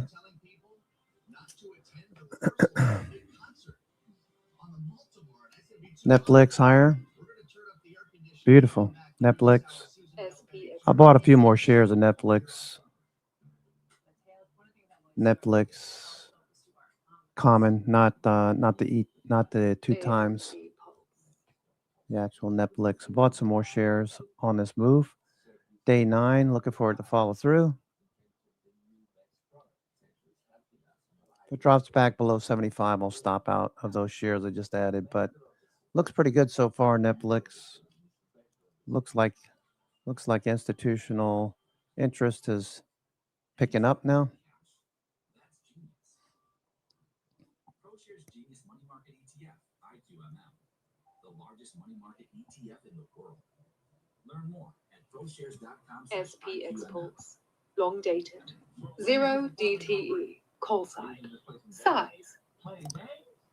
Looks like a bear flag, S&P.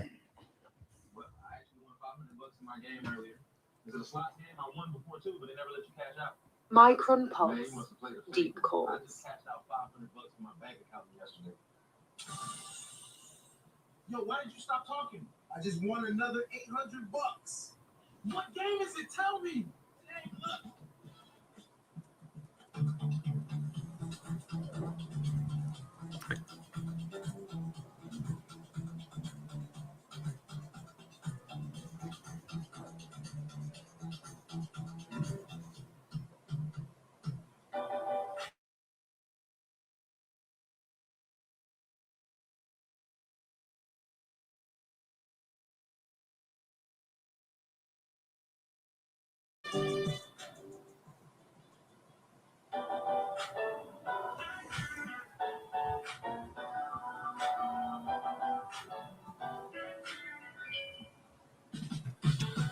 Okay.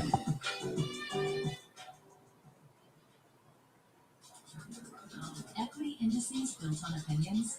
That's the old way. The new way is Bloomberg Equity Indices, built using transparent, rules-based What's methodologies different that are from what happened with what we saw in Chevron to here in ExxonMobil is this never went down to that level where it was projected to move in terms of completion of that pattern.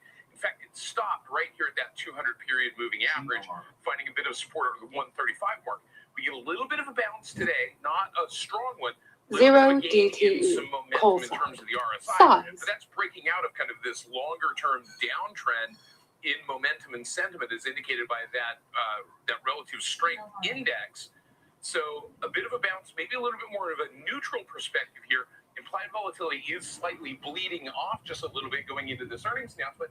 You got a little more room out in front of this in terms of getting to that report. So there is some time for that implied volatility to maybe come back up a bit, or stay just about where it is in kind of the middle of this range. Don't forget VIX. If we do have any kind of weakness next week, VIX calls are pretty cheap still.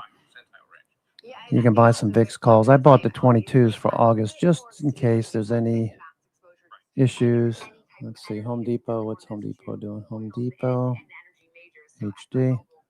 Okay, Home Depot is above the 200-day, so this is good. Good way to leave on the weekend, Home Depot. You know it's going to be higher.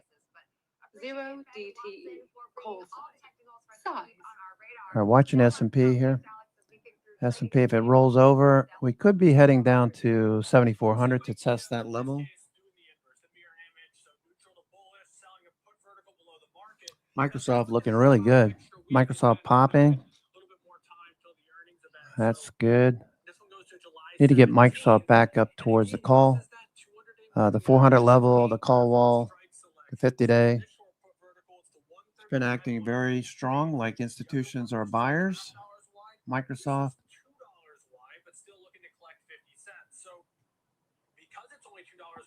You'll notice max loss goes down from 200 to 150 in this example, while the max profit stays the same. So that changes our relationship from 4 to 1 to 3 to 1. So slightly lower probability of success, and break even at 134.50 is below that potential support level. neutral to bullish, elongated Z risk profile. So in this Palantir case, Pulse. stay above Long 135 max dated. profit, but you do have an extra week worth. Palantir has been climbing up the list all day today. Okay, so we looked at this one yesterday. This could be one of those runners like Tesla did.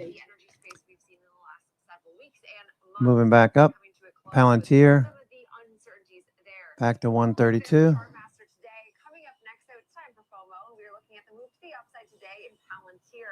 Today has taken it on the chin a bit over the past several months as part of the broader weakness we've seen in the software space, but still gaining some analyst attention and still gaining some further moves in this name.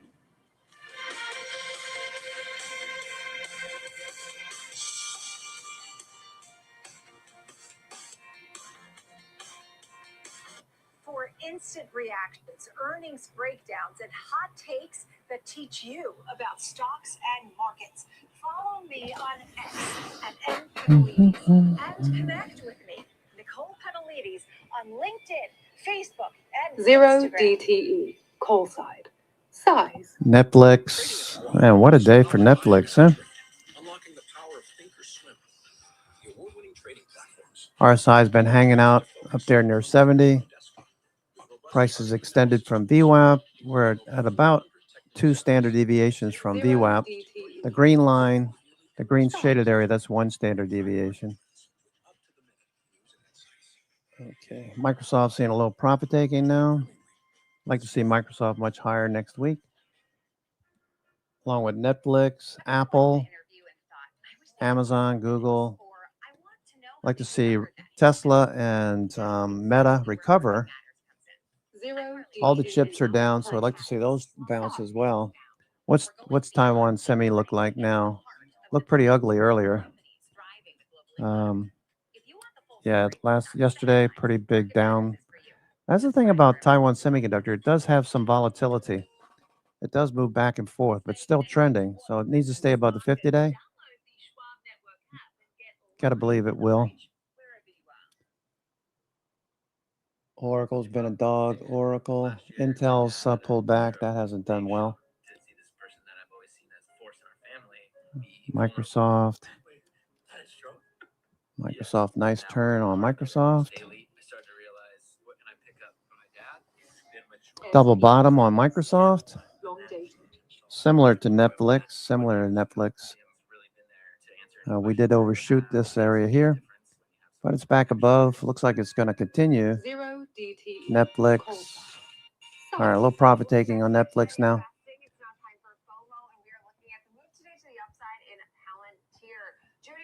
Oh, okay. They're going to cover Palantir as well. Nvidia Pulse. Long dated. Deep puts. Which I will say, I know that Palantir has been not to its darling type of nature that we have known from it in the last several months, but still has a lot of tried and true conviction to the upside. There's still a lot of bulls in this name.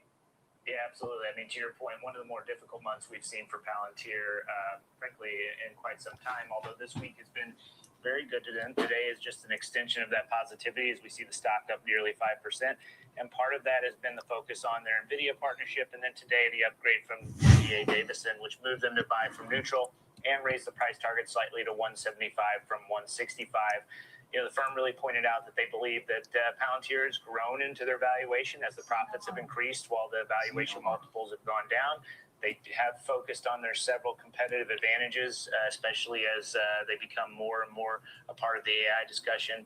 And they positioned, they say the company's really positioned themselves as a company that customers will use to orchestrate their AI models. So what does this all mean? I think if we look at the note, the biggest takeaway here is that one of the concerns is Palantir is going to have a lot of competition with OpenAI, Anthropic, and these other AI provider names.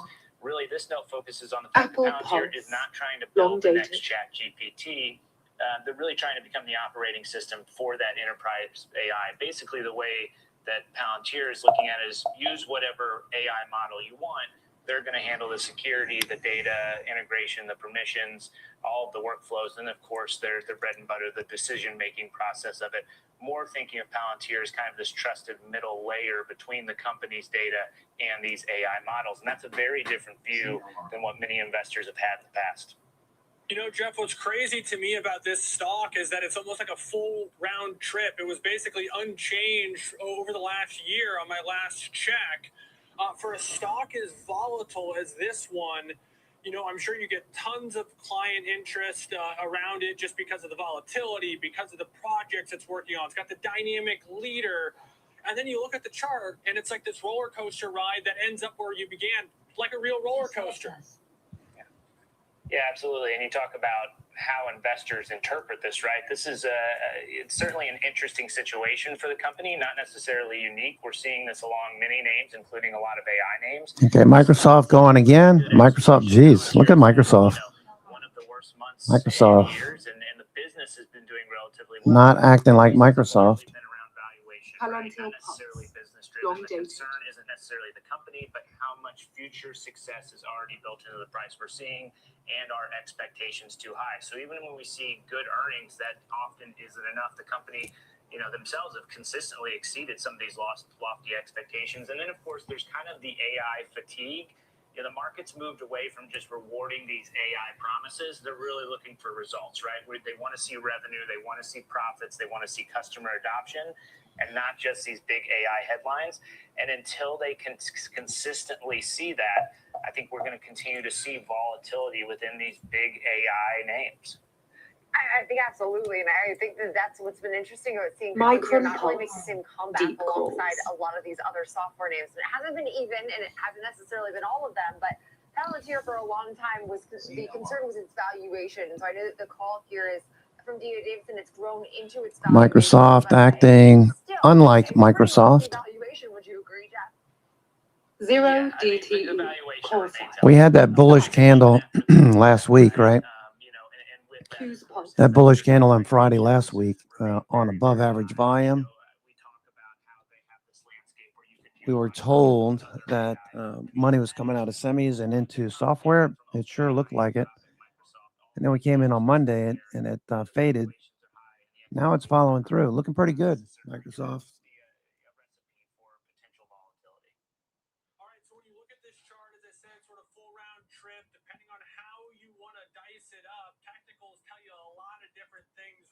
See an RSI that's starting to improve. We have a stock that's 20% off of its lows, and it's all in the last week. But depending on where you want to start the chart, it gets pretty ugly pretty quick. So how do you make sense of the technical landscape here, Jeff, as you try to assess this to set up for an example trade? Well, first of all, you know, keeping the note in mind, if you believe that this D.A. Davidson upgrade kind of reinforces the role that you know, Palantir is going to be on the forefront of AI operating systems. All right, looks like we're going to hold this area. Looks like they've been people have been traders have been negotiating. Right now, it looks like we might actually turn S&P. It might actually turn here. Okay, S&P. Kind of hard to get the S&P to just keep dropping when you got two of your biggest components, Apple and Microsoft, moving higher. That's 13% of the weight. Okay, Amazon's turning back up now. We got a bid in Google starting to turn. Netflix is at the high of the day. That just keeps going. That's crazy strong. Wow. Microsoft. Yeah, so it looks really good.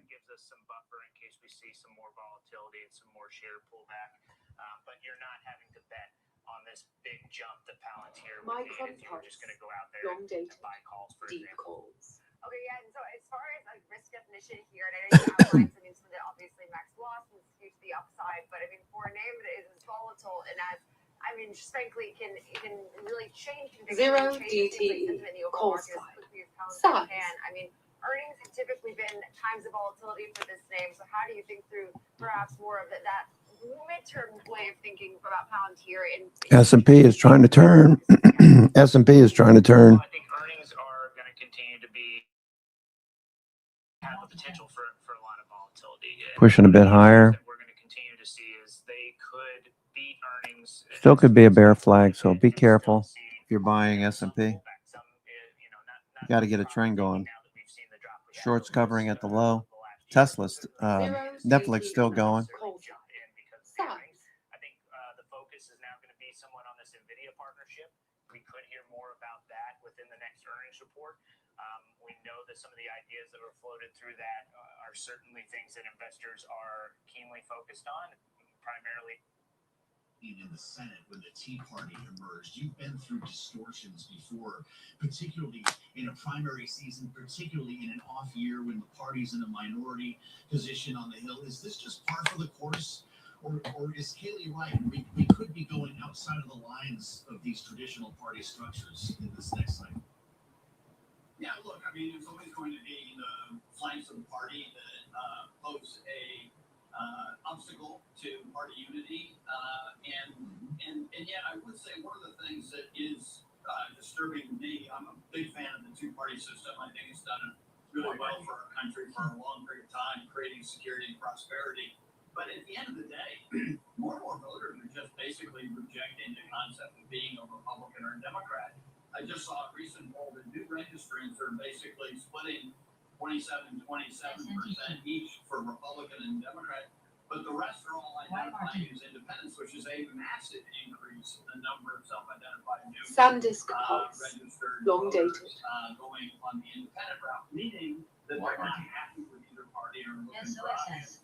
At the end of the day, I was very impressed with your interview just now about with the chairman of the Ways and Means Committee, who said, you know what, we're working on all these bipartisan bills, and he enumerated a number of them. I never thought today I would hear such a deep-throated endorsement of bipartisanship from a Republican in Congress. So there's hope. Maybe it's a message Apple for the Pulse, next 250 years. long dated. We will leave it on that hopeful note. Rick Davis and Matt Robeson, our political panel, thank you so much for joining us on this eve of the holiday weekend, and a very happy 4th of July to you. And of course, the conversations around American 250, Freedom 250, the semi-quincentennial do not stop with Balance of Power. There will be plenty more to come this weekend, including a special broadcast of Bloomberg this weekend. David Gura, Christina Ruffini, and Lisa S&P testing the lows. from the Intrepid with special coverage celebrating America's 250th birthday. You can find it all morning on the deck of the Intrepid on the Hudson River. Watch and listen live on Bloomberg Television, Bloomberg Radio, and of course, If we drop through this low, look for 7,400. Long dated, deep calls. 0 DTE, call sign. Size. Today, which is literally 160 years in the making. The invention was trying to bring a company into the trends of the future. When you buy beef from Riverbend Ranch, you're supporting over 260 ranching families who use our Angus genetics to produce the world's most flavorful beef. Riverbend Ranch, real American beef. Trading at Schwab is powered by Ameritrade, giving traders even more ways to sharpen their skills with tailored education. Get an expanding library filled with new online videos, webcasts, articles, courses, and more. All crafted Micron just for Pulse, traders. long And dated, with guided learning deep methods calls. stacked with content Deep curated to twists. fit your unique goals, you can spend less time searching and more time learning. Trade brilliantly. Schwab. All right, testing the lows again. A retest of the 50-day and a bounce next week would be kind of cool, actually.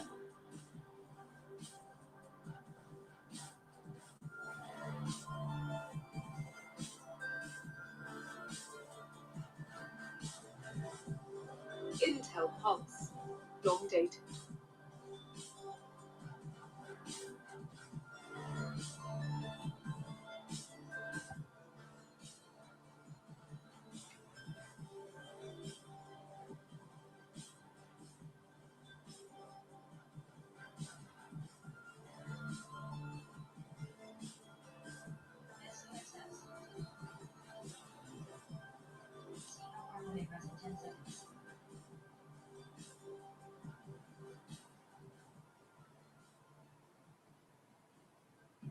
Mateo, one of the things I'm always struck with is how focused you are on the customer. The more data you have, the better service you can give to your client in terms of the new best product. Essentially, it's not to nationalize the data in the best possible way. Better of the same. It's not more of the same, it's better of the same.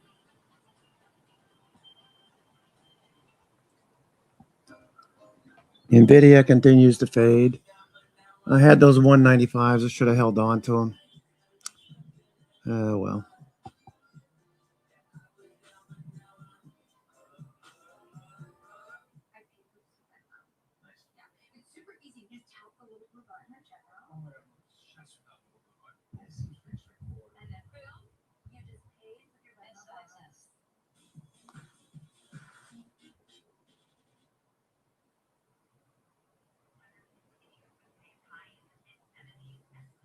What does it mean to go on an adventure?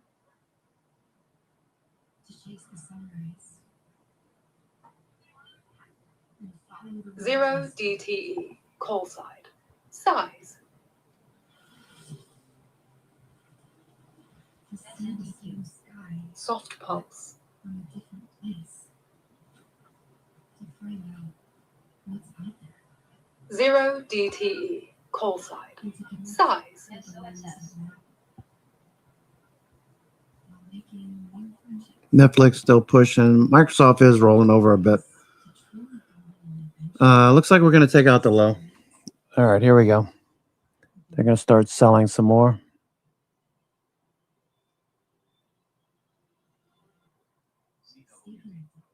Travel free.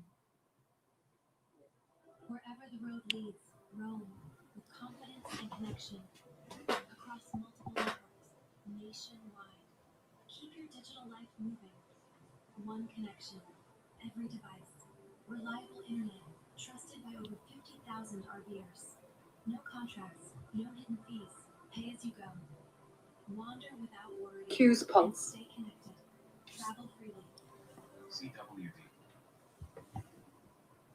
Goods retailer Wayfair has long been a heavy hitter in e-commerce. Now it's branching out into brick-and-mortar stores, and CFO Kate Gulliver loves the challenge. It is pretty wild to be almost 25 years in the business and be launching an entirely new channel. Watch Chief Future Officer only on Bloomberg.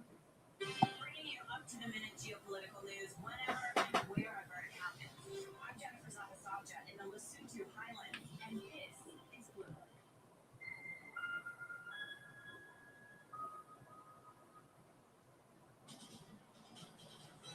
It's 1:40 on Wall Street. We do check markets all day long here at Bloomberg. The S&P 500 index right now trading at the low of the session, looking at a loss of 48 jobs Thursday.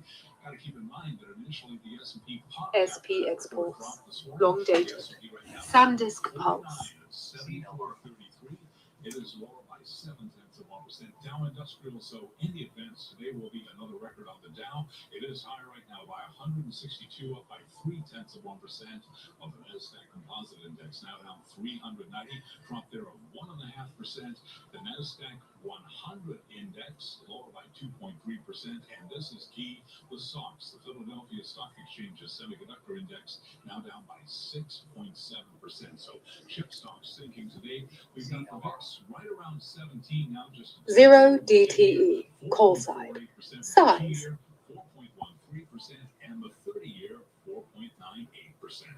Gold is up 1.9%. Spot gold 41.08 the ounce, while West Texas Intermediate crude down 0.4%. WTI Still flirting with the lows. I don't trust it. Feels like it's going to head down towards the 50-day. Bitcoin, meanwhile, rallying up 2.8% now, 61,734 on Bitcoin.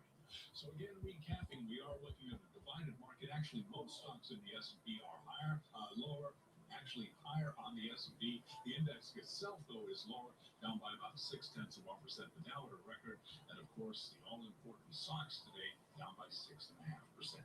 For on-demand news, 24 hours a day, subscribe to Bloomberg News Now wherever you get your podcast. Joe Cayley, that is a Bloomberg Business Flash. All right, Charlie, he'll be back coming up at 2 p.m., top of the hour, with more on the markets here. What feels like the Friday trade. It is the final trading session of the week, and so we'll have a focus on stocks and bonds as we get closer to the close. Won't be back to trading until Monday. It's been a really busy news week that we've packed into a shortened trading week, and the Supreme Court had a lot to do with that, with some landmark rulings this week that got a lot of attention, including, first and foremost, birthright citizenship. But the ruling on political spending was key, and one that we've been focused on their on balance of power, throwing out federal limits, Kaylee, to coordinate essentially between spending between candidates and campaigns, and it resulted in, with the analysis, if you buy it, an advantage to Republicans, AMD Pulse. for Democrats in the House.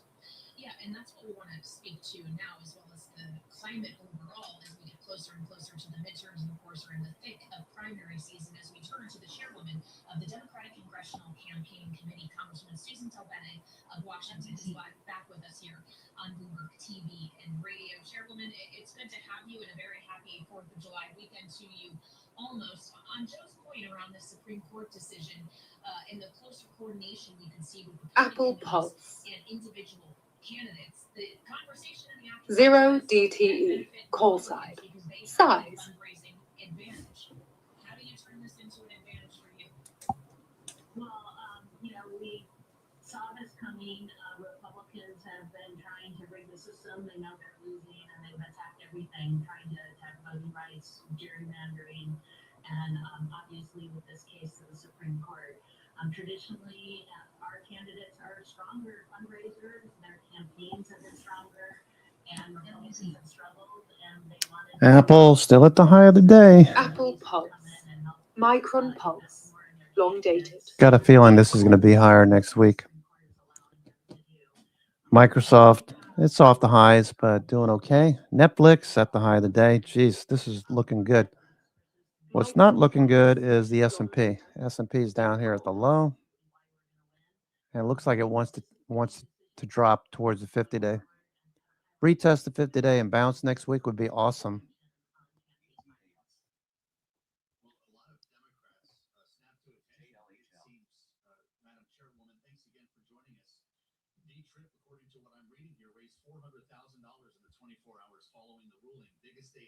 And 20% of the earnings that day came from over 1,000 new donors, the biggest increase in new donors in a single day this year. YRD. Should we also maybe look at this as the best thing that could have happened to your fundraising efforts in the midterm cycle? Well, people across the country hate what Republicans are doing here. They hate the decision on the SPX court. Pulse. They Long want dated. people to pick their representatives, not have politicians pick their voters. Zero DTE. Call side. Size. In an attempt to do that because they know they're losing, and people are reacting. We saw that with people reacting because of the gerrymandering that's gone on. When people had a say in their right to vote, they've rejected Republican attempts here. And what you're seeing now, again, people are standing up. They're speaking out. They're going to stand up. And this is one way. They're also going to stand up with their votes in November. I'm sorry to interrupt, but is this wave of donations continuing since SPX Pulse. Long dated. I can't tell you. I don't have all the exact numbers more recently, but I know people are pretty outraged, and so I won't be surprised to continue to see. All right, about to drop to the low here. Again, they want to make sure that we have elections, that candidates are running those elections, and that it's not just Republicans using outside money to impact elections. Well, let's talk about the elections that are happening prior to November. Micron What Pulse. we're seeing Long this dated. primary season, where Deep we have seen in calls. 4 Deep instances puts. Democratic Socialist candidates victorious in primaries and in multiple cases ousting incumbents. We could see a few more instances of incumbents facing DSA challengers or challengers younger than them, the likes of Wesley Bell or Ed Case or Joe Larson. Does D-Trip plan on spending on behalf of the incumbents in those races? Well, first of all, you're talking about a handful of races in very, very bright blue districts. Sure. Our focus is on those purple districts. Those are the ones that are going to decide the majority. The DCCC is working with our in our opportunities across the country to flip seats, to take back the House. Those purple seats absolutely have incredible candidates running who are actually winning across the ideological spectrum to bring folks together to win in these swing districts. That's our goal. Intel We take back the Pulse. majority, and that's where the future is. Long dated. Deep puts. Nvidia Pulse. A lot of Republicans, as you might imagine, Congresswoman, about these self-described democratic socialists as a national trend, and they're celebrating these wins. As Zero DTE, call side. In terms of the Size. Progressive Change Campaign Committee, though, they're embracing the criticism from Republicans and, in fact, trying to turn it against them. You might have seen this new ad in which they highlight Speaker Mike Johnson, his comments about progressive Democrats, socialist Democrats, and they just flip the words and say, yeah, that's exactly who we are. Here's a taste of the ad that's running. They put this on paper. They're saying they quiet things up. Replace the two-party system with a multi-party democracy. Yeah. Expand the House of Representatives. That's right. You see progressives candidates saying, yep, that's right, when he's sending the barbs. I just wonder, when we hear so much about the role that Hakeem Jeffries is playing, endorsing candidates there in some cases, and I realize, to your point, it's only a handful of races. Why not just embrace them and say that there's a big tent in the Democratic Party, maybe enjoy some of the energy behind these campaigns? You know, we are focused on making sure we get done the work of the American people. People are having their say in elections across the country. JLHR may resume in less than a minute. So that we have the gavels to get things done. Zero DTE, call side. Size. Netflix still going. All right, watching the S&P for more weakness.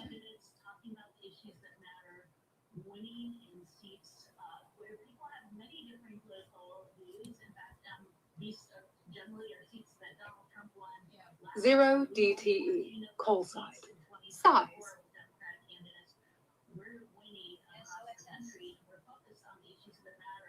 Number one being the economy and the challenges that families are facing. Well, your point is well understood, Chairwoman, on focusing on the purple swing districts. So let's take one of them as an example. New York 17th, currently held by Republican Congressman Mike Walker. We had him on this program the day after the New York primary when we discovered. All right, Netflix still going. Wow, Netflix is so strong today. Netflix.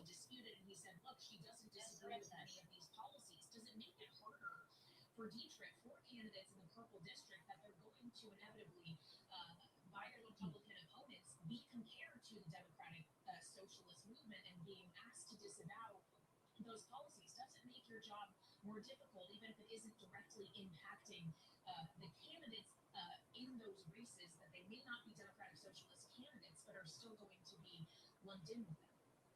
Well, I don't think anyone's going to be confused. Kate Conley has a strong record of service to her community, a strong record of service in the military. No one's going to be confused about where Kate Conley stands.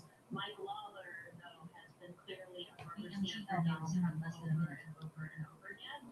And he's running scared. And so, All right, Netflix. on the needs of his community, he's going to say whatever he's going to say because he's trying to protect. Google's starting to turn now. Google. Maybe Google gets something going. Google. All right, starting to turn the corner. Maybe we get a close a little bit higher. Google looks good. Keep an eye on this for a minute.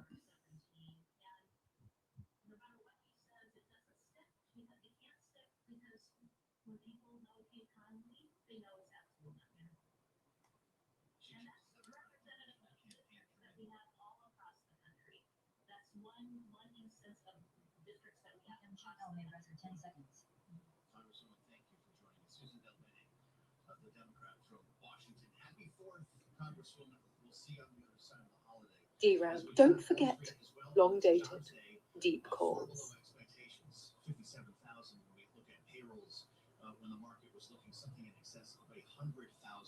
Markets keying off of that to an extent, Kaylee, but we're seeing this rotation continue with another record likely in store for the Dow Industrial Average. But we're watching the NASDAQ and the S&P 500 sink on some tough moves here for chip stocks. Primarily, the semis are being unwound. We just wanted to compare notes with Eric Weiner for a moment to talk about this. Bloomberg News senior editor for Netflix and chill, long dated, Tesla Pulse, deep calls, Q's Pulse. Or not is really the question. What appears to be going on is sort of consolidation of the AI trade, where we're really focusing now on the chip stocks. Q's Pulse, long dated. The build out of the AI data centers. But of taking it on the chin. There's skepticism about the spending. There's skepticism about the spenders. There's skepticism about where the money's coming from, because it's not coming from their cash piles. It's coming from equity or from debt. And that raises a whole bunch of other questions about whether this money is going to end up showing up. So once this happens, and I mean, you also have to realize chips are extremely volatile. So they go through these swings like this a lot, and they'll have down years. Micron has lost money in the last 3 years. So this isn't all that weird. It's a market led by 0 DTE, call side, size. And when we consider S&P trying to bounce again. in the market helps explain why you're seeing a difference in performance between the market-weighted and equal-weighted S&P 500 today. Certainly, when we consider what will have big weighting, though, SpaceX, of course, is now one of the biggest public companies out there. And am I correct, Eric, that it's going to join at least the NASDAQ 100 next week? Yes, that is. Well, I don't know exactly when, but that is the word. Okay. Or it will be eligible. Yeah, they're going to ease the eligibility. Actually, a bunch of, other than the S&P 500, a bunch of indexes are going to allow it. 0 DTE, call side, size. Another memory chip maker, and they will probably go right into the NASDAQ 100 as well, and that'll keep this rotation kind of going. The question is whether, I mean, like today we have this upward bias, and yet they're selling because of chip stocks. So, at what point the cart leads the horse and the horse leads the cart is really where the market needs to figure things out. All right, Eric Weiner, Bloomberg News senior editor for Equities Americas. Thank you so much for joining us. And it's fascinating, Joe, to see the market trying to figure out what to do with this AI trade at the very same time that there seems to be an active conversation in Washington about the government having a stake in some of these AI companies. But when AI were to go public and be subject to this kind of volatility, and the U.S. government would have a 5% stake in that game, maybe it's not necessarily a good thing. It's worked out pretty well for Intel so far. Yeah, that's true. It might be a little bit difficult to duplicate.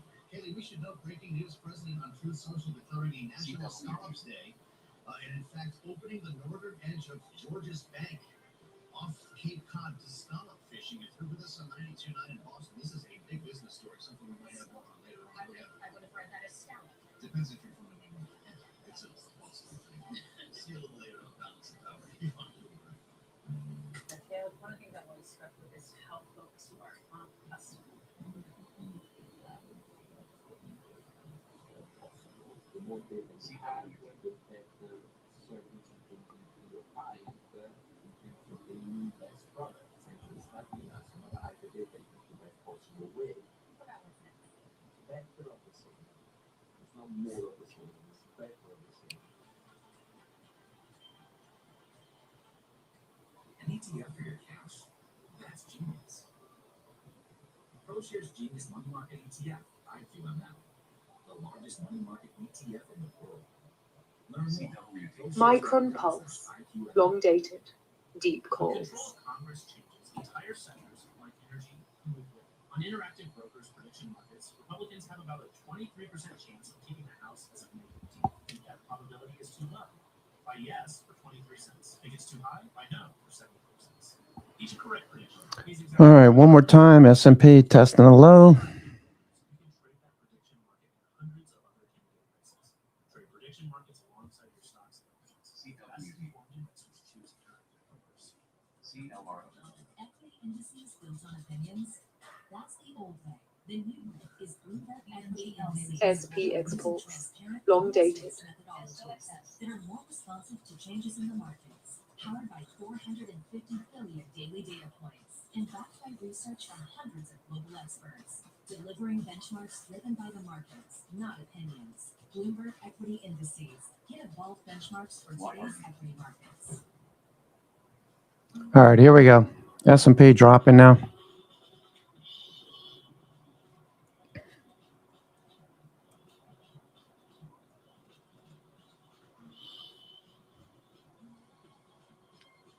Yep, I agree with you, Cayman.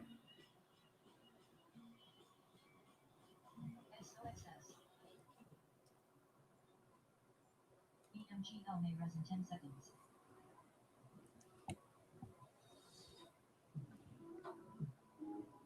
Intel Pulse, long dated, deep calls. AMD Pulse.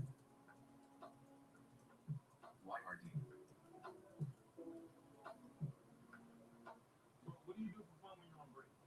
I usually just play some games. Playing games? Man, come on, what's so fun about that? Well, I actually won $500 in my game earlier. Is it a slot game? I won before too, but they never let you cash out. Man, you must have played a fake one. I just cashed out $500 in my bank account yesterday. Yo, why did you stop talking? I just won another $800. What game is it? Tell me. Netflix flagging at the high now.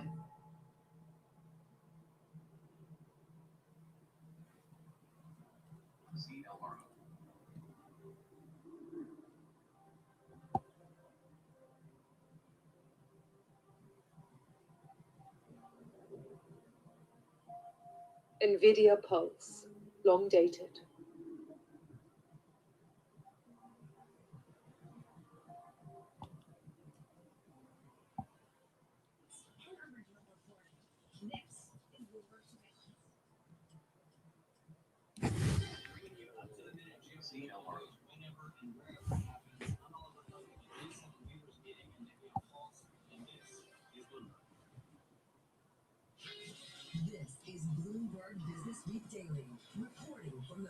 Yeah, there's hardly any volume.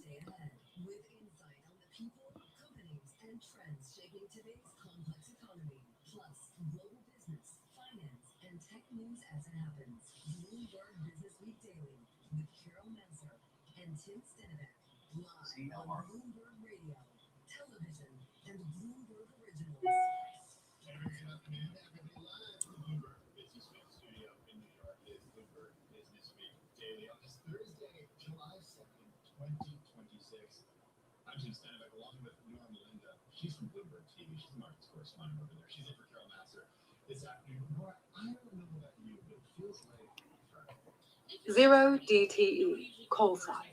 Size.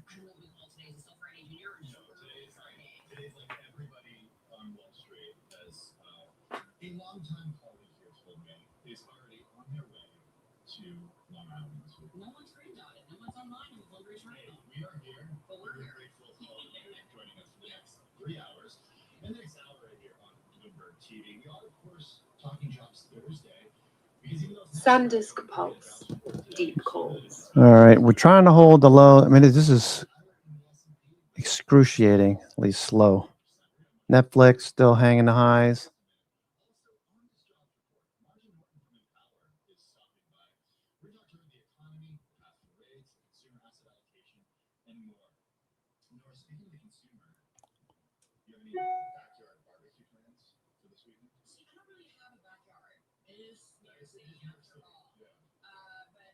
Somebody's backyard and enjoy their barbecue. Maybe you can not barbecue but have people over. It's going to cost more this year. Wells Fargo actually crunched the numbers, and it turns out that burgers may not actually be the star of the show. I know. So I'm hearing. All right, Love to see what they say. Talk about that a little later. Also, Bloomberg News, the first to report that some key European powers and officials from Gulf Arab countries now believe that ships transiting the Strait of Hormuz will have to pay fees to Iran and Oman. Sir Paul from our Bloomberg economics team is going to be joining us in just a few minutes to talk about the implication of the economic. Micron Pulse, 0 DTE, call side. Size. All right, Netflix is going to go again.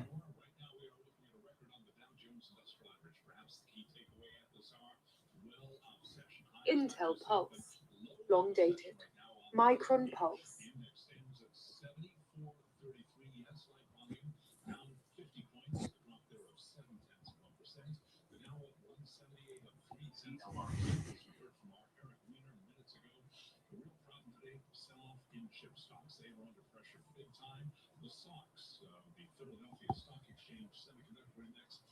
Micron Pulse, long dated.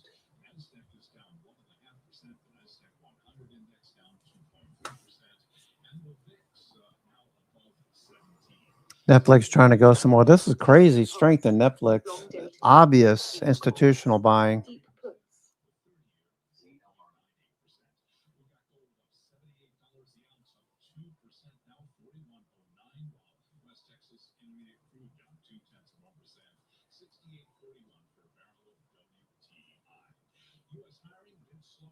0 DTE, call side, size. Again, the Dow higher at a record. S&P right now down 0.7. The Nasdaq 100 index down 2.3%. Chip names under pressure. Case in point, right now we are looking at shares of Qualcomm. They're down by 4.9%. Nvidia is down 2.5%. Micron down 7%. Intel down by 5.8%. For on-demand news, 24 hours a day. 0 DTE. Okay, S&P turning back up now.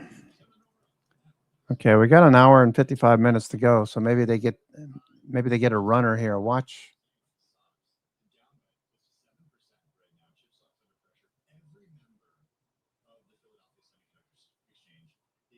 Zero DTE, call side, size.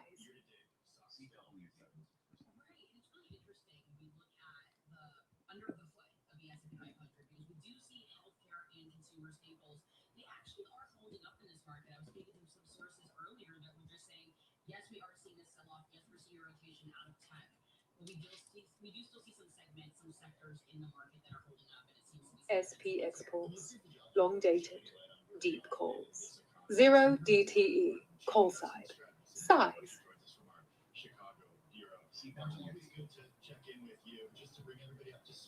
Zero DTE, call side, size.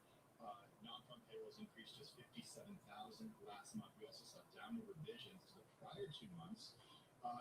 Is this the start?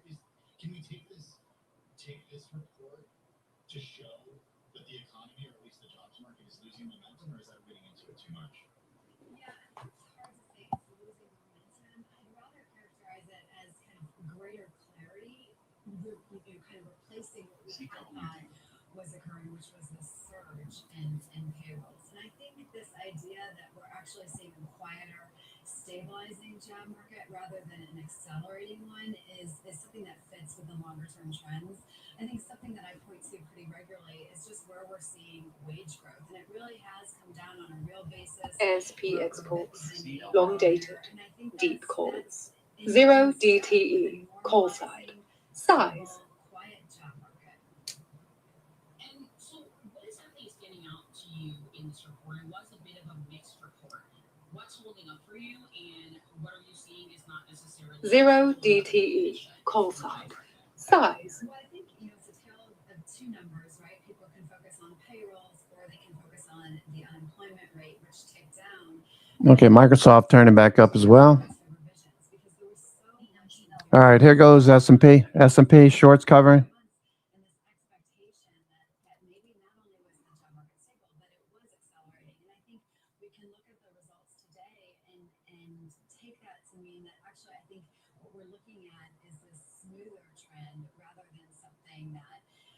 Gives the Fed free rein to raise rates.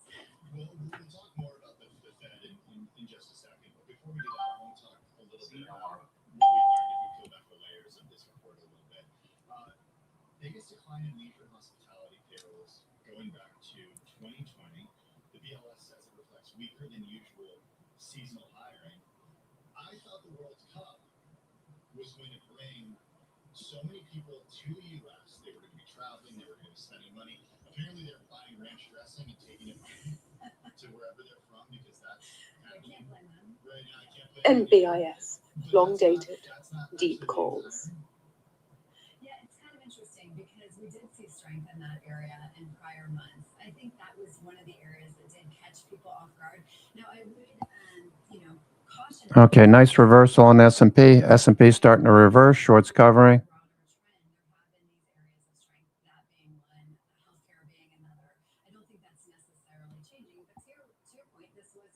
Futures ripping. How are you thinking about inflation right now, and also the dual mandate for the Fed? What are you focusing on? Yeah, so inflation, of course, is just the story that won't die, right? At the beginning of the year, there was, and even towards the end of last year, there was a celebration that really we could move on past inflation in 2026 has made it clear that we really can't. But I think a lot of it is on this supply side of things. So, of course, the energy shock, and then we have tariffs that occurred earlier. We also have this AI effect that is also very much Just a reminder, I need to leave at 3:30. I'm going to go drop off my son, so I'll be closing some of my positions as well before then. Got to take him to work, and then I got to take the wife out to Murals Inlet, take a walk, maybe some drinks.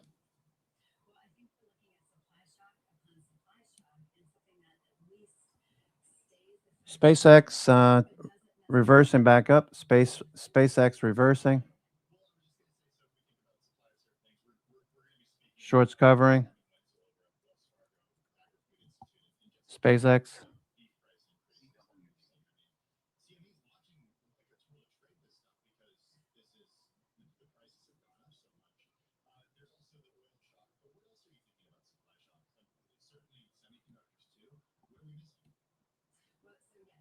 Zero DTE, call side, size.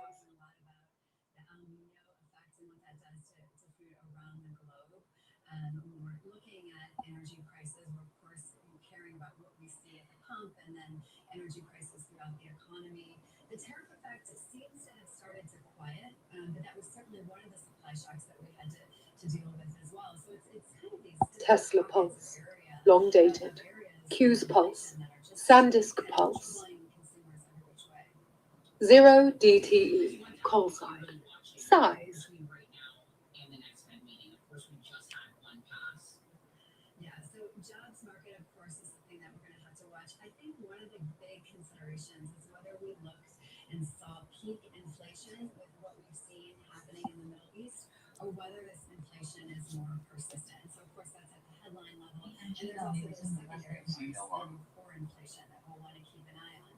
But if we are indeed at a point of peak inflation, then I think we can start to see some of those numbers decline. Zero DTE, call side, size. Zero DTE, call side, size.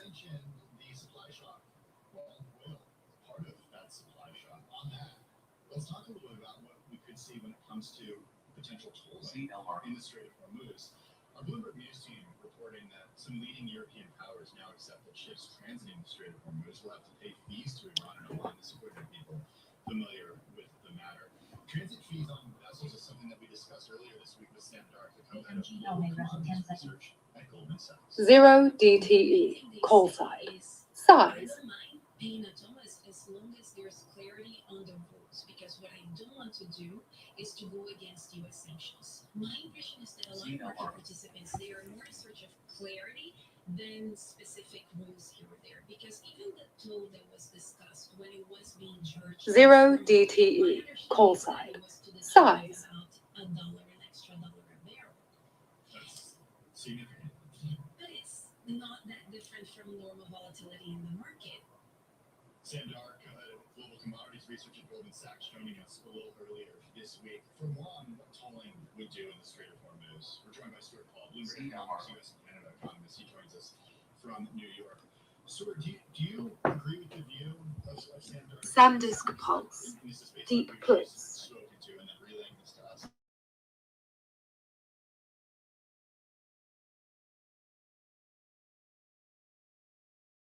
It's not that big.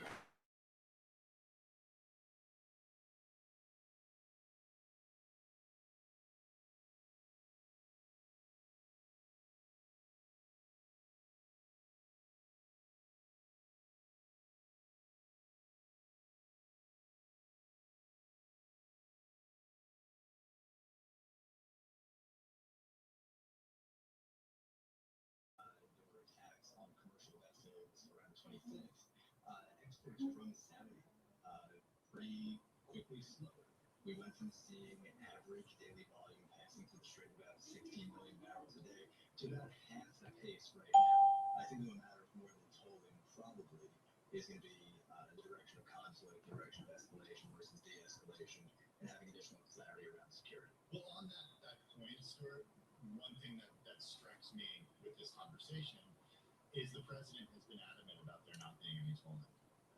And if there is then tolling, then does that mean that there's still much SP exports, long dated. And what Iran and perhaps in this case even neighboring countries end up doing? frankly, it just leaves us with a status quo where the president's making demands that are building on a memorandum of understanding that was set forth a few weeks ago, and Iran is continuing to sort of test the boundaries of that memorandum of understanding with particular attention and particular efforts being built up on the Iranian side to push the envelope when it comes to who controls the strait. It wasn't especially clear, for example, whether once the memorandum of understanding was no longer in effect, what the status quo would revert to, for example. So if you read it with a sort of legal eye, it's not entirely clear what would happen on the other side of conflict. It's not entirely clear whether Iran would be allowed to potentially insist on some sort of toll in the future. And when that's the case, you expect there to be this dynamic right now where there's kinetic conflict, there's Iran testing the limits of the toll. 0 DTE, call side. Size. Re-escalation, de-escalation, just Netflix still pushing higher. conflict taking place in the background, even as volumes remain in the range of 5 to even 15 million barrels a day. You can still see volume moving through 0 DTE, call side. Size. previously before the war, around 20 million barrels a day. You can still see some oil flowing through the strait, even with kinetic conflict and a testing of boundaries in the background. Well, Stuart, we know that oil markets have really been watching every single development as it relates to the Strait of Hormuz. How are you thinking about any sort of Netflix still pushing. we've been talking about what this means for consumers in terms of gas at the pump? But as we're starting to see what some people call Still trying to break higher. to an extent, how are you thinking about inflation risk as it relates to what you guys are thinking in Bloomberg Economics?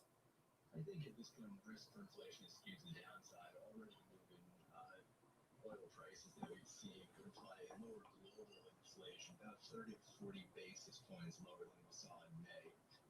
In the United States, we're thinking specifically about gasoline. Gasoline prices have not moved in line with global oil prices. The president has noticed.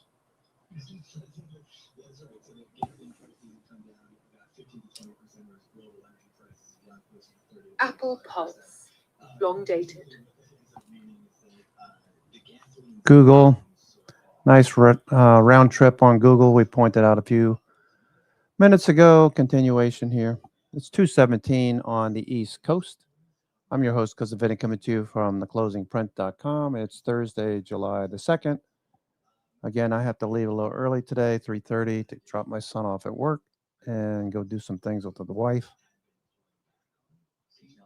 Be looking forward to the day off tomorrow. And I hope you enjoy your weekend as well. So we got about an hour, a little bit more than an hour to go, for me anyway.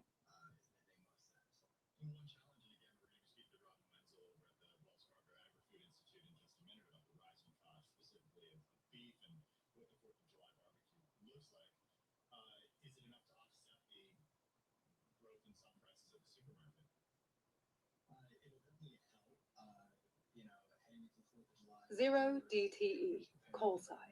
Size.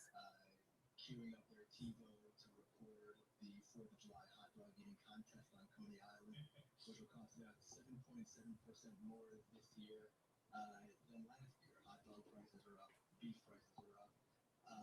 So the $4 to $5 billion additional spending power will certainly help and to offset some of the increase in food prices that we've seen for sure. Well, how long do we think this will actually take? It's funny, I know earlier in the Micron Pulse, long dated, deep calls. for groceries. How long do you think it'll take to stabilize when we think about gas at the pump and what that means for consumer wallets? Well, so it affects different portions of the income distribution differently. For example, those are the lowest end of the income distribution who are using buy now, pay later to afford some necessities like groceries. They actually don't have the same gasoline or even transportation spend as those closer to the middle of the income distribution. When I do a quick breakdown of cumulative inflation in the past, let's say 18 months, well, really since President Trump took office, those in the lowest income decile have inflation of 4.8%. Those in the upper end of the distribution have inflation of 3.8%. Nice move on Google. Make sure I don't have anything that I want to get rid of.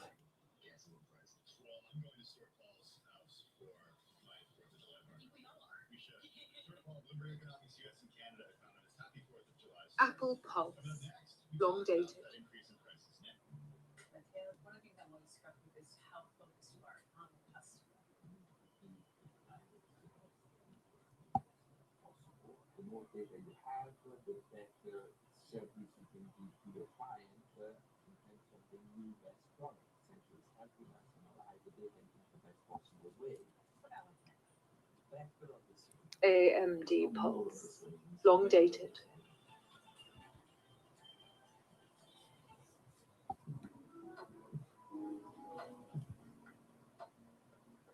Zero DTE, call side. Tesla starting to turn.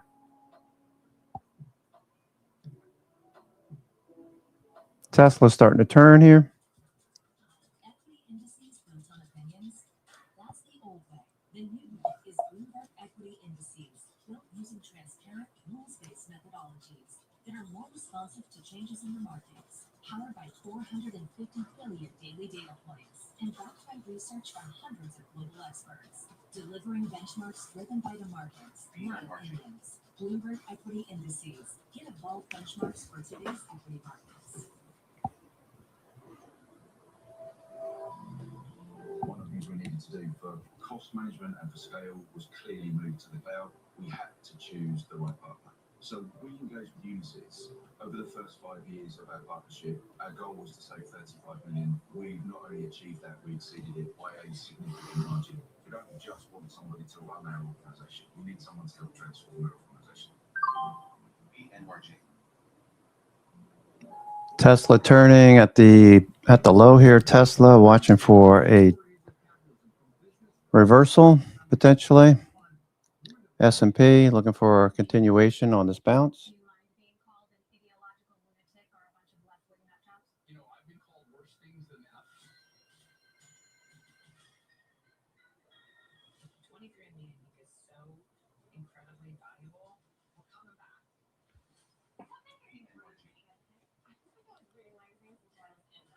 So is it Paradise ahead or Gattaca? Maybe somewhere in the middle.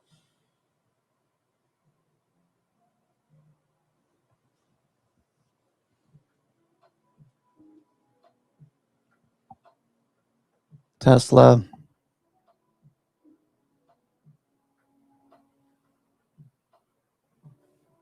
SanDisk Pulse, long dated. Deep calls. The winners are in 7 awards, 1 night. The future of tech revealed. Zero DTE, call side. Size. Frank Sinatra. I speak to Rafael Nadal, the tennis star, about how he stayed competitive despite injury. I don't know if I'm going to be able to keep playing tennis for a while, for 2 or... Zero DTE, call side. Size. I am almost there. And whether he misses playing. I don't miss tennis because nothing else. Tesla looking for a push higher. All right, Google looking good.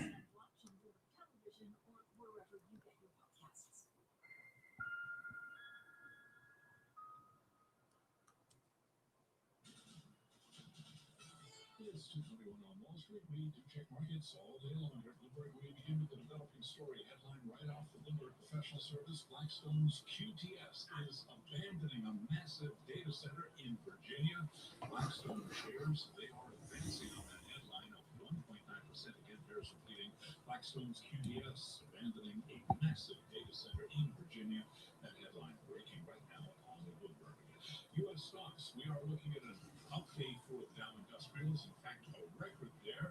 The S&P 500 index is moving lower. Chip makers are sinking. NASDAQ is down. The NASDAQ 100 index down 2%. And the SOX, the Philadelphia Stock Exchange's semiconductor index, down now by 6.4%. But again, the S&P down 34, trading lower by 0.5%. The Dow up 281, up 0.5. NASDAQ down 1.2%. The NASDAQ 100 index down 2%. And again, bears repeating on the SOX, down by 6.3%. We've got the VIX just below 16, the 10-year at 4.48%, the 2-year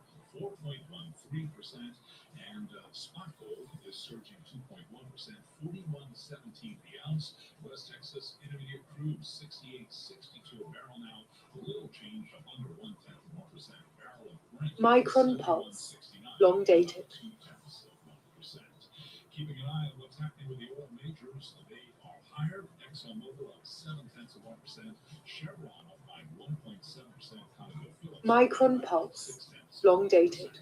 For on-demand news 24 hours a day, subscribe to Bloomberg News now wherever you get your podcast. Lauren Tim, that is a Bloomberg Business Flash. Hey, thanks for that update, Charlie. Just to build on what you were talking about with that redhead across the Bloomberg terminal a few minutes ago, Blackstone's QTS walking away from plans to build its portion of a 2,100-acre data center campus in Virginia at hands of wind to residents who fought for years to topple the project. Shares of Blackstone still higher by about 2% right now. They did dip ever so slightly lower on that headline when it crossed a couple minutes ago. But this is not 0 DTE, call size. Size. We were just talking earlier this week. I was reporting on the fact that Blackstone was offloading 3 data centers in the Northern Virginia area.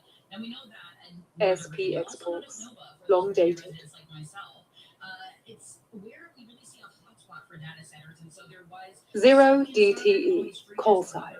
Size. a negative thing for Blackstone. Are they really pulling back from their investment in data centers? But as I was speaking to people on Wall Street, they're saying that they think that Blackstone is essentially taking its money, recycling it, and putting it toward other projects. So it's not them taking a step back. Micron Pulse, long dated. Deep calls.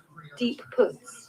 And at the same time, does it offer some sort of playbook for communities that are pushing back against these projects, which increasingly is happening around the country?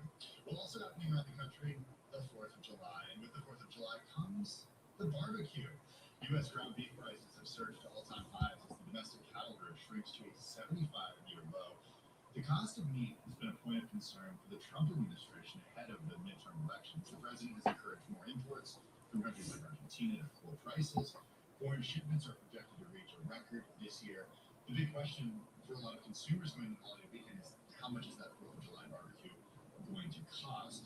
Robin Winzel thinks about food prices nonstop. It's her job. She's head of the Wells Fargo Agri-Food Institute, joins us from Minneapolis. So you and the team now. Okay, futures trying to push a bit higher as well. That's for a pretty big menu. It's for food, it's for beverages. Yet that's still up 2.4% from last year. What are the other distinctions that you noticed this year versus last year? Yeah, well, I think you called it right out of the gate. We are seeing meat and proteins really rise year over year. Specifically, when we talk about ground beef, which is up about 14%, as you noted, we are at record low supplies, dating back almost 75 years. So that's really causing some stress for the budget. We do see a little bit of relief and better news with chicken breast. It's a good lean protein that's up about 3%. Pork ribs are another option, again, up about 3%, but really good and convenient when feeding a crowd. Well, is there any area where we've seen the shoppers are getting some relief? We've been seeing prices going up nonstop as we clearly are seeing through some of your reports. It's a little bit of a mixed bag. 2 areas that I can highlight would be desserts. Sugar prices have stabilized, so we're seeing cookies, ice cream, both up just only 1% year over year. I'd almost call it flat. Pies, especially in the bakery area, again, up just about 4%. But I think that lowering of these sugar costs is helping out in the bakery aisles. Another area I point out would be fruit. And the best way that you can find value in fruits is to really purchase whatever is seasonal. So there are some good options there. Watermelon being one, it's down about 3%. And then berries are a mixed bag. All right, Tesla, S&P, you're looking for a follow through and a push higher. 0 DTE, call side. Size. We are seeing more people opting to stay closer to home, and with that comes the bigger crowds. You have hopefully some more family around and friends to join you. And that's really kind of what we took into account with our menu and our planning, really thinking about feeding a crowd. We spoke to Martin Norton over in Powell earlier. I mentioned that the CME Group is launching trading contracts for the beef products that are used in hamburgers and meatballs as prices start to meet a shrinking U.S. cattle herd. As we mentioned too at the top of this, there are political implications of that kind of both ways for the president. One is you want to satisfy the farmers without alienating them by allowing for cheaper imports, but you also want to make sure that the folks who aren't the farmers and are paying for this stuff at the grocery store aren't seeing prices rise too dramatically. Is there relief on the horizon specifically when it comes to beef prices? S&P starting to climb. 0 DTE, call side. Tesla. Big down day on Tesla. SpaceX, a little rally off the low. Still inside of its range.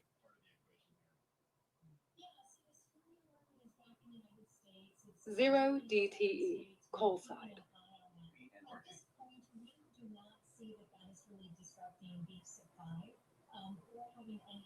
Tesla Pulse, long dated, deep calls.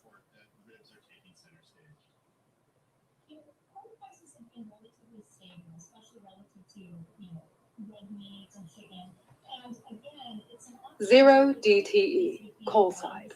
Size.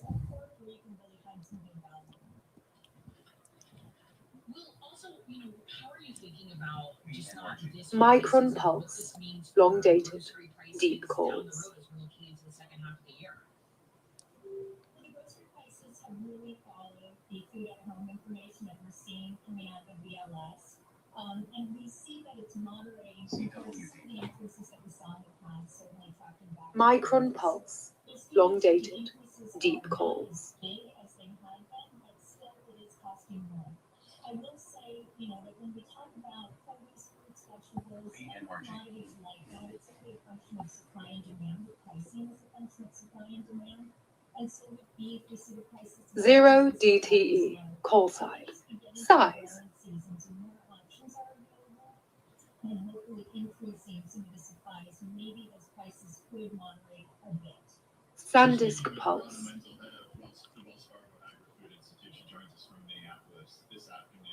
One of the conversations that we've had over the last couple of months has been the cost of transporting the products that we buy at the grocery store, and specifically when it comes to produce and getting, let's say, some produce from Netflix still strong. maybe not as important this time of the year. Strategy still hanging on to the highs of the day. We have number one spot on the NASDAQ 100, followed by Netflix, which is crazy strong today. Netflix. Microsoft turning back up. Okay. Okay, Google, nice return. Nice turn up on Google.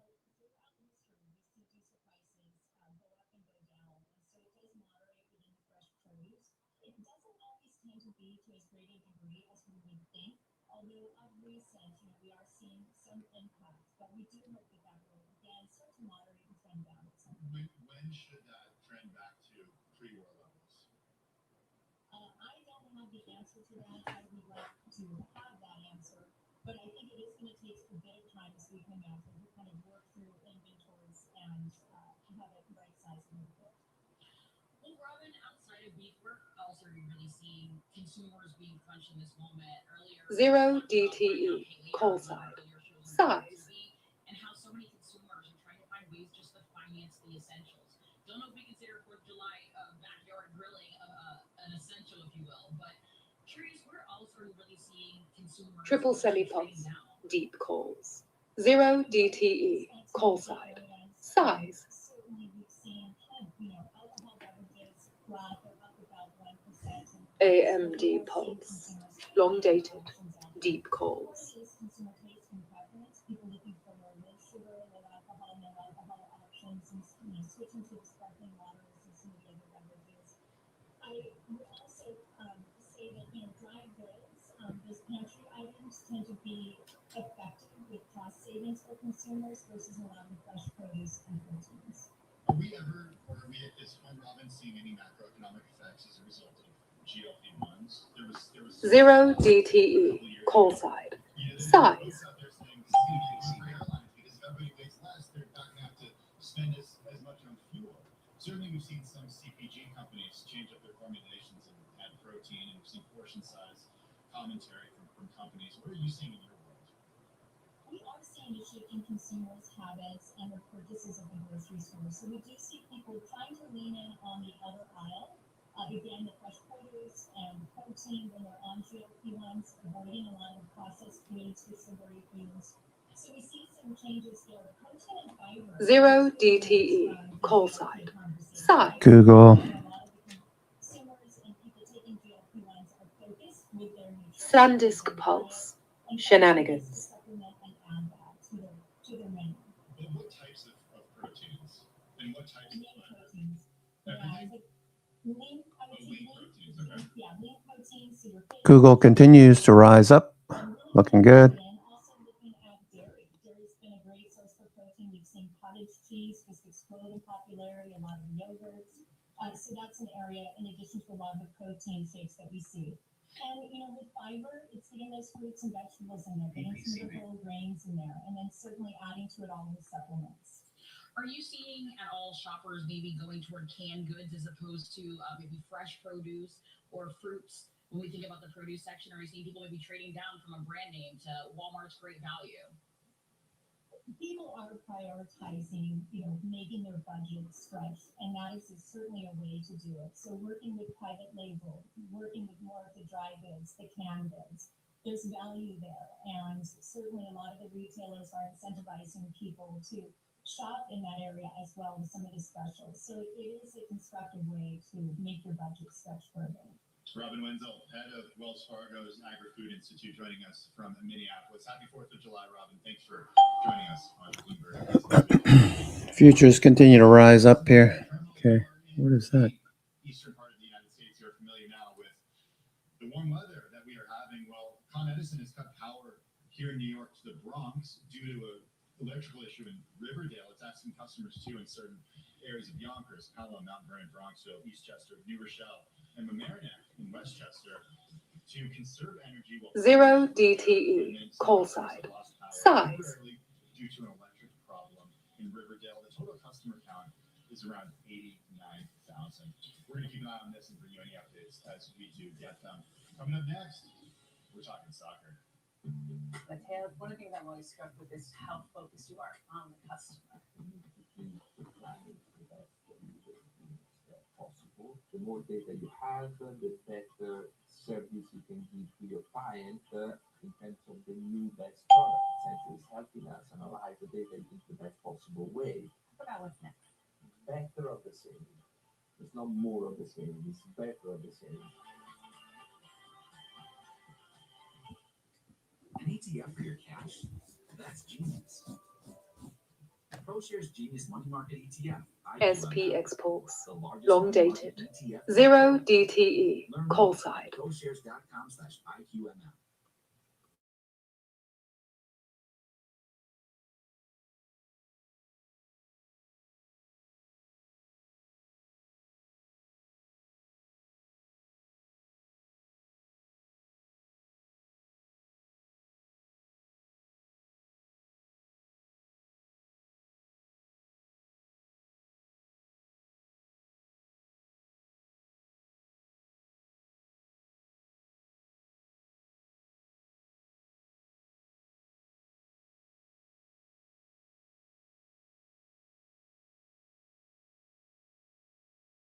Doesn't worry me because it actually provides opportunity for those who have a good medium, long-term investment time horizon, which I define as being an investor. Right. And so then I'd love to know. And it was interesting because at the beginning of the show, SPX Pulse, we had long on dated. Daryl Swank, who said he would still stick with U.S. over international. So maybe convince us to look international and convince us where. Well, there are certain areas in the U.S. which have also missed this massive buildup, and we'll call it generically the AI trade. But outside the U.S., I mean, certain sectors which the U.S. really doesn't possess much of for instance, a luxury goods sector. Companies like Richemont and LVMH and Kering. I mean, these are very unique industries, luxury goods, that are located almost exclusively in 2 or 3 small areas. France and Italy, in particular, with a little bit of Great Britain when you look at Burberry. So these companies have been hit quite hard because, A, of the Chinese general economic slowdown, and B, because everyone feared rising energy prices would hit the consumer, and therefore consumer discretionary stocks will be hit. But we think if you look at over the long term, and especially given the number of newly minted millionaires every day and the growth in Southeast Asia, these companies will do very well. Meanwhile, they've been very, very poor performers over the short term, but over the medium and long term, these types of businesses should do quite well. But today, no one's interested. So maybe they want to buy the handbags, but they don't want to buy the stock. They should be buying the stock and putting that in their handbags.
All right, sorry about that. I had to take that phone call. S&P 500 continues off the low.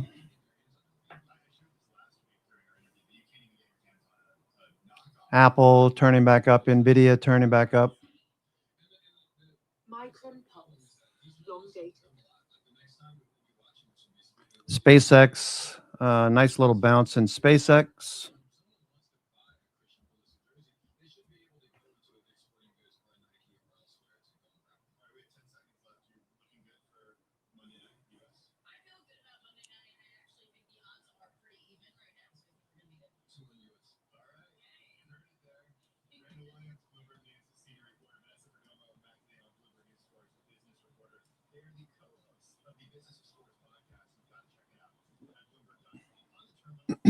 S&P 500 off the lows. See if we can't get a little rally here in the day. 0 DTE, call side. Size.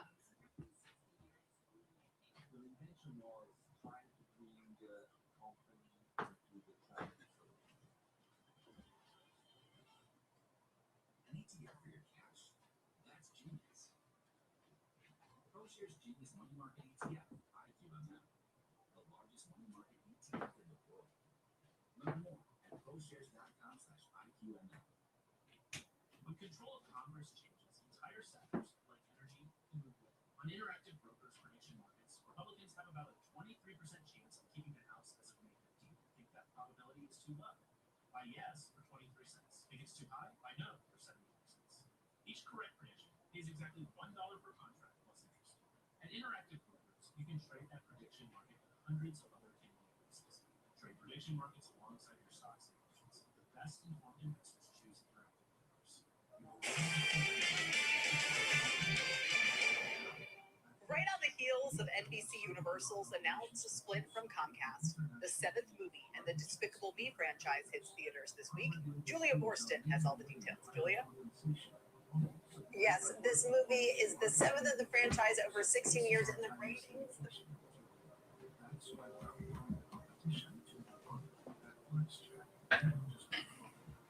0 DTE, call side. Size.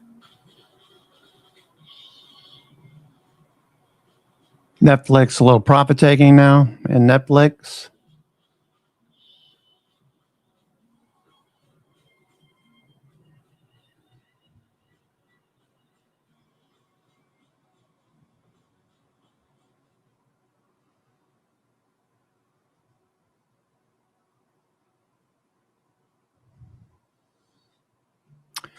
Okay, Robinhood starting to turn back up. Robinhood.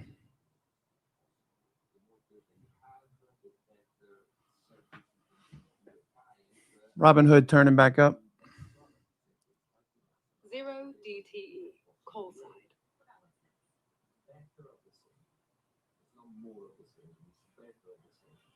Nvidia Pulse, long dated.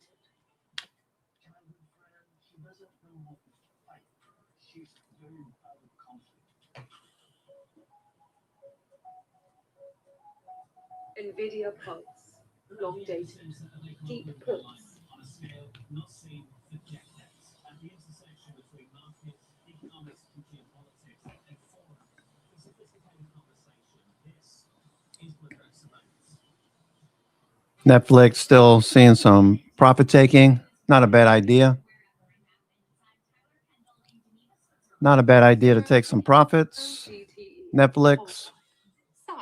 It's been a really big day. Hopefully we follow through on Monday. Nvidia Pulse, long dated. Deep puts. Netflix and chill.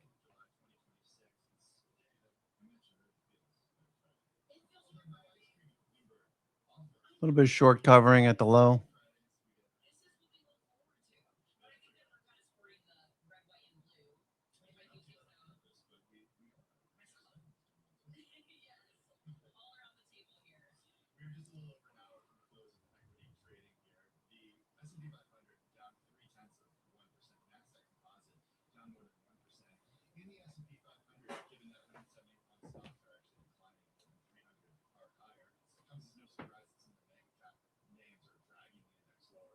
Information technology down 1.7%.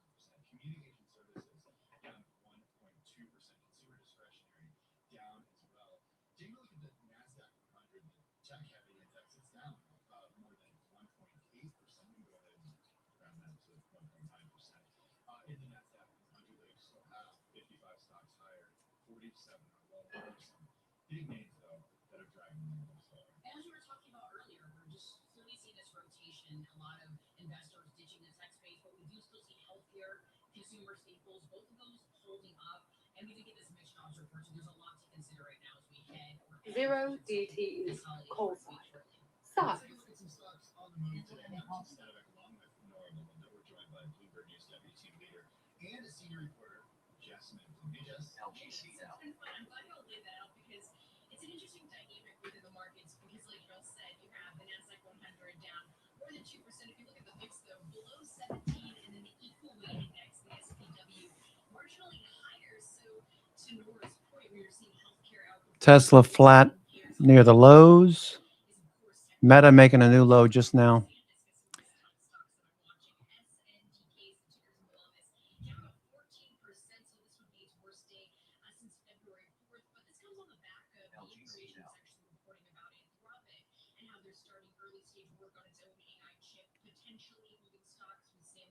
Palantir having a good week. Palantir giving some back at the moment. NBIS, long dated, deep calls.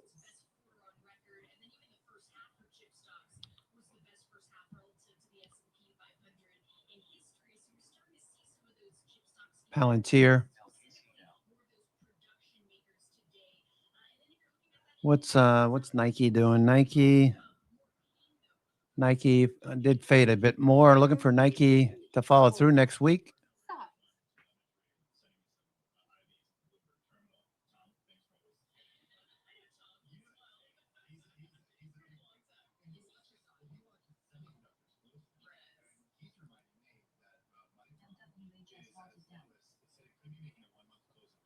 Coinbase, the Bitcoin related names.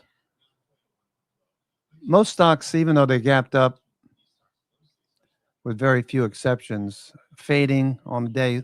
That's pretty much what we expected. People taking profits from earlier in the week, getting ready for the weekend, long weekend, that they would sell earlier in the day before noon in the first half of the day. And that's exactly what happened. So I'm your host, Cousin Vinny, coming to you from theclosingprint.com. It is Thursday, July the 2nd. Just a reminder, I need to leave at 3:30 today.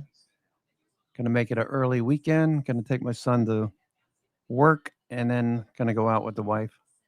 Enjoy the sunset over the ocean. So looking forward to it. Hope everyone had a good week and took some profits early this morning. If you're a longer-term investor, I wouldn't be that concerned about the markets. All you have to do is look at the New York Stock Exchange. It's trending. It's above the 921.50 200-day. Everything's up and to the right. RSI is above 50. Stochastic's a bit overbought. MACD is up there at the highest volume. Over the last few weeks, you can see is mostly buyers. We do have a low Core 1M. It's still hanging out near 6, so not surprised. Most of you who are familiar with Core 1M know that calls are going to get crushed, especially short term. Anything expiring less than July 17th, that implied volatility is getting crushed. All right, SpaceX, Cerebras, SpaceX. Okay, CBRS.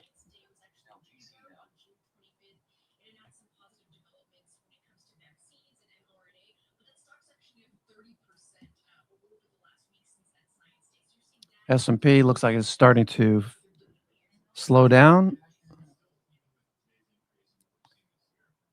Okay, S&P.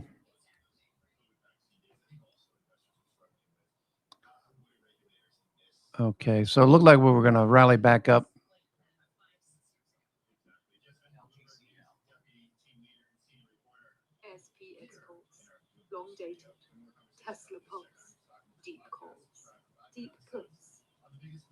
0 DTE, call side.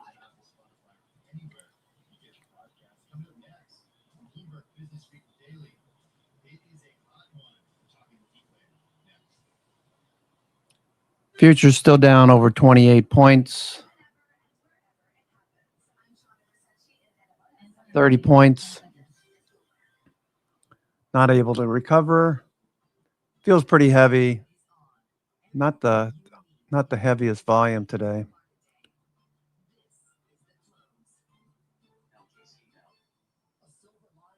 Okay, Apple looks like it wants to turn back up. Apple.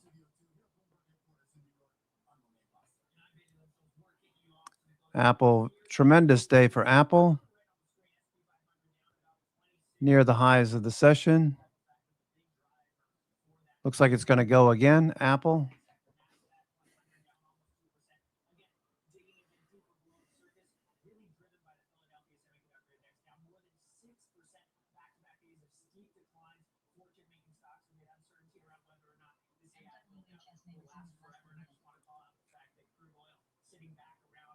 Micron Pulse. Long day. Let's see, McDonald's. Nice little rally today in McDonald's. Coming off the low, McDonald's. Something of a double bottom. Looking for it to follow through. I do have some McDonald's December calls. They're out of the money right now. I got the 290s. They're a little bit out of the money, but I trust that McDonald's is going to rally off of this level, get above the 50-day. It tried to a couple of weeks ago. Failed. It's turning back up. RSI is rising. MACD stochastics recycling. Volume starting to pick up. Looking for McDonald's to be higher next week into July.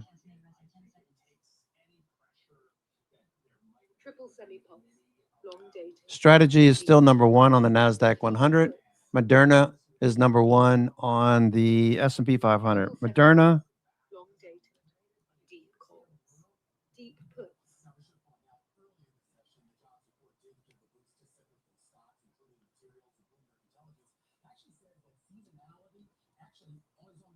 Microsoft having a good day.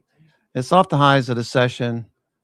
If you're concentrating on the 2-minute chart or the 5-minute chart, doesn't look that great, but we've made a lot of progress this week. Hopefully we'll follow through. Same thing with Netflix. Looking for Netflix to be much higher next week.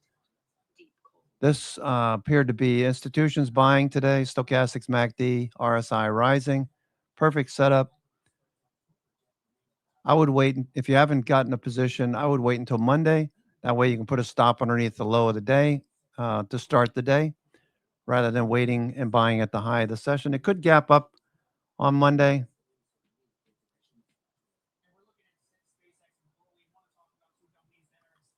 Low tick alert minus 800. A low tick alert. Okay, here comes the S&P back down.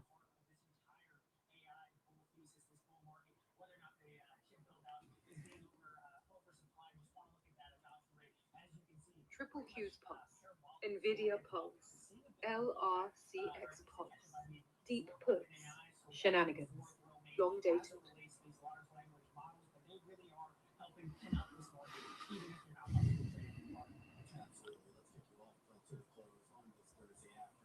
Zero DTE. Call side. Size. Jim, great to see you. I do want to start off with stocks here and really just where the broad market right now is kind of feeling things heading into this second half. Do you remain overweight given the gains, the outsized gains we have in the first? Micron pulse. Shenanigans. Progress in the market has been very, very well underpinned by good fundamentals. So we've seen earnings that have come out really strong in the first quarter. Is an expectation the second quarter earnings to be really good. The other is that we're not seeing that this gain in equity prices is coming from multiples. It's coming from the earnings side. In fact, multiples are starting to contract a little bit. So in many ways, where people thought we were an overvalued market, we saw that earnings actually moving into this. We're also seeing much more cyclical stories. This broadening. Values outperforming growth in the first half of the year by about 10 percentage points. This is not a market that feels frothy.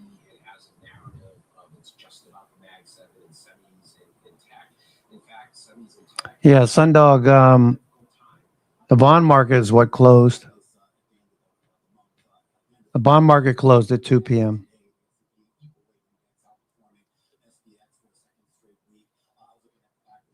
make a good point. I mean, I would think momentum could have been right at the top, but it was value, dividends, a lot of other things that had outperformed the broader market. All right, Wells Fargo. Okay, Goldman Sachs. JP Morgan. Okay. Excuse me.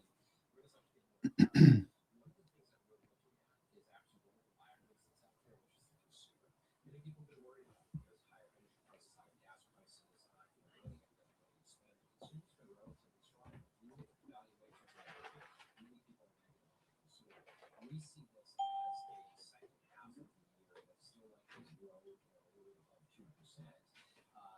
Intel Pulse, deep calls. 0 DTE, call side. Size. So I'm going to say, yeah, look, consumption is 7% of GDP. 0 DTE, call side. Size. But if the consumers do well, does that represent an opportunity to invest in some of these laggers? I'm just looking at a market again. Yes, we are seeing chips kind of through the roof. Intel Pulse, deep calls. Has a small part to play in the AI thesis boom. Yeah, so I mean, I think the AI trend is going to come in waves, right? There's going to be Soft Pulse, long dated. Shenanigans. Apple turning up. Apple turning up. And I think that, what we're likely to be surprised with is the retail data, the consumption data that continues to come through. I think this broadly is real. So yeah, I do think that the AI trade is obviously taking a little bit of a breather right now with some volatility and bumps. I get it. But we're on the side that this is still, a very big market changing event, economic change, secular story. And, we just have to manage the volatility. You make an interesting point in terms of the secular nature, because it just certainly 0 DTE, call side. Size. obviously driven by 9/7, but it's CapEx from companies, not necessarily consumers showing up and spending. So when we think about the CapEx story, right? So the narrative market, Netflix turning back up. AMD dropping off. Apple turning.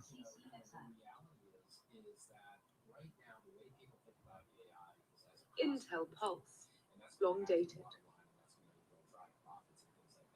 Okay, fine. In the initial part of the story, that's correct. Ultimately, what I think happens is that AI works its way into becoming a much more productive efficiency story and creative destruction story, where now companies see it as an enterprise solution where it not just drives Apple. Tremendous day.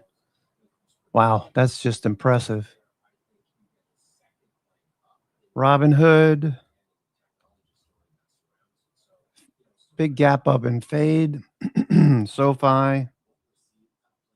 SoFi starting to bounce a bit. SoFi.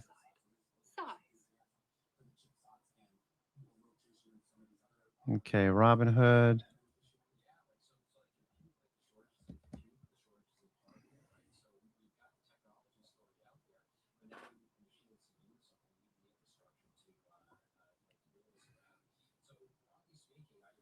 Okay, DoorDash on the move here. DoorDash on the move. Pushing higher. DoorDash. Still trending here. DoorDash. I took that position off, right? Pretty sure I did. DoorDash.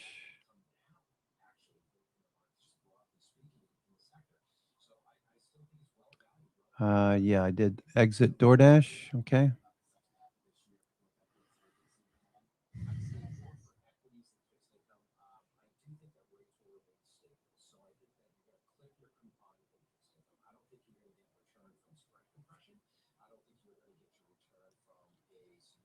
Uber, what's Uber doing? Uber back above. Very choppy trading stock. Uber back and forth, back and forth. DoorDash, or rather DoorDash, that's trending. Palantir. Palantir. Okay, looking for that to follow through next week. Palantir. Just flat at VWAP. Okay, DoorDash is running here. DoorDash looks like it wants to run end of day. DoorDash.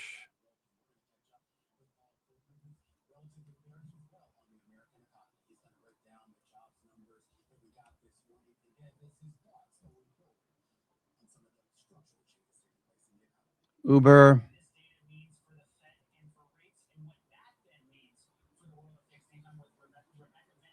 Zero DTE, call sign, size.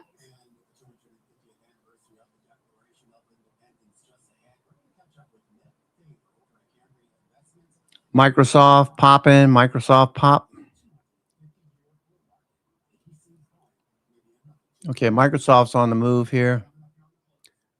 Into the closing bell, Microsoft. Into the last 45 minutes or so, 48 minutes to go. Microsoft.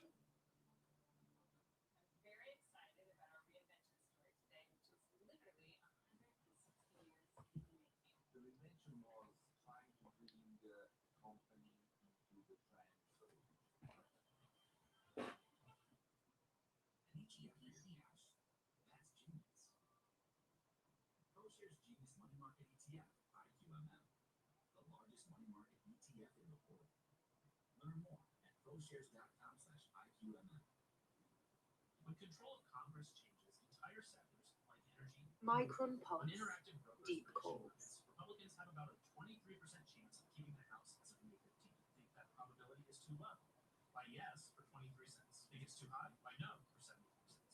Each correct prediction pays exactly $1 per contract plus interest. At Interactive Brokers, you can trade that prediction market in hundreds of other candidate indices. Trade prediction markets alongside your stocks and options. The best informed investors choose Interactive Brokers. Equity indices built on opinions? That's the old way. The new is Bloomberg Equity Indices, built using transparent, rules-based methodologies that are more All right, make sure I don't have anything expiring in the money. 50 billion daily data points and backed by research from hundreds of global experts, delivering benchmarks driven by the markets, not opinions. Bloomberg Equity Indices. Get evolved benchmarks for today's equity markets.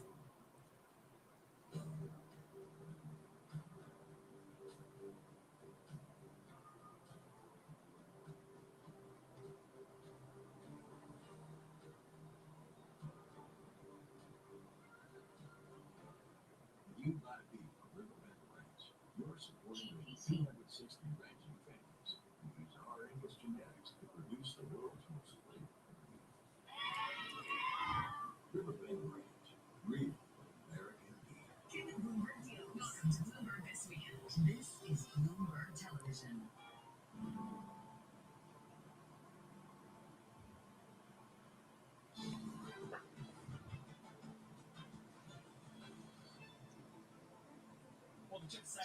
All right, got about 16 minutes to go. I'll be exiting around 3:30, 3:35.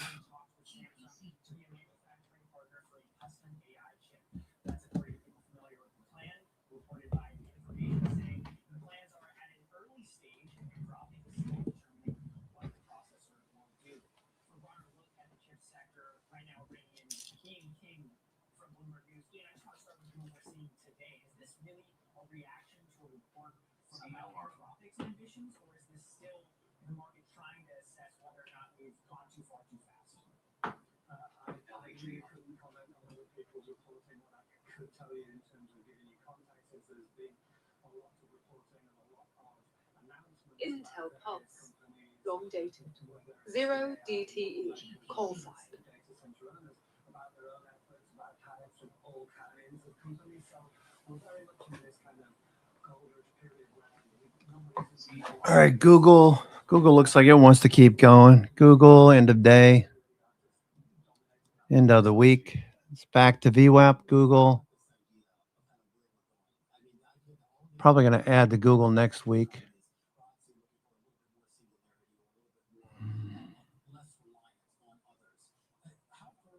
Google.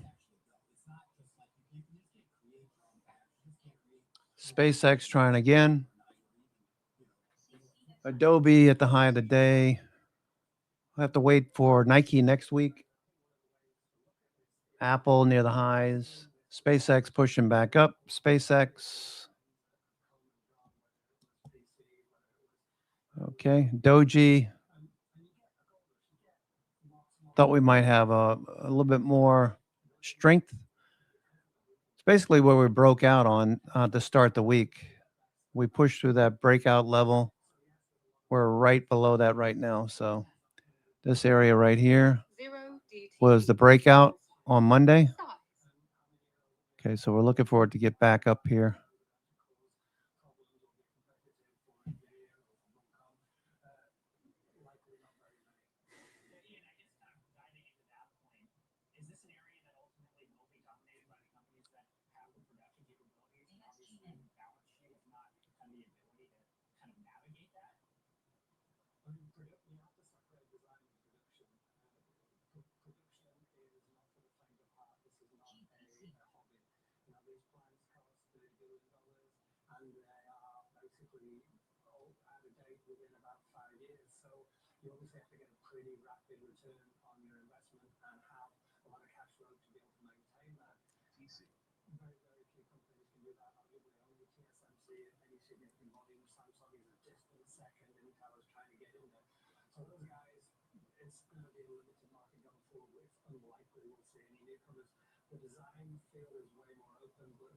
Yeah, New York Fang is just kind of hanging out now.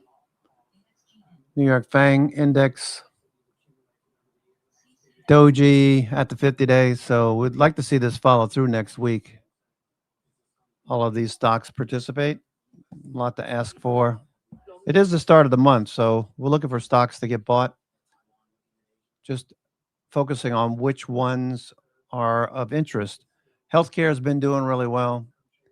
Healthcare today, for the past couple of weeks, had a nice little rally. We broke higher again today. Stocks like United Health, UNH, at the highs, HUM.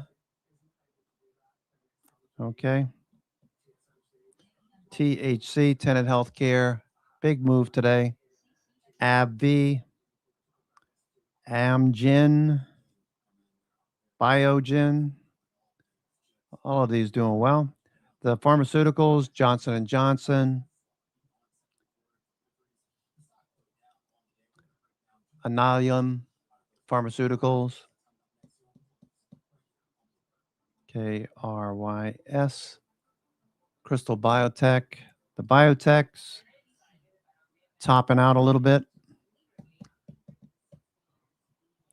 Industrials, those took a break. Caterpillar and John Deere are down. Those pulling back. Cummins engines pulling back. Baker Hughes pulling back. Tech tends to be the strongest during the month of July, and we usually have the strongest month of the year in the indices. So the month of July tends to be the strongest. Go out 20 years. One of the strongest months of the year, July. S&P 500. Go out 20 years. November is another month. NASDAQ, the Qs.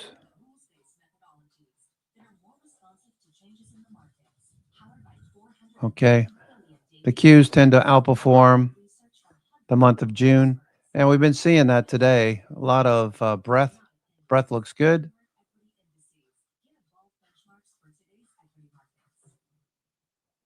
Breadth was good today for the most part. S&P 500 in the top panel. Mid caps did pull back a little bit, but NASDAQ in the lower panel, S&P in the upper panel. Breadth looks good. The equal weight index made a new high. So coming into next week, provided we get a little bit more volume,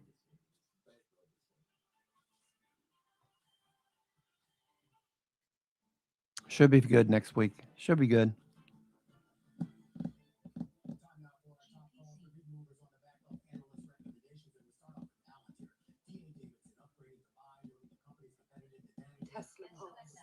long dated.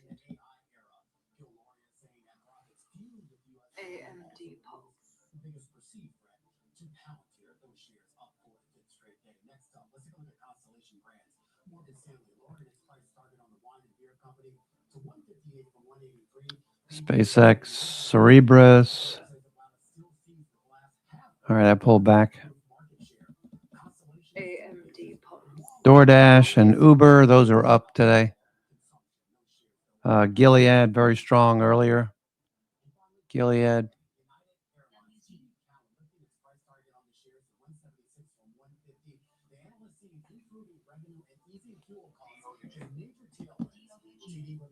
Netflix, of course.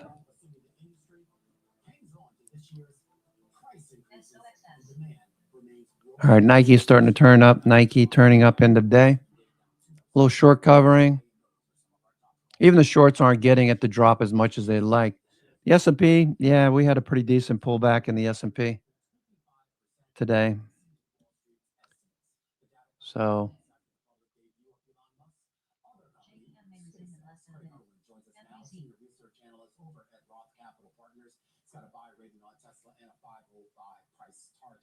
All right, the numbers themselves, relatively good, though we should point out, obviously year over year coming from a low base. But when you look at how much it exceeded Wall Street expectations, Zero DTE, call side, size. Or is this just kind of a one-off? So just a few months ago, everybody was looking for a return to growth, right?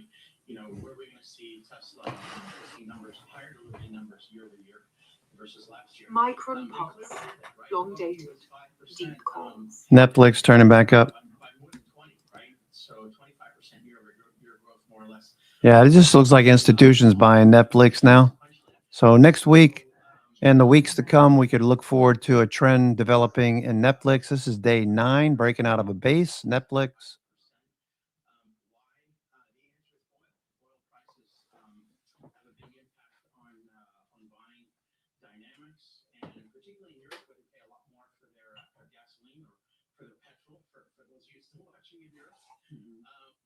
You know, that's going to come off, right?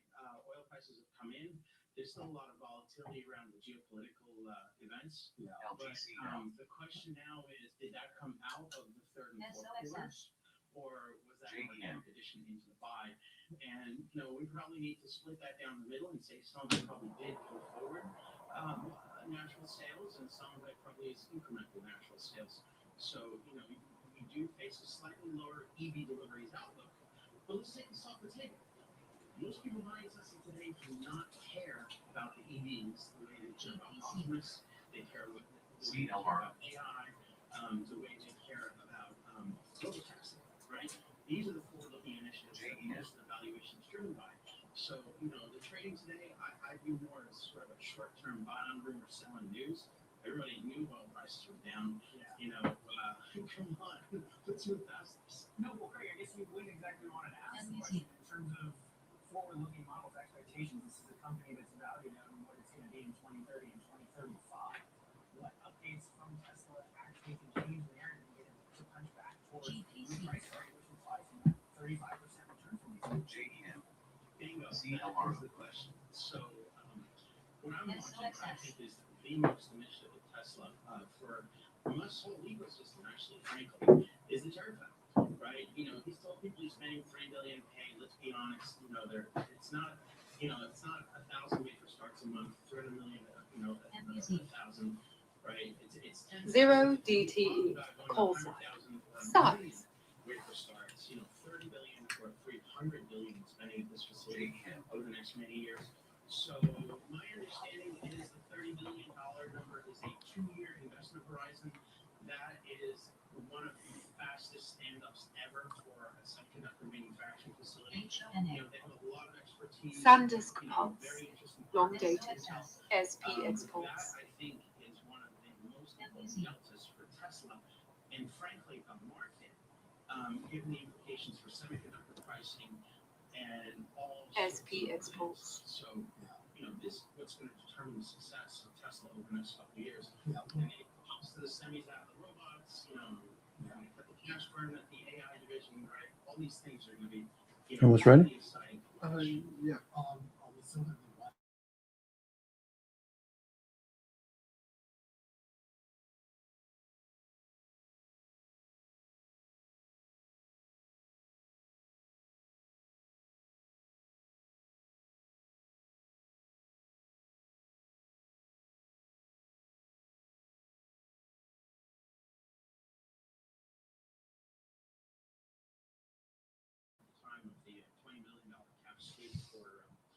originally took Elon SpaceX for their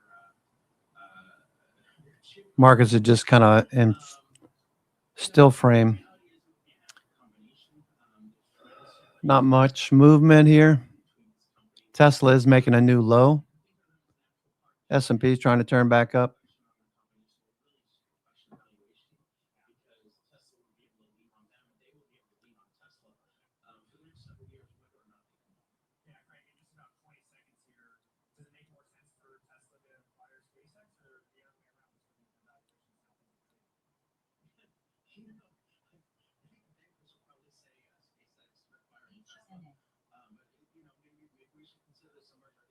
Tesla's done a tremendous job.